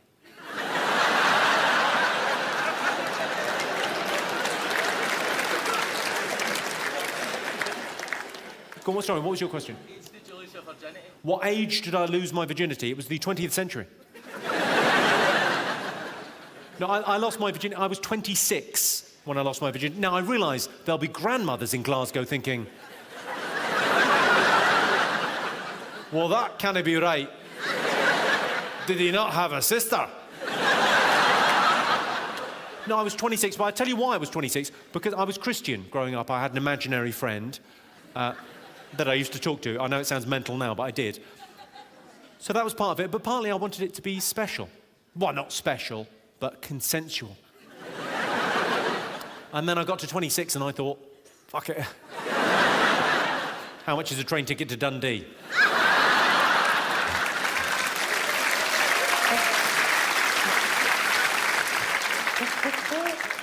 Any other thoughts?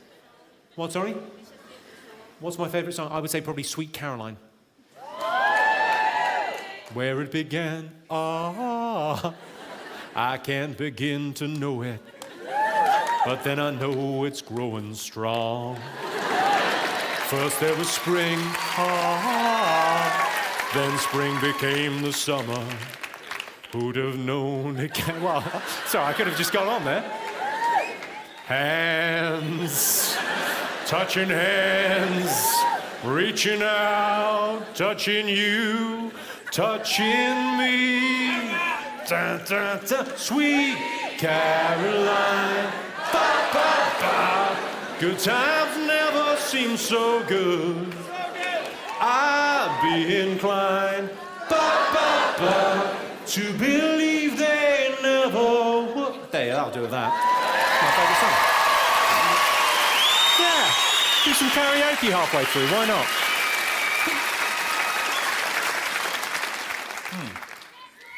I like that, and I also like Baby Got Bat by Sir Mix-a-Lot. I like big butts and I cannot lie. You other brothers can't deny. I'll come back over here. The best way to impress a woman is to compliment her. As in, Core, you're a fast runner, you nearly got away.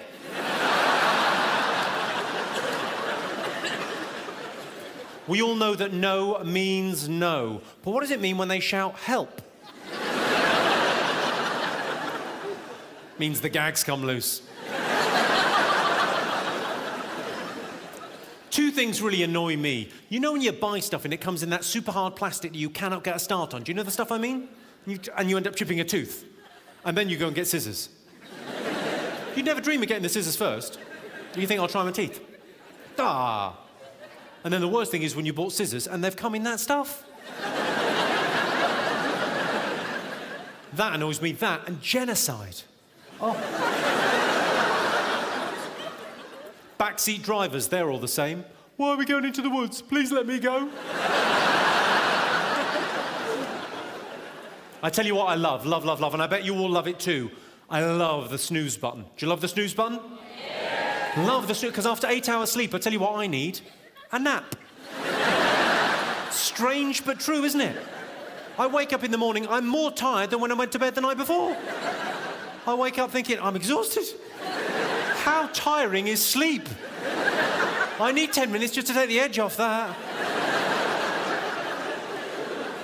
Have you got pets? Who's got pets, yes? I can't have sex if the dog is looking at me. It's those big eyes looking up as if to say, what are you doing?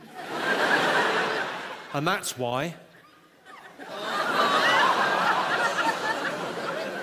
I didn't fuck a dog. We made love.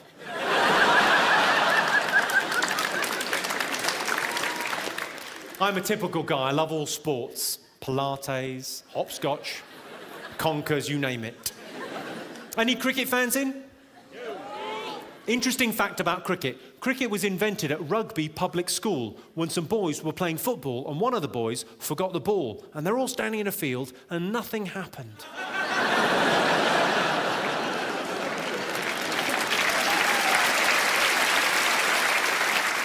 I like the developments that have been made in cricket over the years. Initially, there was Test cricket. That takes 5 days of your life that you don't get back to play. Then there was one-day cricket, a vast improvement. Then 2020, that only takes 3 hours to play. I'm looking forward to cricket 1-1 and ultimately cricket fucking 0, where no cunt plays cricket because it's fucking boring.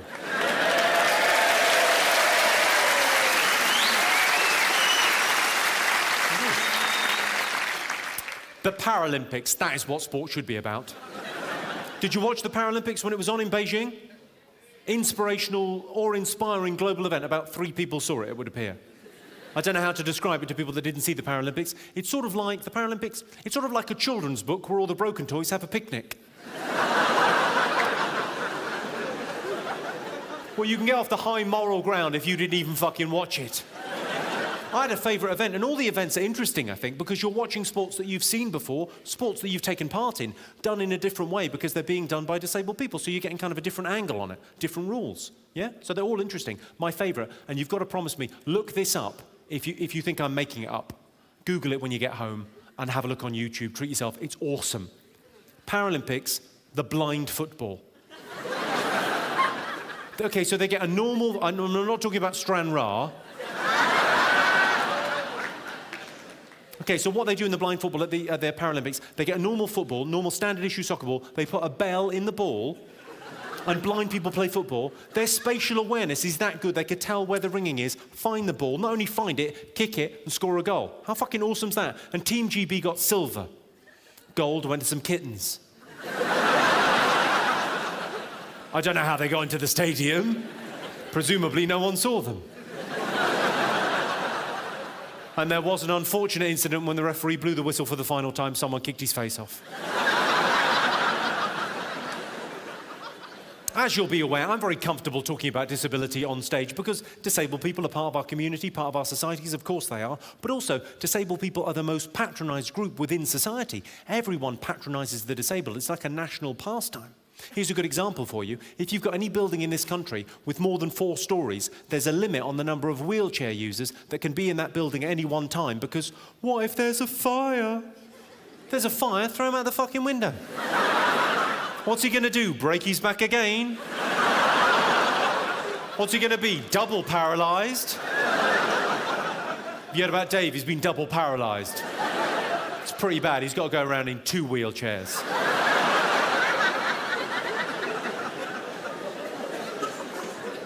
I heard about a blind guy climbing Everest. I thought, well done, but what for? The view? Surely the great advantage of being blind is there's no need to travel. Get a foot spa and a heat lamp, you could be fucking anywhere. Speaking of which, I'm thinking of starting a charity sending blind kids to Disneyland. Well, telling them.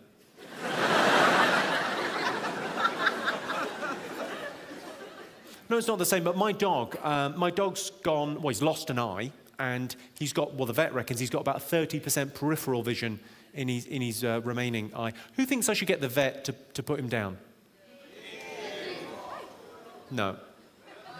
Canal it is. If he'd wanted to live, he would have won the fight with a badger.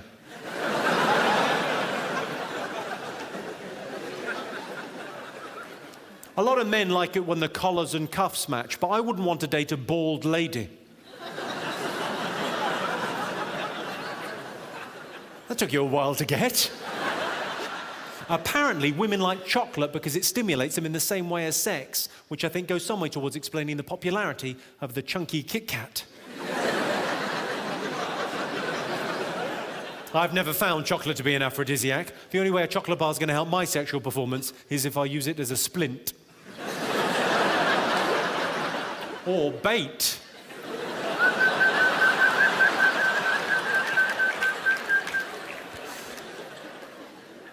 I've got a friend that took me to one side recently. He said, what does it mean if on a first date a girl puts a cheeky finger up your bum whilst filleting you? I said, it means there's going to be a second date. No, it's been a pleasure talking to you this evening, Glasgow. Firstly, thank you so much for coming out to see the show. I really do appreciate it. Well, thanks so much. I mean, it's been lovely.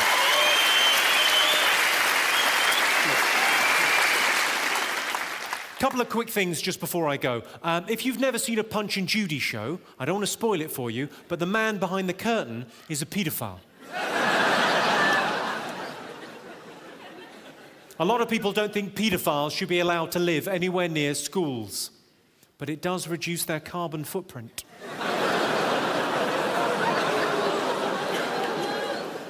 Final thing, if you're scared of paedophiles, grow up.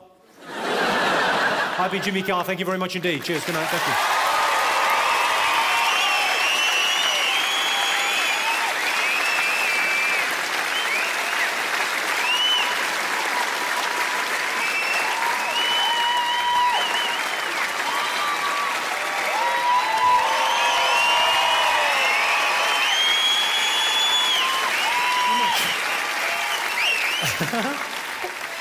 Thanks very much, Glasgow. I don't know if you realise as an audience what that noise means to performers. That simple act of applauding, it's everything you work for as a performer, but that noise could drive you mental. Imagine if that happened when you left work. You finished a busy day doing whatever you do with your lives. You finish work and 3,000 people go, fucking yeah! You'd go a little bit, hello, I'm very special. So to keep my feet on the ground, to stop myself going crazy, I always remind myself, Glasgow, that is less applauding than any of you individually would give to a waiter who dropped a tray. It's true though, isn't it? That is our best thing ever as a nation. I love it when you're away on holiday, if like you're in the south of France or Spain or wherever, or Birmingham. Yeah. But I love it when you're away, you can tell where all the other British people are. Because when a tray goes over in a restaurant, we're the ones going, you clumsy fucking cunt. Now, obviously, it's a family show.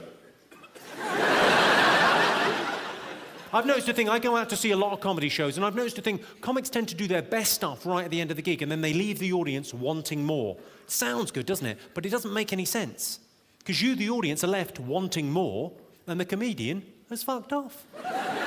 That doesn't make any sense. So what I'd like to do, because I've given it some thought, I'd like to torpedo this gig with some very unpleasant jokes that will offend and upset you all. Yeah. And then you can all leave thinking, thank fuck that's over. You're welcome. Let's begin. If women are so good at multitasking, is it too much to ask? Tickle my balls while you work the shaft. Half a joke, half public service announcement. I often get asked, are you ever going to get married? I don't think I ever will get married. I mean, you can't get married at 16 without parental consent. And that's not going to happen. They still think she's dead.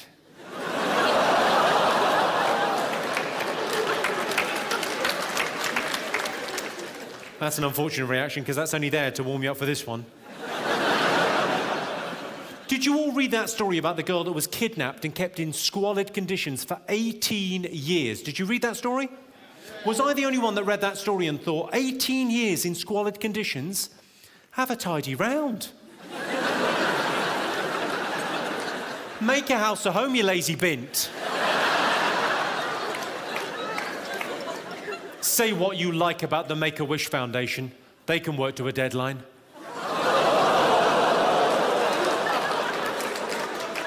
It's only words, nothing bad's happened. It's not like I've drop-kicked a kitten into an orphan's face. Once, I did that once. And it was fucking funny, but you sort of had to be there.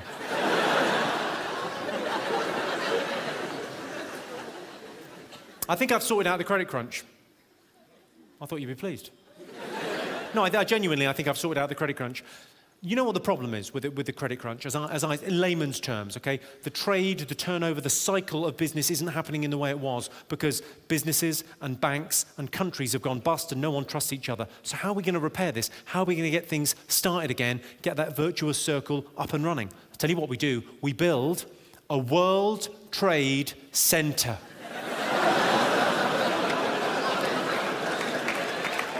I can see you sat there with your arms crossed thinking that's going to be a fucking big building. We're going to have 2 of them.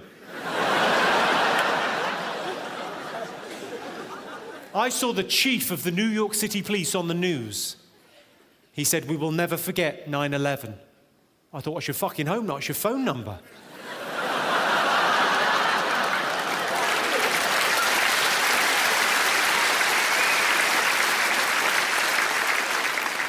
I do love doing these gigs. I mean, I'm so glad I recorded the DVD in Glasgow, but these gigs, just the fact that everyone sort of shares a sense of humour, that's such a sort of special thing. Everyone appreciates as well. Everyone gets it. Everyone in this room gets the fact it's just jokes. We're just messing around, trying to have a laugh together. It's just messing, you know. These jokes aren't who I am.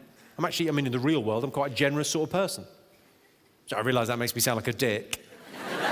But, you know, I'm quite a giving sort of person. I mean, last year I donated a kidney. Yeah. Of course, they wanted to know where I got it from. I know it's still warm. Keep it. I often get asked, someone asked earlier, favourite joke or rudest joke. I got asked in Liverpool last year, someone said, favourite pub joke. Someone shouted out at the end of the show. So I thought I'd end by telling you my favourite pub joke. It's quite a rude joke. I think you all knew it was going to be fairly rude. But I'll tell you, and then I'll tell you why I'm telling it. I got asked favourite pub joke in Liverpool, and so I said, I told my favourite pub joke. What's the difference between football and rape? Girls don't like football. That is a textbook response, Glasgow. It's a laugh followed by a ooh. The interesting thing for me is that that's not two distinct groups of people. There's not one group laughing and another group going ooh. Those are the same people. That joke makes you a little bit schizophrenic. Because you don't choose what you laugh at. I'm sure many of you have been disgusted at what you've been laughing at this evening. But you don't choose what you laugh at. It's like a reflex. You just laugh. And then another bit of you kicks in and goes, what the fuck are you doing laughing at that? Ooh. So I told it in Liverpool. It got a laugh, and then a ooh, and then there was a pause, and a woman at the back went, I like football. Imagine that being your problem with that joke. She clearly had time to think, well, we all like it rough once in a while. He's got us there. But I also enjoy soccer. Now I'm taking a stand. Well, as I say, it's been a pleasure performing in Glasgow. I mean, the reason we did the DVD here is because it's sort of one of the best gigs of the year. I fucking love it. Thank you so much for coming out. Just a couple of... Just one quick thing before I go. If anyone wants an autograph or to say hello after the show or to get fingered or to have a fight, whatever you would like, I'll be down there in that corner. I'm more than happy to wait as long as it takes. Thank you so much for coming out to see me, and I'll see you all again next year. Thank you very much indeed. Cheers. Good night. Thank you.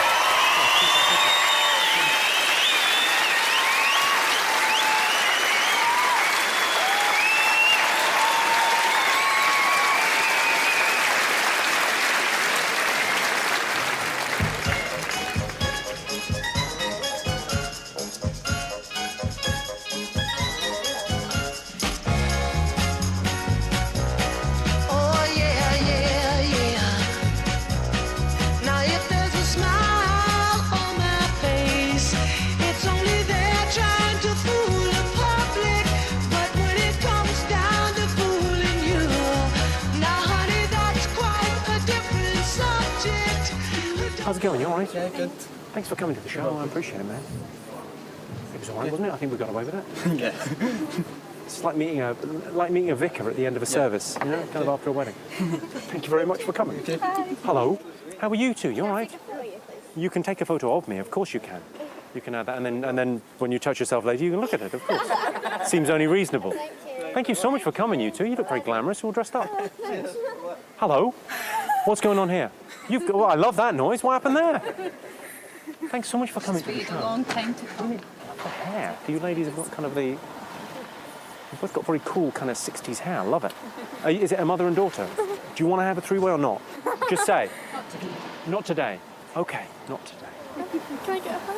Of course you can have a hug. Come around, I'll give you a hug. Come around this way. OK, come around that way. It's very nice to meet you. Thanks for coming. No, leave me alone. Hello, how are you two? You all right? I'm fine. Are you? I've had such a brilliant You've had such a lot to drink by the sounds of things. You sound... up there, it's been brilliant. Thank you so much for... Were those screens any good up there? I watch about 8 or 10 cats all the time and I love it. Thank you so much. You're so sweet. Thank you so much for coming. Next time maybe we'll be closer and I'll be able to see your body. I can Oh, yeah. see you now. High five. Thank you so much for coming. Cheers, sweetheart. Nice. All right.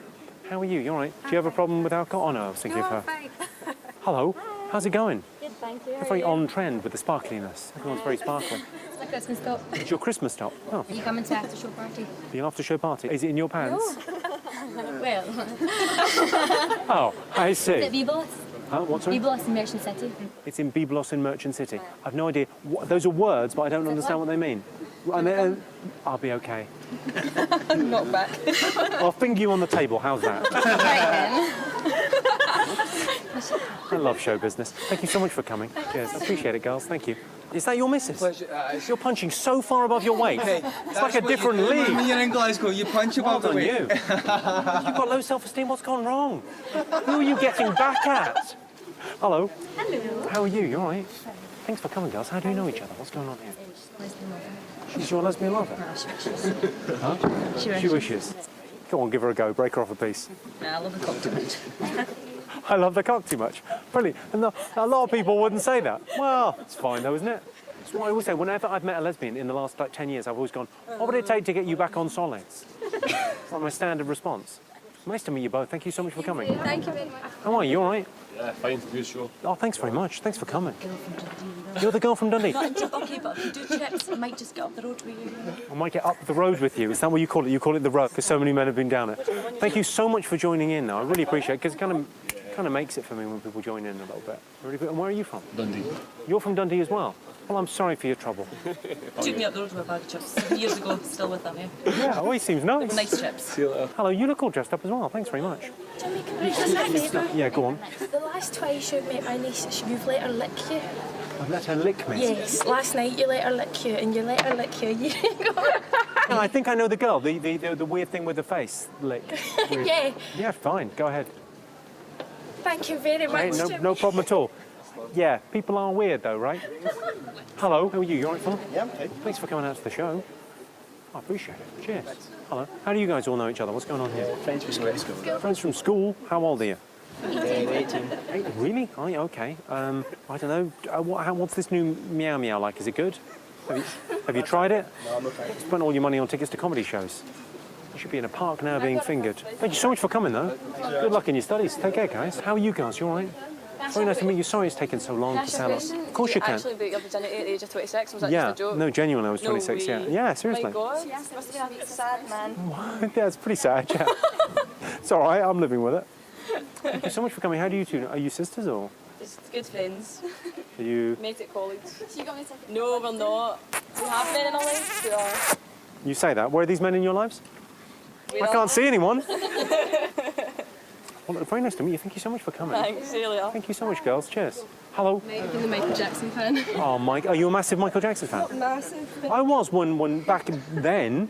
I was a big fan. When he started fiddling with kids, Maybe put a little bit, yeah. Also, Earth Song can fuck off. Thank you so much for coming, though. Thank you very much. Thanks for coming. Hey, hello.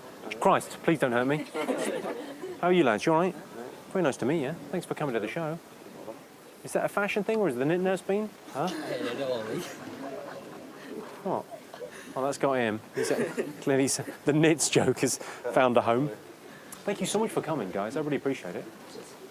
Take care, man. Have a good one. Nice to meet you. You all right? Who's with who here? What's going on? His mother. Well, no, isn't that marvellous? Thanks for coming to the show. Thanks very much for coming. Quick question for you, Jimmy. My mum is a sex ed. She would like to know what felching is. Belching? Oh, it's when you, if you fuck someone in the arse and then you suck back the sperm from the anal canal. There you go. To do that, Ian. We're a close family. Do you know what? Weirdly, my mother told me what felching was. We had a gay friend when I was growing up. We had a gay friend, and he told us kind of a thing what felching was. So my mother literally explained to me what it was. It's weird. Really, people do that? Jesus. Thank you so much for bringing each other. What a lovely thing that you had the same sense of humour. I think it's great. Yes, thank you so much for. Of course. Oh. So nice to meet you. Of course you can. Yeah. Oh, mwah. Fill your boots. Come on. Nice to meet you all. Thank you so much for coming. Thank you. Hello. How are you guys? You all right? Thank you so much for coming. 26. Yeah, literally 26. Actually a true thing. How fucking bad's that? 12, mate. 12? Yeah. Fucking hell. Well, my dad wasn't like that. Thanks for coming, man. And thanks for joining in. I really appreciate it. Take care, man. Cheers. Hello. How are you? You all right? Very nice to meet you. Thank you so much for coming. Thanks for waiting around as well. I know, kind of, you start queuing and go, oh, well, oh, no, it's nice to say hello. I'll tell you what I do. I went to see Chris Rock in Hammersmith, and I got to go backstage because I play Hammersmith a lot, and I got to go backstage, and literally all I said was, hello, Chris, how are you? Literally just for 2 seconds. I was, hello, Chris, how are you? Great gig. And that was it, and it made it feel like more of a night out. Yeah. It's a nice little, nice to say hi. Thanks for watching it. Cheers, guys. Hello. Hello, lady. Are we all going to have sex? Come on. Let's all have sex. So, sisters? I've never had like a four-way, but then I bet you get. Has anyone ever met you and not asked? Can we not all do? Yeah, no. No. Could you talk Irish or should you talk Scottish? Talk Irish. I can do. I'm Irish. My people are from Limerick. I would stab you as soon as look at you. I'm a plastic paddy. So I talk this way because I was educated in the home counties, which goes to show what you can do when you apply yourselves. Thanks, William. Cool. 3 of them though. That'd be cool. Hey, how are you, man? Jimmy, how you doing? Really well. Thanks for coming, man. What's wrong, actually? Well, I do it a lot. For the bucket list. Thanks very much. Could you post Lorraine? Yeah. Jimmy wants to know, Karen, will you marry Stephen? What? Sorry, are you proposing to someone Yes, via I a am, signature? actually. Okay, Karen. It's part of the proposal. Where's she this evening?